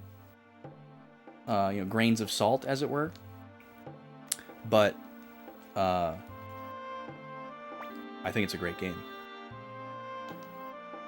How do I recruit you? I probably have to get a little bit farther to where I actually have, like, my place. Alright, let's see if we can find Shu. I have a feeling they're going to look pretty obvious.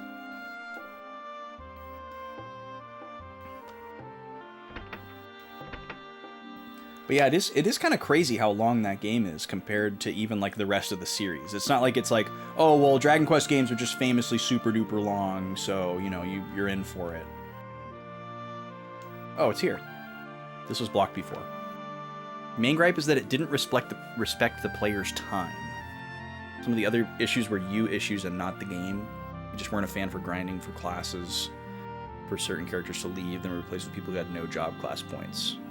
Interesting. Yeah, I could see how, like, for certain personal preferences, that would be really frustrating. But yeah, I don't know, like, I would definitely say it's unfair to say that it didn't respect the player's time. Like, it's a game from a specific era of time where games were kind of like in an arms race to have the most content possible. So they were, like, competing to be the longest they could possibly be and to, like, get the most, like, hours per dollar. You know, like PS1 RPGs, that was kind of like the arms race, was just length and content. This is an 80-hour RPG. This is a 120-hour RPG. You know, that kind of thing. So, I don't know if it's fair to hold the length of the game against them. Like, because I feel like you could make that same gripe about,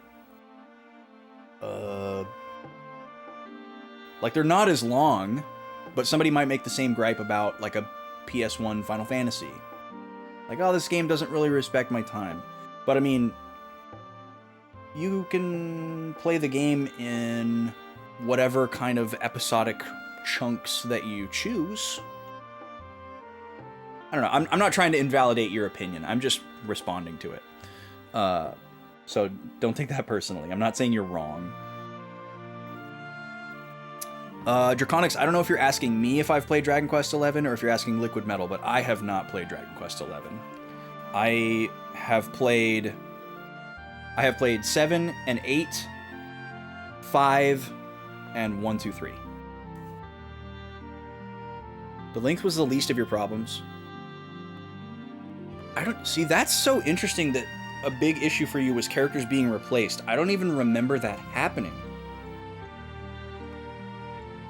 It's been a long time. I mean, my big first playthrough of Dragon Quest VII was in 2009.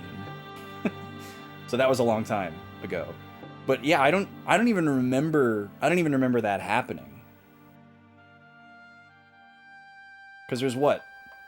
5 party members? 6? And you can only have 3 at a time? Or is it 4? Yeah, that obviously didn't leave an impression on me that lasted 15 years, 12 years, whatever it's been. So this is where Shu is, eh? Hey, Roy! So there's something going on between you and Shu, huh? What? We've never met him. What is that line supposed to mean?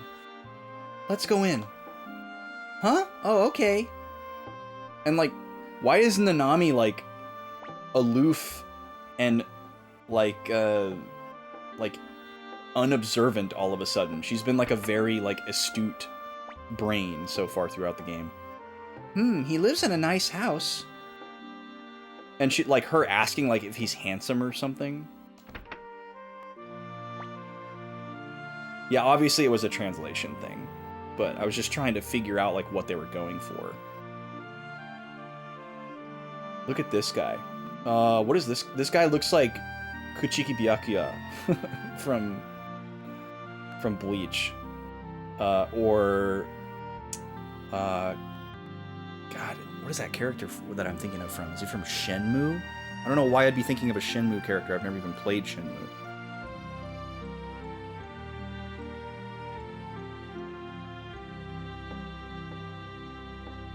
It's been a long time, Apple. You know who I'm talking about, Liquid Metal? Yeah, he looks kind of like Byakuya. Shu. I already know what you want, but go ahead and tell me anyway. I want only one thing. I want you to join us. You must know what Luca Blight is up to. If Highland takes over this country, a lot of people will suffer. Please, Shu, please lend us your strength. That's what I figured. You're right. Luca Blight is a blight on this land. He intends to crush the state. You see what I did there? You like how I incorporated his name? It's very on the nose, but, you know, couldn't resist. Yes. God, I remember, like, going to school and, like, geeking out about Byakuya's Bankai to my one other friend that watched Bleach. We're on the verge of a nosebleed here, chat. So, send those prayers up. Kleenex is standing by.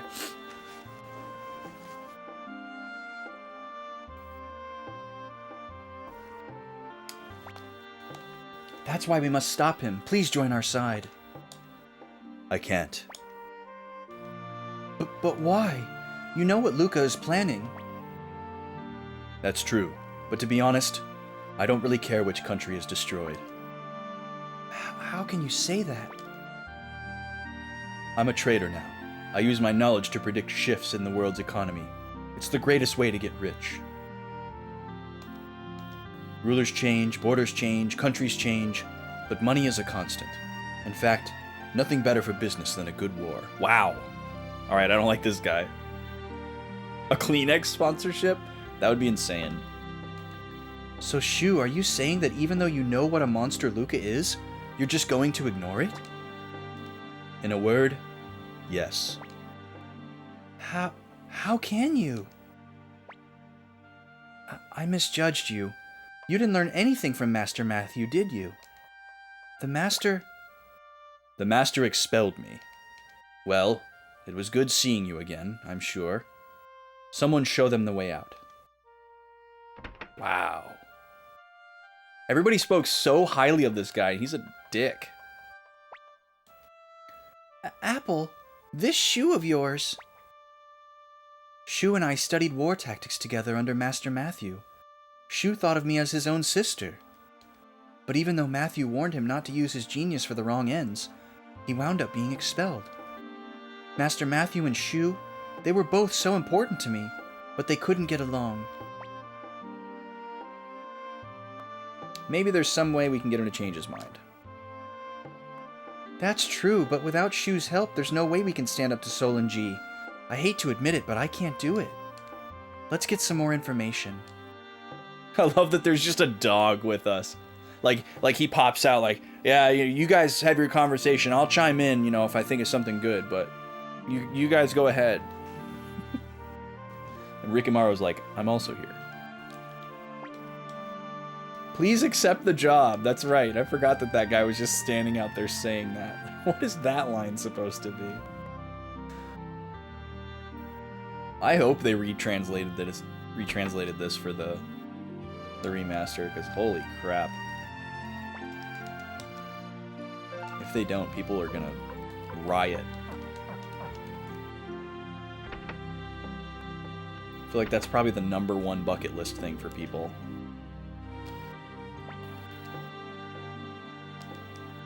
He's busy. Yeah, you look real busy.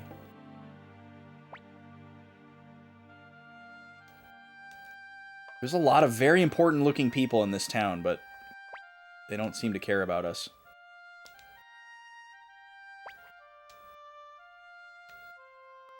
So we're supposed to get some more information. What the heck does that mean? Just talk to everybody? Like, that's what that translates to me in RPGs. Talk to everybody.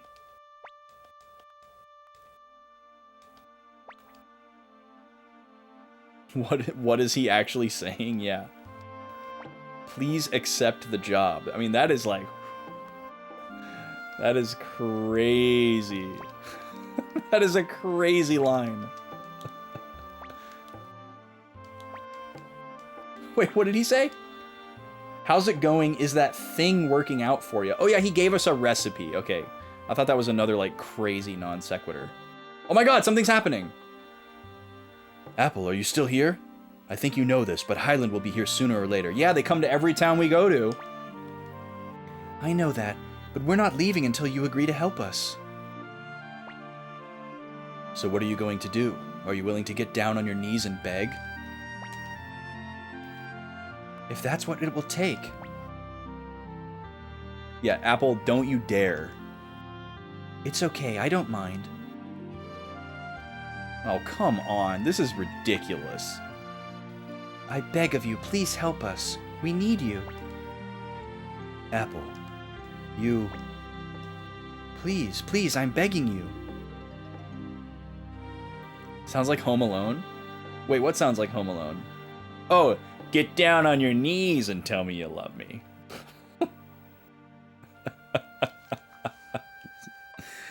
We just watched both of those recently. Those are like my it's not Christmas until movies. Those are so good. We need your strength, Shu. Alright, I believe you. Tell you what I'm gonna give you, snakes. God, that's the best. I'm leaving. I'm not thirsty anymore. This guy sucks. Apple, have you lost your pride as one of Matthew's disciples? You should be ashamed. No, you should be ashamed. Yeah, get him! Of course I don't like to dirty myself on the ground before you, begging like a dog. Meanwhile, Shiro's like, Excuse me. I'm right here. But if necessary, I can throw away my vainful pride. That's what I learned from Master Matthew. I'm leaving. Yes. Come on, Apple, that's enough. No, even if there's a tiny chance, please stay with me just a little longer, Roy.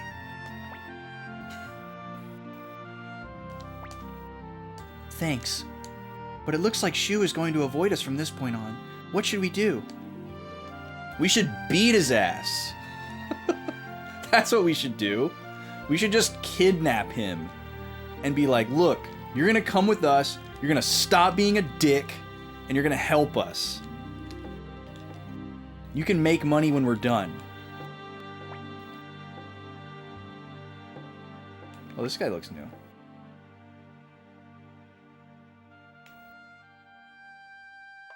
Yeah, exactly. Let's just grab him. Like, there's only one of him. There's like 9 of us. And we have a dog. Please accept the job. I'm just gonna stand right in front of the front door of my house, perfectly stock still. And if anyone comes near me, I'm just gonna say, please accept the job.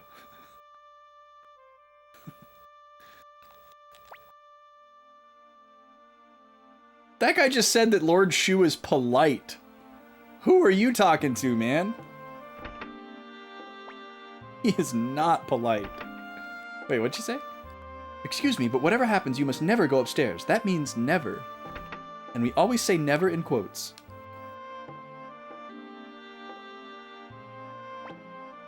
Is this a shop?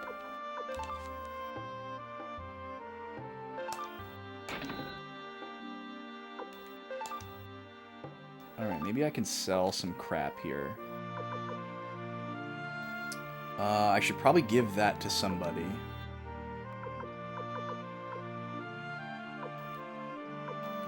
God, we desperately need item storage, and we desperately need a rune master. Let's see. Let's give this belt of strength to somebody.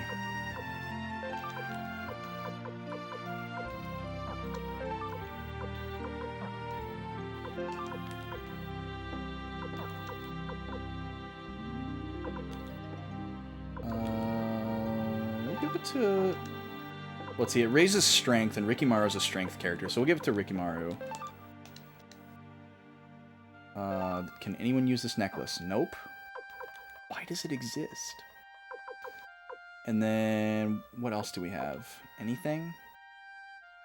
That's literally it. Alright, we'll sell these boots real quick to free up a slot.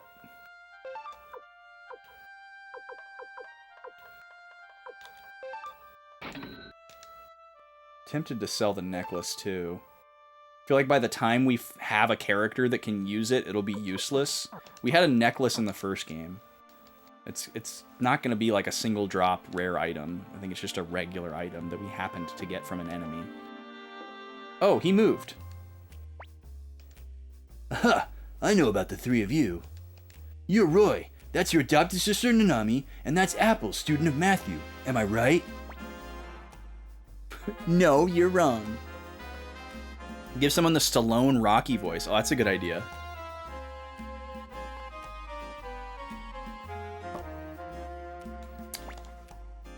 I knew it. Richmond, the greatest private eye in Redat Town, can find out anything. So, you came here to get Shu the Trader to join you, right? Yes, I know about the scene in the tavern, too. Do you want to hire me to help? I need 1,500 potch up front. Then I'll get you some good information on Shu. We've got the cash, but I kind of want to just shake him down a little bit because he's being so pompous. This song is ridiculous. I thought you'd say that, but believe me, you'll need me soon. I know that too, of course. Kind of like breaking the fourth wall a little bit there. Like, you can't progress until you give me the money. Alright, we'll pay him. Okay, it's a deal. Leave the rest to me. Go back to the inn and relax. I always do what I promise. That's a promise from Richmond. I'll find you when I get the info. The inn is... oh yeah, the Cora Inn. Of course you know. They've got a great shop. Try it. Awesome.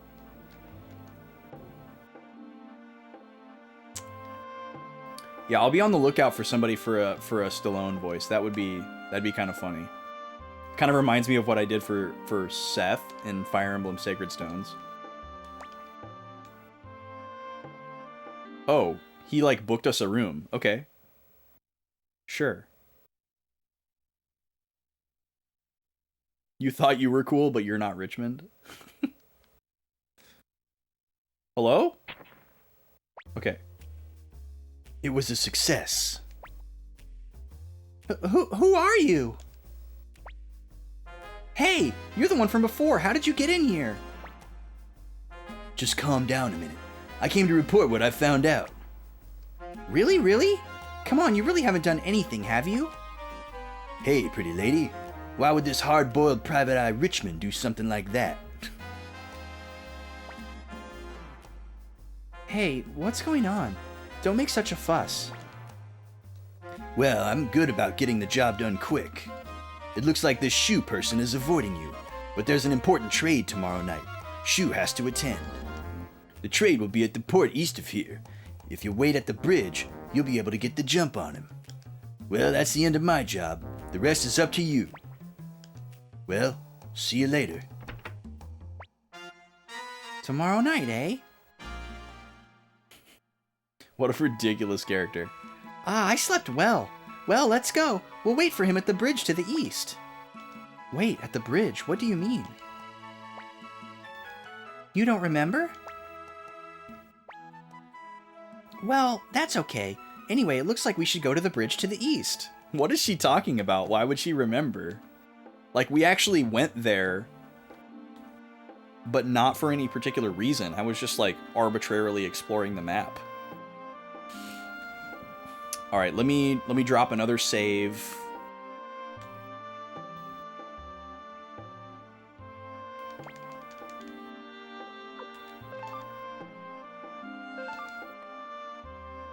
And then we'll go check that out.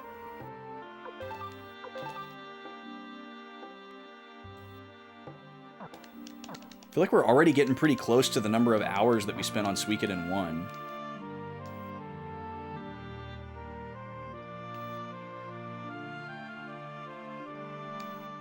which is kind of wild. You wonder if Aiden will have a character named Pear instead of Apple? Oh, it's literally attached to this town. Okay.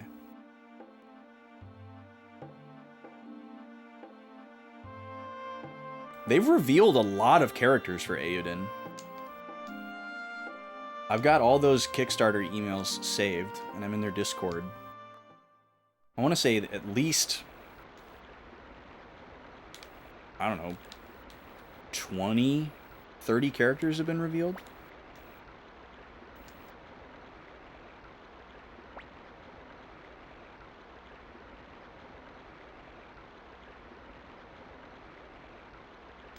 Oh, here we go. According to that private eye, Shu will come this way. So let's wait for him here. Okay. Not here yet, huh? It's starting to get cold. You're right. Hey, over there!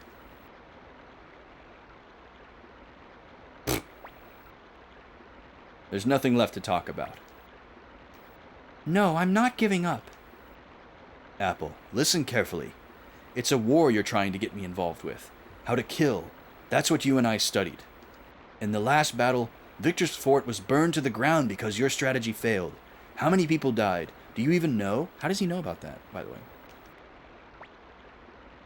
Yes, I know. I was weak and ineffective. That's exactly why we need your help. And if your strategy had been successful, it would have also meant the loss of life. Can you really bear that burden?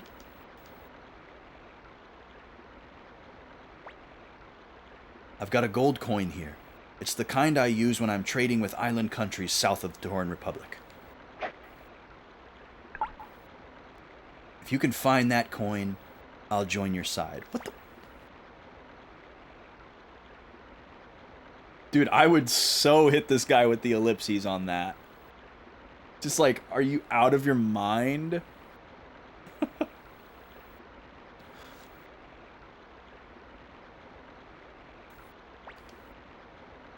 Is that really a promise? Yes, but remember, that's only if you find the coin. What meaning does that have for anything? Hey, it's impossible. We'll never find that little coin. Let's go home. Maybe Victor and the others will have come up with a good plan, okay? Okay? No, I'm going to find that coin. First, we'll have to stop the flow of water. Let's go to that sluice gate up ahead.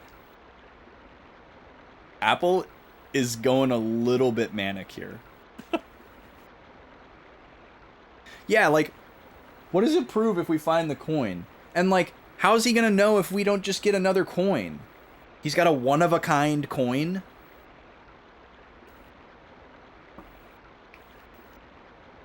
If he had a one-of-a-kind coin, why would he just throw it in some random water? I hate that everybody likes this guy now. What do you kids want? This is no place for a bunch of landlubbers like you. I know. The sluice gate? That's a funny joke, kid. This gate only gets closed a couple of times a year for special reasons. There's no way I'm closing it now, okay? Now go on home. It's past your bedtime, kid. Please, it's very important. You don't hear too well, little girl. Don't make me give you a spanking. What the? You don't want to get hurt, do ya? This guy is violent. What if I told you Shu is my favorite character? I mean, I smell a redemption arc. He's got a chance here, so we'll see. You can hurt me if you want to, but close the sluice gate. Okay, Apple is a little bit too submissive. Apple, let's just give up. Hey, you should take that cute little girl's advice. Oh my god, look at this guy. Okay, this guy might need Stallone's voice. I was gonna go Patrick Warburton, but since you said Stallone earlier, like, either way, there's no wrong choice here. Hey, what's your trouble, dude? Hey, Amada, these crazy kids are telling us to close the sluice gate. So these kids are up to funny stuff again, eh? Don't worry, I'll take care of this. Okay, thanks. So what do you want? A sluice gate? You mean that thing over there? Yes, please. Just close it for one day, even just one night. Could you please close it? I see. Sorry, little lady. I can't just close the sluice gate for no good reason. If someone's life was in danger, or if there was some other emergency, it would be different. Many people's lives depend on it. We must stop the Highland Army. Manliest chin in the series. I don't doubt it. Listen, little lady. I don't think the sluice gate has anything to do with the war. Wow. You're really serious. I got a weak spot in my heart for hard-working kids like you. Okay, here's what I'll do. I'll fight you for it. He's a fighter. It's perfect. If you win, that means you're for real, and I'll close the gate. How about it? Want to try? Forget about it. Yeah, I'll do it. I knew you'd go for it. I got a good eye for character. You look like a tough kid. Now you and I will fight like men. Okay, let's go for it. Put some boxing gloves on, put me in a ring. First, show me what you got, boy. Okay, so is he baiting an attack, or I'm just gonna play obvious here? Yeah, he's defending.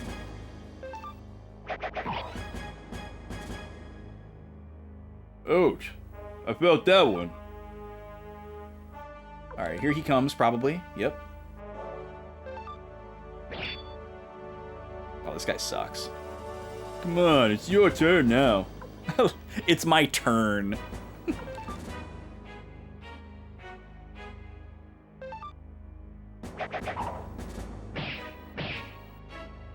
Okay, so wild attack doesn't work if he defends.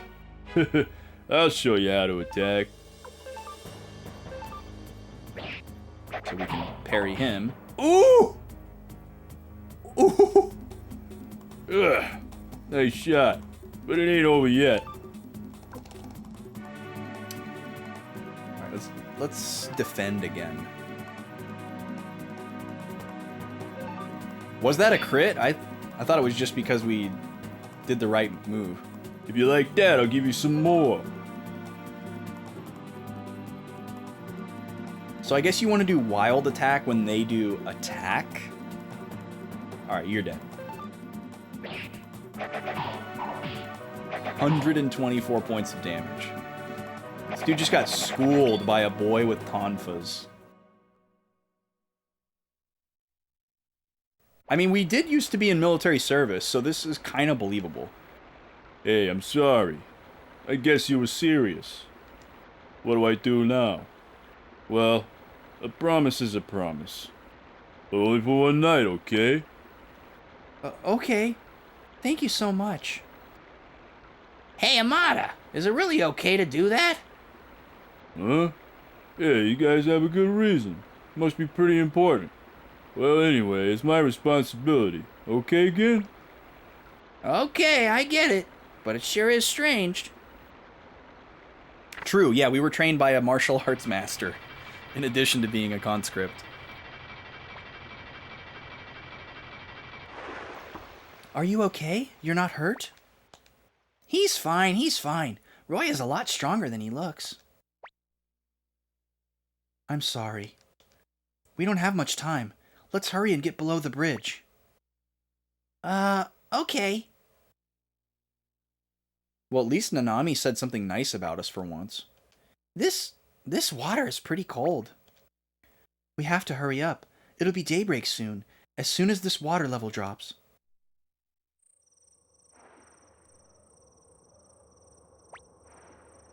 Hey, are you okay?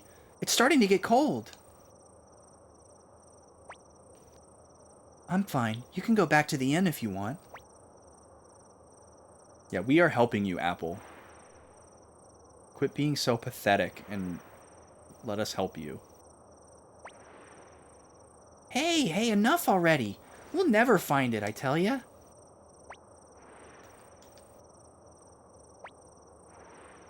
Hey, we'll never be able to find it. I saw the whole thing. Oh, I see. He duped us. Saw what? When Shu threw the coin, I saw it. That man replaced it with a stone just before he threw it. It happened so fast. I wasn't sure what I saw, but that's why we'll never be able to find it. That's not true. I'll look too. So yeah, he's just torturing us. He's just trolling us. There is no coin. It's fine.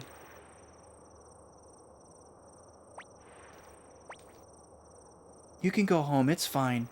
I knew it wouldn't be easy. Shu wasn't even willing to give me a fair chance. But I didn't want to believe it. That's why... Please go back to the inn. Don't say that.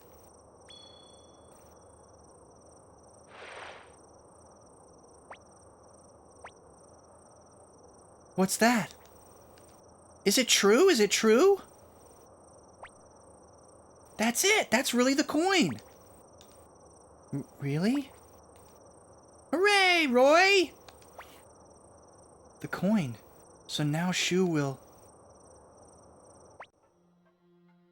Apple. Shu! Wow, we got in the water. That's impressive. The promise. Yes, the promise. You were so cold to me. What did you have to? It was necessary.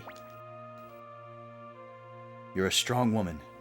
I may have inherited Master Matthew's brain, but you inherited his heart. So then... Yes, leave it to me.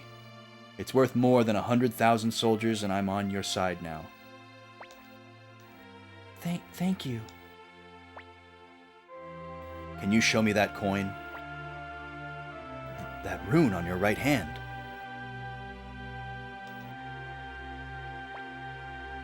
Your name is Roy, right? You wouldn't be Master Genkaku's son, would you? How do you know about Grandpa Genkaku? I see.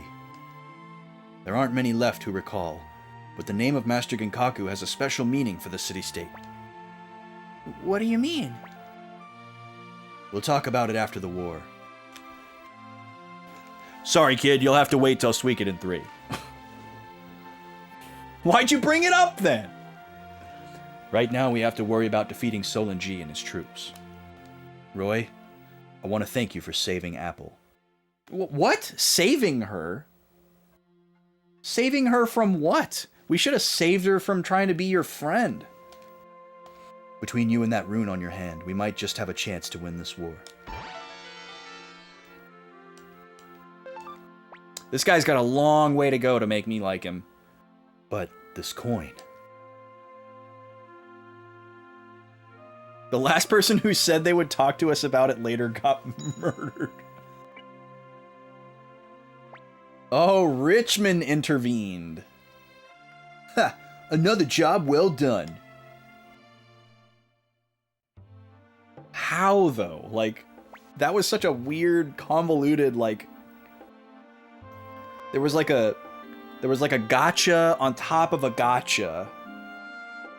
And it didn't really make sense. But whatever. We got the story beat.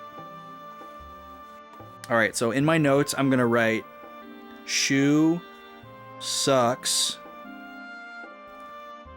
Apple is an angel. Yeah, there we go.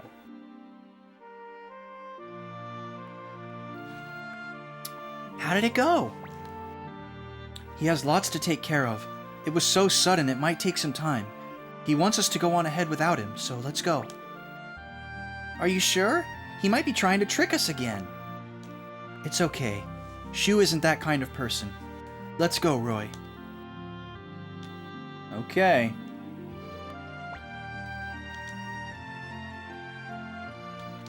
So, but we don't know where we're supposed to be going. She acts like we have some other kind of objective.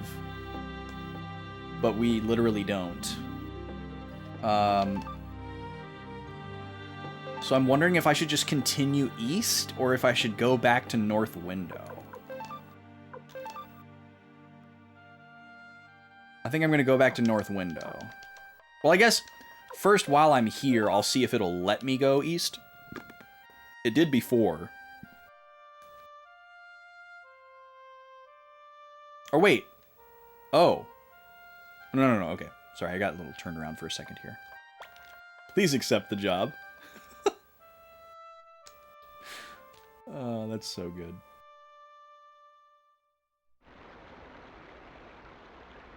The hatches are open.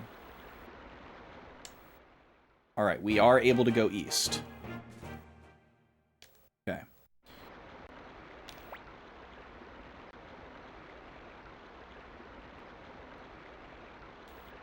Oh. That sounds like a recruit. But I'm like... I am not confident that we can recruit characters right now. Okay, I'm going to write down what this guy said, though. Burnt down fort east of Radat.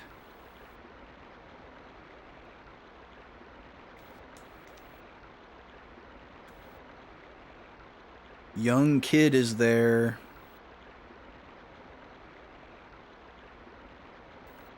Surrounded by Highland.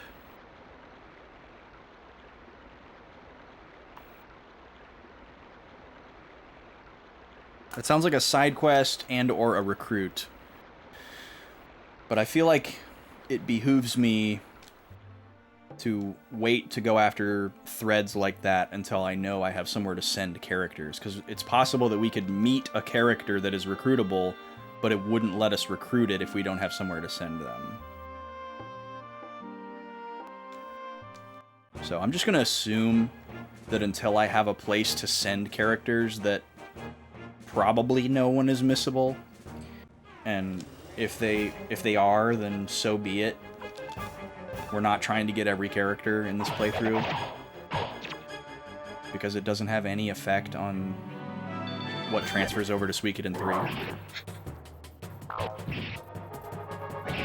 So we're just gonna get what we get, which feels very freeing.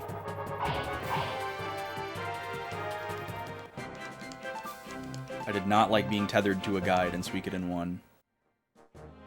I'm glad that we did it. I don't regret it, because it's worth it for what it's bestowing upon this playthrough.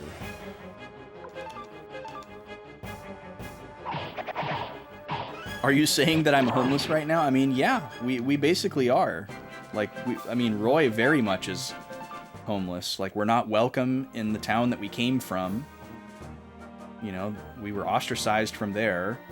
They think that we're traitors. And the fort that became our surrogate home after that got burned down. So we can't go there. Everywhere we go gets leveled by the Highland Army. So we are absolutely nomadics without a home. I don't know why I poked my head into couscous.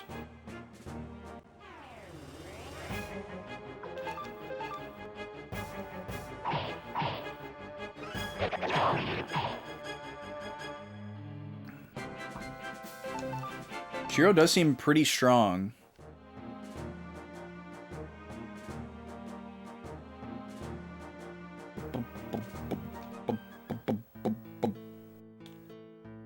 Headquarters. That's cool.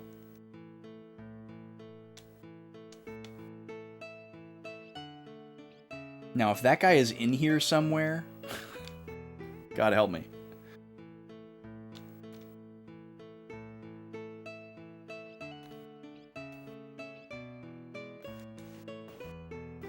Yeah, it's pretty hard for me to justify, wow. It's pretty hard for me to justify replaying any game just because I'm so focused on my my backlog and like trying to make sure I play as many things as I can at least once. So I think it's very unlikely that I would ever replay one of these. But yeah, if I did, that's definitely what I would do. Is like go for 108.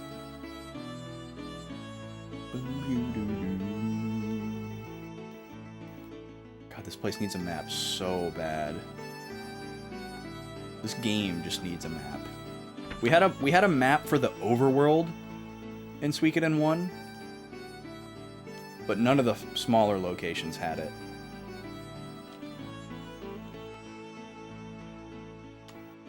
But yeah, I don't know how anybody could get 108 on Suikoden 1 without a guide. You could get very close without a guide, without too much trouble. Like, most of the recruits are like right in front of your face and fairly obvious. But there's like 5 to 8 of them that just, there's no way. Oh, nice little terrace here. Like, some of those conditions were so specific.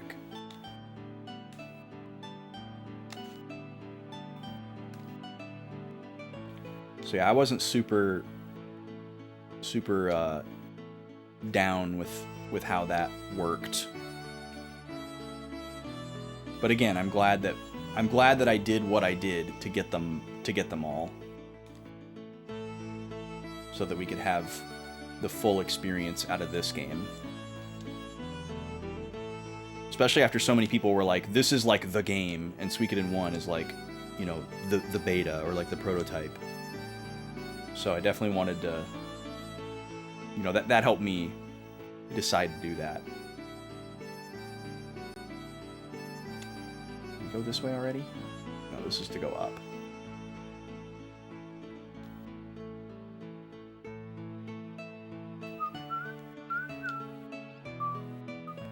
Hey! What's up, guys?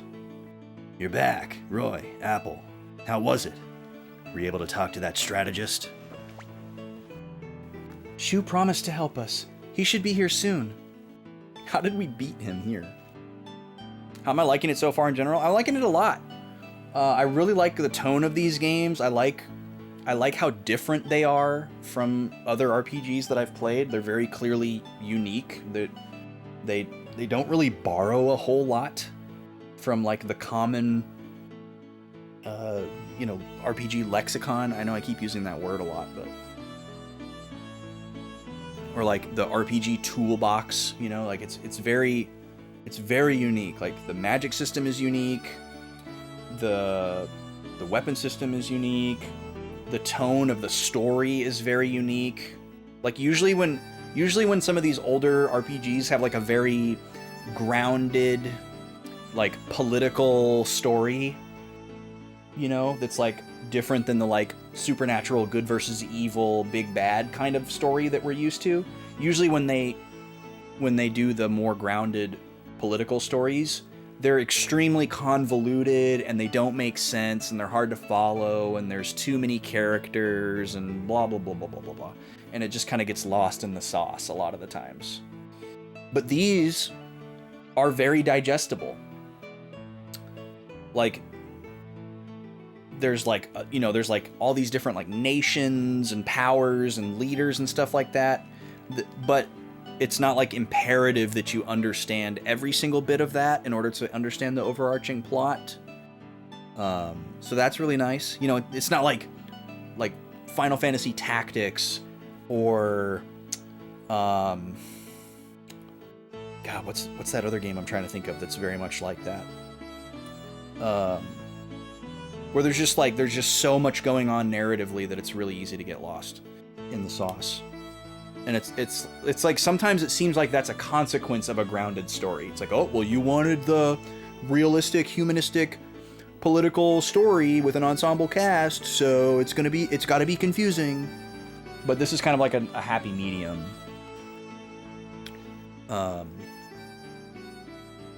Yeah. I mean, it still has that like sense of urgency and kind of like world-threatening nature, but it's not like...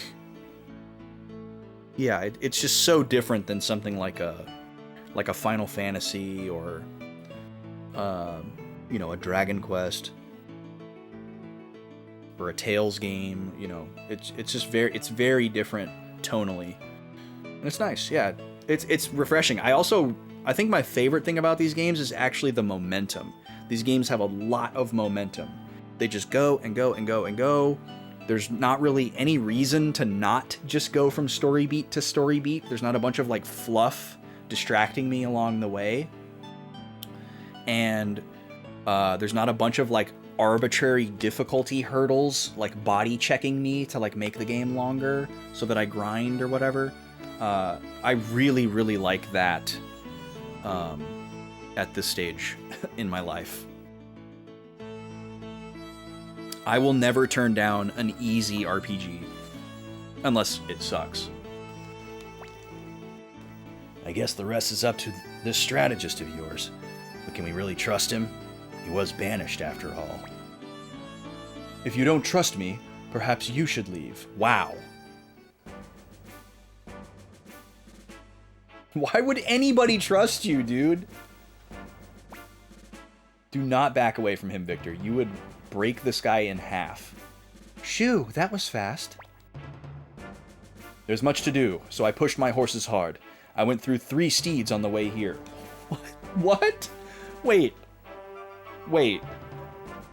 I'm sorry. That doesn't make any sense.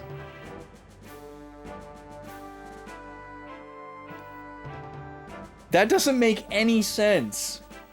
I went through 3 steeds on the way here. Is it like a marathon where he has like people like staged along the way with like okay, 1/3 of the way there, I'll be camped out with a fresh horse. So you just blast that first horse all the way to my camp, and then you can just like hop over onto the clean horse and bam.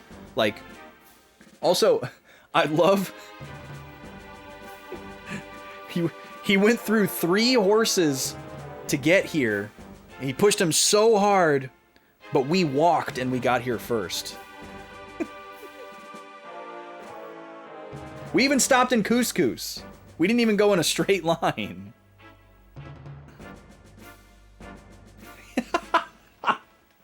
Yeah, exactly, Alex.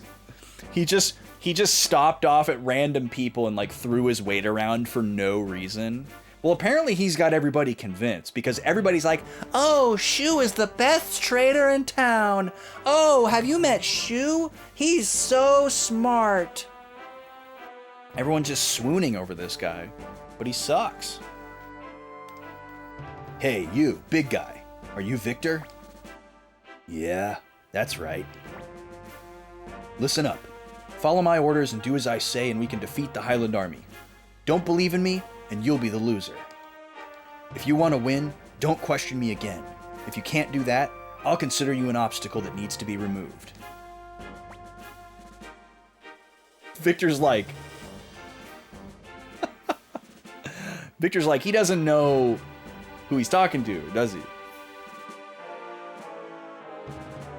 I met you, woke up later and was missing my kidneys. Great guy. Apple, I'm starting to see why he was banished. Hey, Blue Boy, you're Flick, right? How many soldiers do we have? Careful what you call me. If we add up the former Muse and South Window soldiers, plus the women, children, and elderly volunteers, we've got about 2,000. That and this rickety old castle. The Highlander army, on the other hand, has increased its size to 20,000 with the addition of South Window's troops. I've got a plan. If I recall, this castle played a key role in a counterstrike when the Scarlet Moon Empire invaded. 2,000 soldiers may be enough.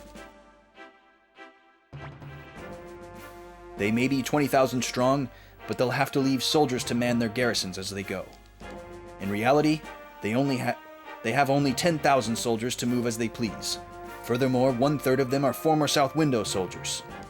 Under the right conditions, we should be able to get them to join our side. If we could do that, we'd have a force of 5,000 compared to their force of 7,000. We have a good chance to win. I'm impressed. Listening to you, I actually believe we've got a chance. But what exactly is the plan? Freed. Yes, sir. Infiltrate the Highland Army and spread the rumor that all South Window soldiers will be executed when the war is over. I understand, sir. Everyone else will stay here and protect this castle. We've got to buy some time. What then? No reinforcements are coming, and I don't think Freed's rumor alone will get the South Windowers to change sides. The enemy will undoubtedly try to surround this castle. We'll have a small unit work its way around the enemy and attack Solange's unit from the rear.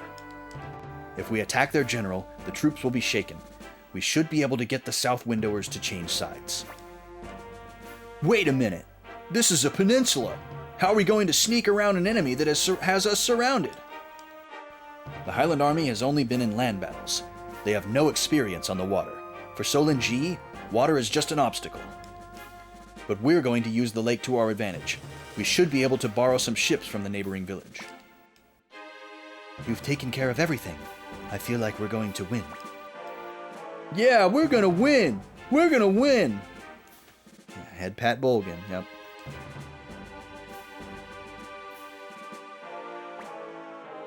Okay. I'll take a chance on you.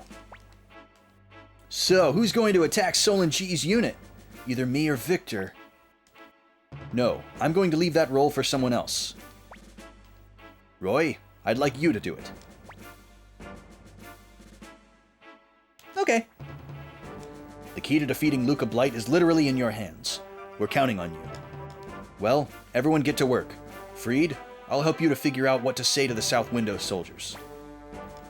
For the memory of Grandmire, for the people of South Window, I'll fight with all my power. Okay, I'm counting on you. Victor, Flick, Sai, try to protect the castle. Apple, I want you to handpick 300 soldiers from our army of 2,000. That will be Roy's unit. Yes, sir. This time I'd like to win. Don't mess up! Well, there's no time. If we lose this battle, there won't be any more. Everyone get prepared. Stuff is happening. Yeah, Freed, your power isn't much. It's very true. Oh, I'm sorry. I'm really sorry I woke you up. But you slept so late. You must have been very tired. A lot has happened to you. Why has this happened? Why do you have to do everything? I'm not sure I trust this shoe. But I guess we have no choice but to fight now. It'll be okay. I'll be here to protect you. Let's go. It's almost time to fight again.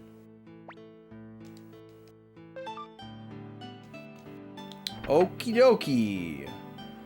I'm going to take this opportunity to use the restroom and run another 3-minute pre-roll killer. And I will be back with y'all after that. See you in 3 minutes. Thank you for being here.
All right, we are back once again. Thank you for sitting through the ads. If they hit you. Back to the game.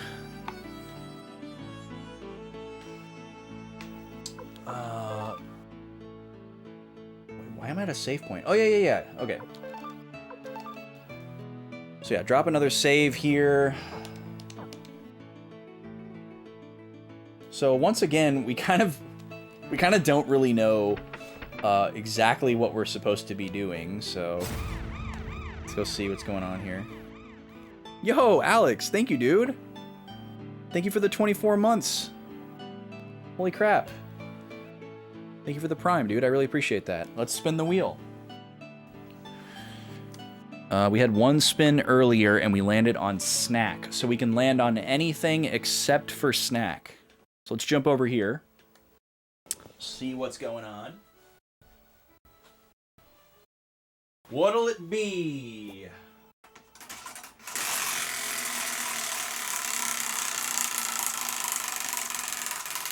Appreciate the support, man. We are inching towards that sub goal, y'all. Every 25 subs, you can refer to the bar at the top of your screen there. Every time that top bar fills up at 25, however long it may take, we do a bonus stream on a Sunday afternoon, which we would not normally do. Normally, you only get 3 streams per week. That one would be a 4th. And y'all get to vote on whatever that is in Discord. So we're getting closer to that next one. And we've landed on pull-ups. Oh my goodness. All right, so we're going to go over to the doorway here. And we're going to do 5 pull-ups on this pull-up bar. Please help me count them out. I think they're going to be kind of rough. I'm pretty tired, and it's been a little while since I have done some. Probably since definitely since the last time we did them on stream, but I'm trying to think of when that was. All right.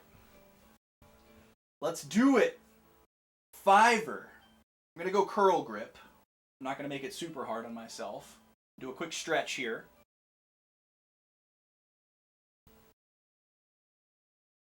Here we go.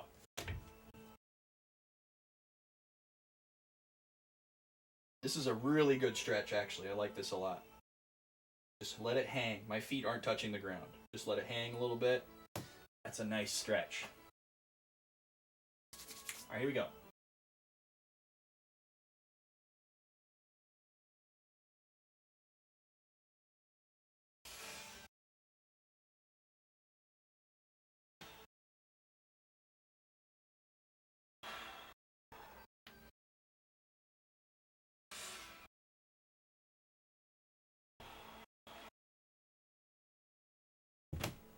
All right, this is pretty clean. Not too bad. Hey. No. No. No barking.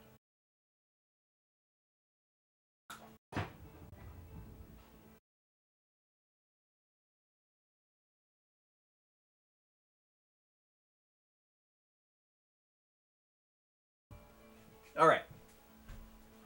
Cool. Thank you for that, Alex.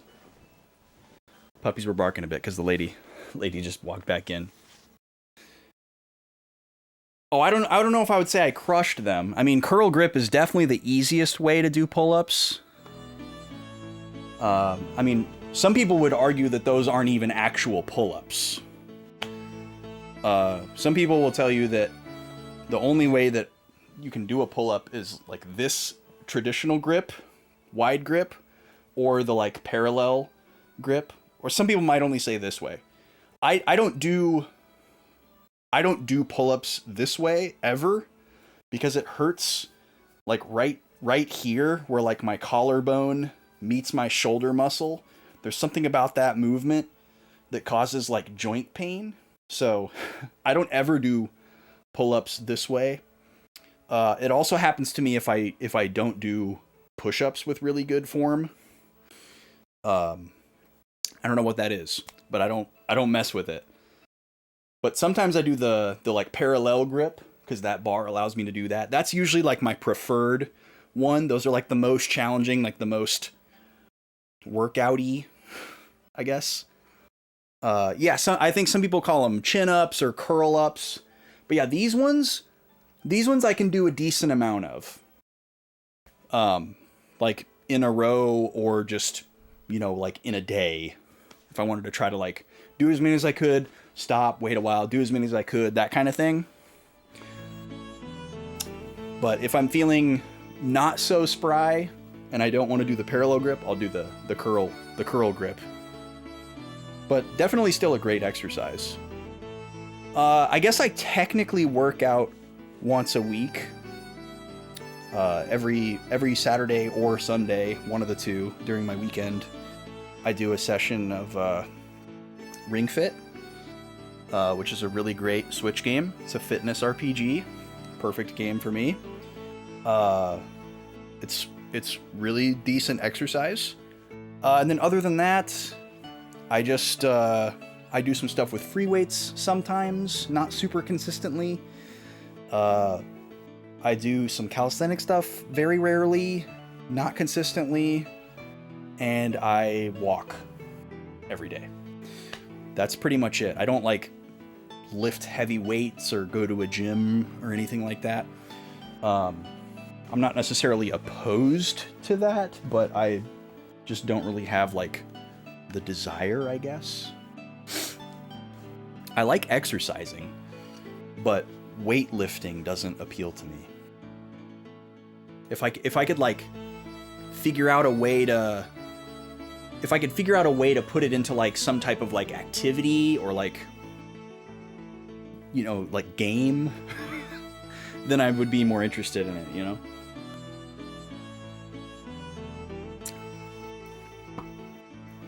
No, yeah, I mean, I'm definitely in good shape. Like I take good care of myself, but I don't, like I definitely would look different if I didn't exercise regularly, but I wouldn't be like I would be skinnier if I didn't work out regularly, not like larger. Like that's just the kind of genetics that I have. So, like I was going to say that I wouldn't have to exercise a lot to like be in decent shape, but that's not really true. That's like more of a backwards way that a lot of people commonly think about being in shape. Like most people just assume that if someone is thin that they're in shape, but that's not really true. So I would say that if I wasn't working out regularly, I wouldn't necessarily be in shape, but I also I wouldn't appear out of shape, I guess, if that makes sense. Like I would still be lean, but I would probably weigh like, I don't know, 8 to 10 less pounds if I became like really sedentary. Or like didn't eat as good, maybe. You know, then I would like gain weight in like weird places. But yeah, I mean, I feel like I'm in pretty good shape. I try. I want to do more, but I definitely I feel like I'm like right on the border of like what I would consider to be doing enough, like for my age and like body type. But I would definitely like to be doing more. I'm trying to work up to doing Ring Fit 2 days a week and then getting more consistent with like pull-ups and like free weights and stuff. That's kind of what I'm trying to work up to right now. But I haven't been doing that consistently. It's just like some weeks when I'm feeling like really zippy, I'll do that. But then other weeks when I'm like busy or just like preoccupied, I just do my onesie twosie, you know? That's too bad, Alex. If there was a gym at my workplace, I think I would definitely use it. I'm working up to a point where I can have a treadmill at work and I can like walk while I work, because my boss has told me that he would be cool with that. But I have to do a couple other things before I can make that happen. There's too many big purchases on the wish list, and that one has not made its way to the top of the priority list yet. Okay, let's get back to this. Hey, Roy. Did you sleep well? This next battle is riding on you. The Highland army has arrived. It appears they're trying to surround the castle. Okay, it's time. Victor, Flick, are you ready? Leave it to us. We'll protect this place. What about you, Roy? Yeah, we're ready. Okay, begin the operation. They just start doing surgery on me. Roy, good luck. Good luck, but be careful, Roy.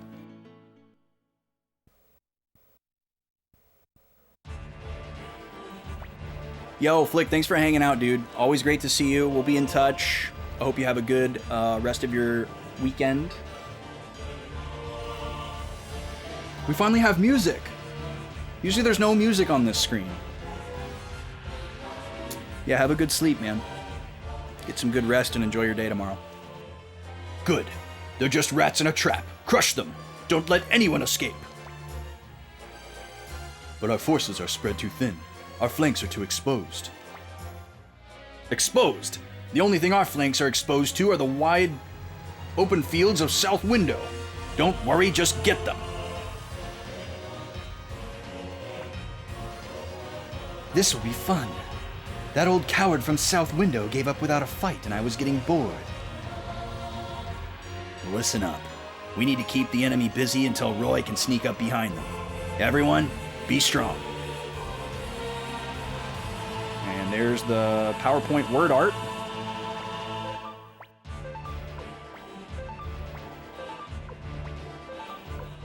Oh, we're way out there with them. Holy crap. That's kind of scary. Oh no, that's them. Roy, you have only one goal. Solange's head unit. You can ignore everyone else.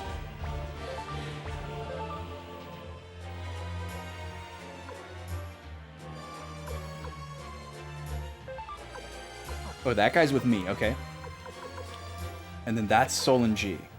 That's Colgan. Okay, so let's have you go up here, maybe? And then you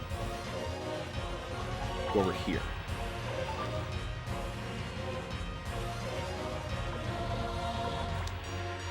Okay, that's fine.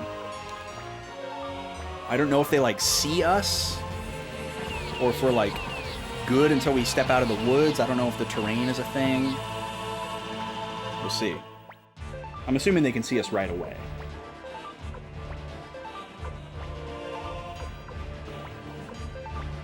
They're not coming after us, though. Ooh, a little fire spear action. Nice work, Flick. Let's go.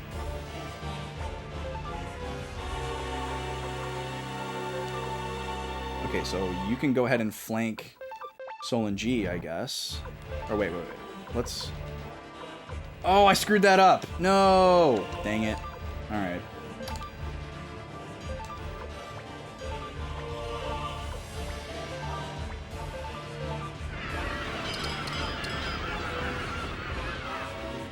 Okay, no one died.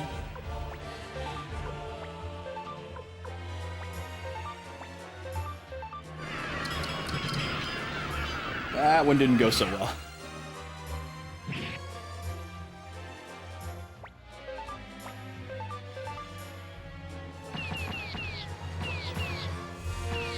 Get back inside, you idiots. Fire the arrows from the ramparts. Do you know how this works?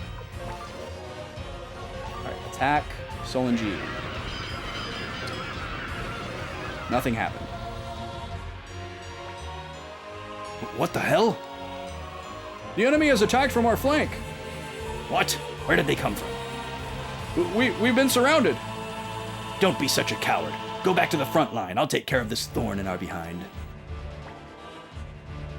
Hey, look at that.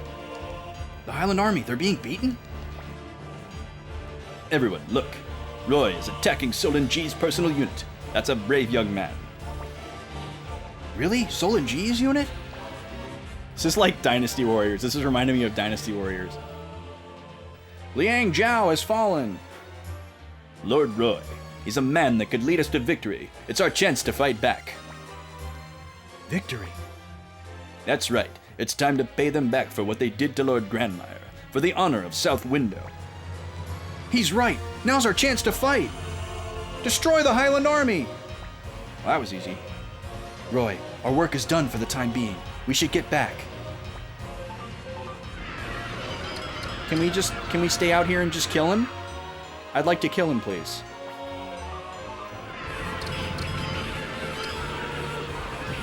That didn't look good.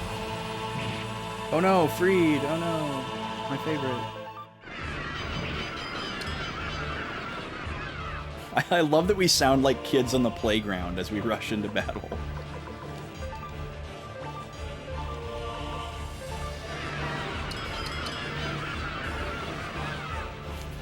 We just run past each other, but nothing happens. Oh, there we go, we got one.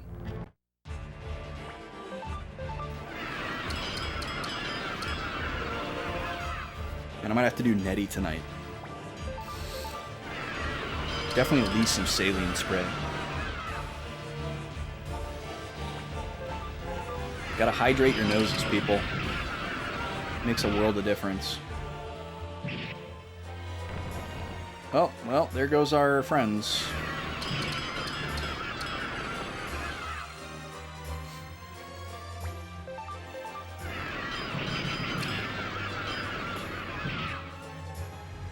Not looking good for Freed here.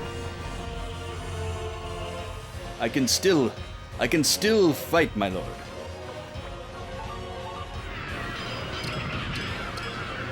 Yo, Victor.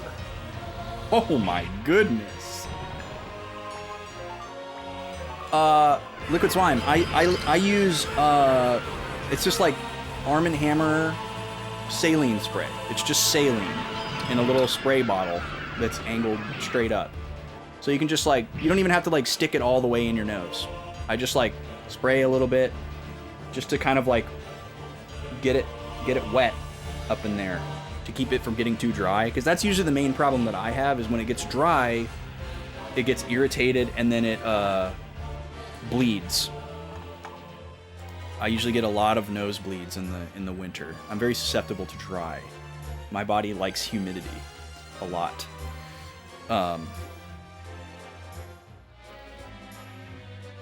But I also, if it gets really bad, I'll do Nettie. Which, if you have bad sinus stuff and you don't do Nettie, I strongly recommend looking into it. There's a couple different ways you can go about it and do it, but one way or another, it's pretty great. Like, even if you're not suffering from symptoms necessarily, or even if your symptoms are like fairly mild, it's a pretty healthy practice to just do like at a regular interval, whether it's like once a day, multiple times a day, once a week. It's just a good practice, honestly. Like if you have, if you're like a common sufferer from any type of like outdoor allergies, or I guess indoor as well, but like outdoor, it's easier to make it into a ritual. It's like, okay, I spent a lot of time outdoors today. When I come home, I'm gonna do Nettie to try to flush out as much of that junk that I breathed in today that's stuck in my nasal passages as I can. That kind of thing. Or you could do it, I guess you could do it also before you go outside, because it helps lubricate your passages so that things are less likely to stick. You can do that too. My dad has it way worse than me, and he does Nettie 1 to 3 times a day, every day, year round. And he swears by it. Now, I thought it was super weird, but one day I was suffering from a really bad sinus infection, and I ran out and bought like a little cheap kit from like a Walgreens because I was desperate. And ever since, I was like, okay, this is legit. But you can get real fancy with it.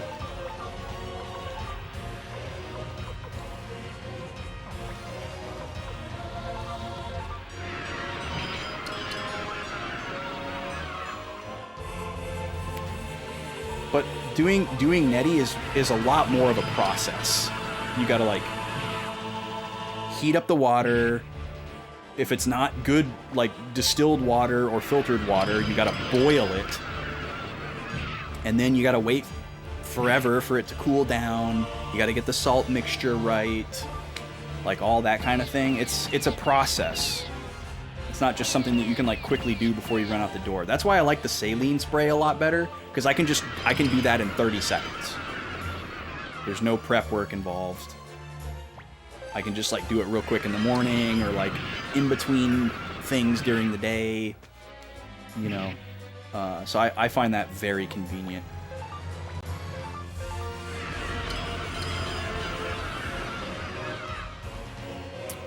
But Nettie certainly does a lot more.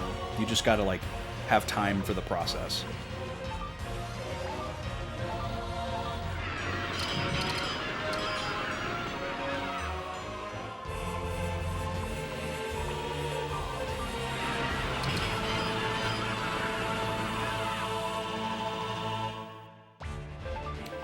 But yeah, if you find yourself having symptoms like a lot, like every day, obviously you can't take any histamines and steroids every day.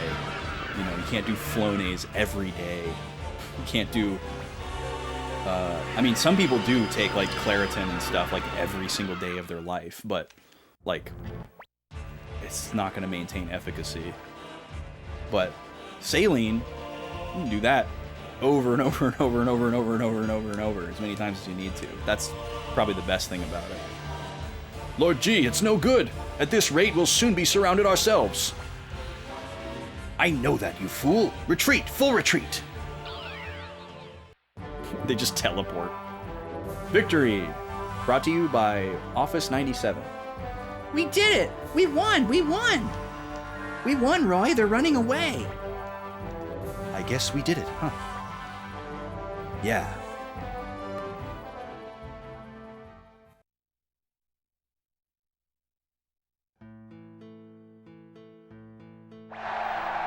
Whoa. That sounds like my raid alert. Freaked me out. Hey, Lord Roy is back! You did it, Roy. You really did it.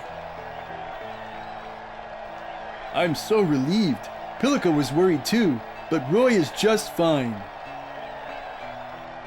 Come on, everyone is waiting in the Great Hall.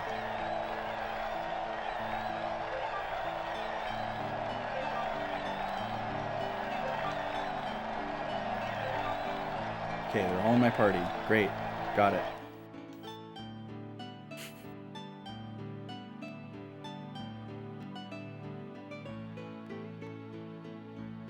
How did they even know we were here?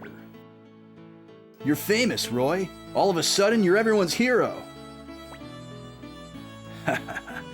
And well, he should be. This is the young man who defeated the Highland Army.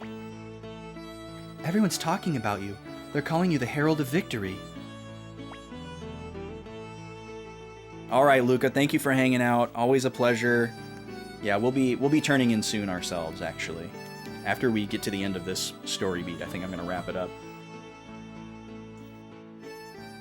We managed to win this battle, but we've already lost Lady Annabelle and Muse has fallen under the control of Highland. The state is in shambles and the survivors are in danger of being destroyed one at a time. Furthermore, sooner or later, Luca Blight's main unit, the White Wolf Guard, will attack us here in North Window. Oh. We haven't heard of them yet. Okay, or at least I don't remember them. So we recruited Shu,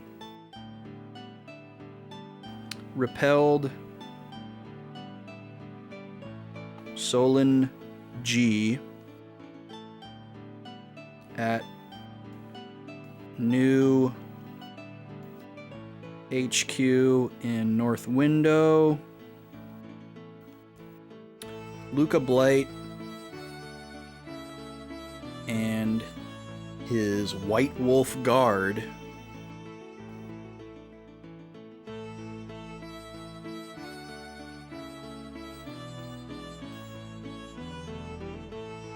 will attack next.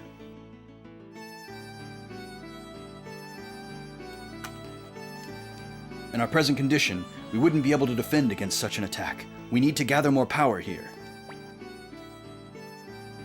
You're talking about making this castle into our headquarters so we can fight the Highland Army? Exactly. We've already got a good tool for collecting people. It's this great old castle. But now we need someone to focus all that power. Someone to bring us all together. We need a leader. Shu, are you saying you're going to be that leader? No, I can't do it. I'm a military genius, but I'm no good at leading people, inspiring them. In that case, are we going to appeal to the remaining city mayors? Without a leader, I'm not sure they'll help us. There is a person here who should be our leader. Roy, no, I mean Lord Roy. You are the one who should become leader of the new state army. We need you to show us the way to victory. Wait a minute, why? Why Roy? That's not right. Can you explain why? Is it the name Ginkaku, Shu? Ginkaku? You mean that Ginkaku? You were the son of the hero Ginkaku, who was driven from the city-state 30 years ago. Oh, hey, we're learning! Okay, so Roy... It's hard to say Roy without writing Roy. Roy is now leader of New State Army. That's a new name.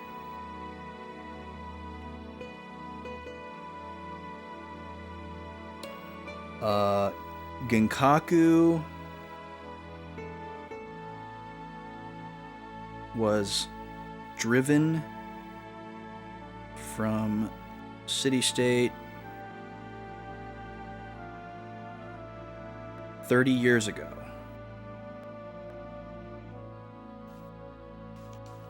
Ooh, nice 9. In your right hand, you possess the same bright shield rune that Ginkaku did. Okay. We kind of assumed that, but we didn't really know that for sure. Bright shield rune. Ginkaku's. So the black sword rune that Joey got, who did that belong to? Because it kind of seemed like it was Ginkaku's partner. Did I write that name down? Let me see. That was a while ago.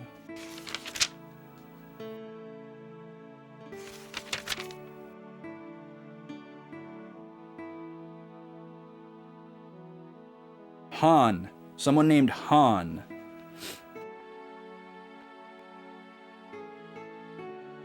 Those were the two names signed on the little inscription in that shrine in Toto. Really weird that that was in Toto, by the way. You are Lord Roy, who defeated General Solanji of Highland. Many people look to you for hope. But more than all that, I've seen the brilliance in you, the kinds of brilliance that this age needs. You must lead the state army. Wait a minute, Roy. Are you sure? I think you should give it some more thought.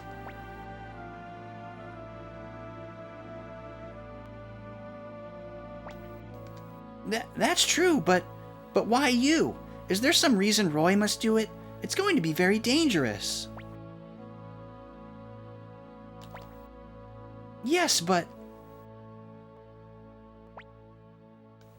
We can't expect Roy to make a decision now. He needs some time. But there's something else I want to talk to Roy about. Something that Annabelle didn't have time to tell him. Lord Roy, please take your time and think about it. When you've made your decision, please come back here. I believe in you. Roy, Nanami, come to the tavern later. I'll tell you about Ginkaku.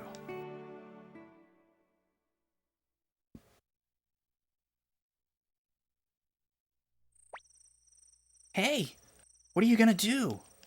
You can't decide such a big thing so easily, can you? Hey, Roy, do you really want that kind of power? Oh, forget about it. I quit. I'm just upsetting us both anyway. What do you want to do? Should we go to the tavern? I'd like to hear about Ginkaku. Or maybe you'd like to call it a night. You can make your decision in the morning. Wait, what? Oh, okay. I see what she's saying. Like...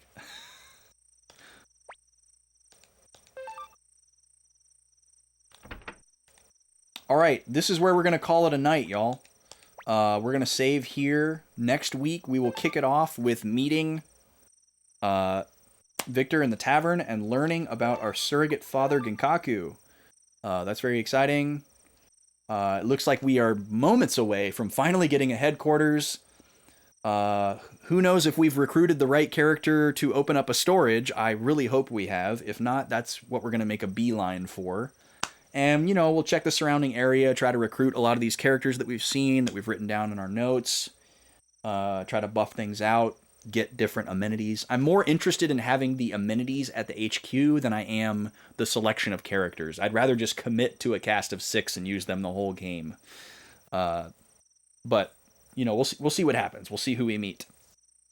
But until then, we're going to be doing more Boys Lock on Tuesday. It's going to be a big day. We're going to be preparing for the gym, the 8th gym leader, which is very, very scary. I'm very worried about it based on our current team selection. So stick around for that. I've got some grinding to do this weekend to get us ready, because otherwise this is going to be a grinding stream. We're a ways off from being ready for that gym. So I'm going to try to do some of that grinding off stream between now and Tuesday. We'll see if that happens. And then on Thursday, we're going to be continuing our last story playthrough, watching that on YouTube. Come hang out and chat in the morning while you're working, lurking, whatever it may be. We're going to watch the second third of Vaughn and I's last story playthrough from 2016. That's been pretty fun so far. We get pretty silly with that one, with the prank bananas and all that stuff. It's a good time. So we'll be continuing that on Thursday, and then we'll be back with more of this on next Friday. And then stay tuned in Discord for details about Cursed Christmas Movies streams. That'll probably start the week after next. We've got some dates picked out. Go check a look in the announcements channel. Put that on your calendar. This is Snowbell City from Pokemon something. X and Y. This is from Pokemon X and Y. Oh, Aelise knows. Yeah, Liquid Metal. By the way, Aelise here in the chat is the violinist from Do a Barrel Roll. Liquid Metal was checking out some Do a Barrel Roll earlier, Aelise. We were chatting about music and stuff. But yeah, let's find somebody to raid here. Send y'all off to someone. See who's live tonight. I'll be up for a little bit longer, so let's see where I'm going to be hanging out. Where are our friends? Who is on tonight?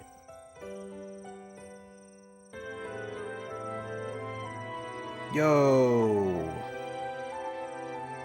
Awesome. Okay, we're going to raid Spectrum Branch.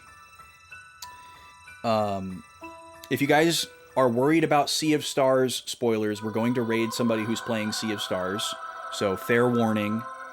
But Spectrum Branch is a very cool human, a fellow musician like myself, and gamer, streamer. Spectrum Branch is a really talented electronic music producer, does a lot of production streams, doing like kind of production workflow, making dance tracks and remixes and stuff like that. But they are playing Sea of Stars tonight, and Spectrum Branch is just a cool person. So we're gonna go show them some love.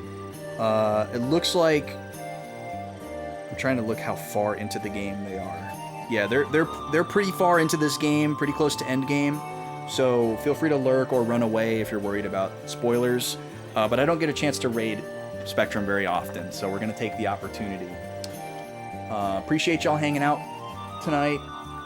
You know, stick around for the raid if you can, but if you need to run away for spoilers, I totally understand. We'll see y'all in the next thing, whether it be Discord or the Pokemon stream or Suikoden next week, whatever it may be. Appreciate y'all being here and hanging out. It was a good time tonight. We made, yet again, some great progress. Love that about this game. We can always count on progress. All right, y'all. Have a good night. If it's your weekend, I hope you enjoy your weekend. If it's not, keep pushing. We believe in you. And let's go say hi to Spectrum Branch. Later.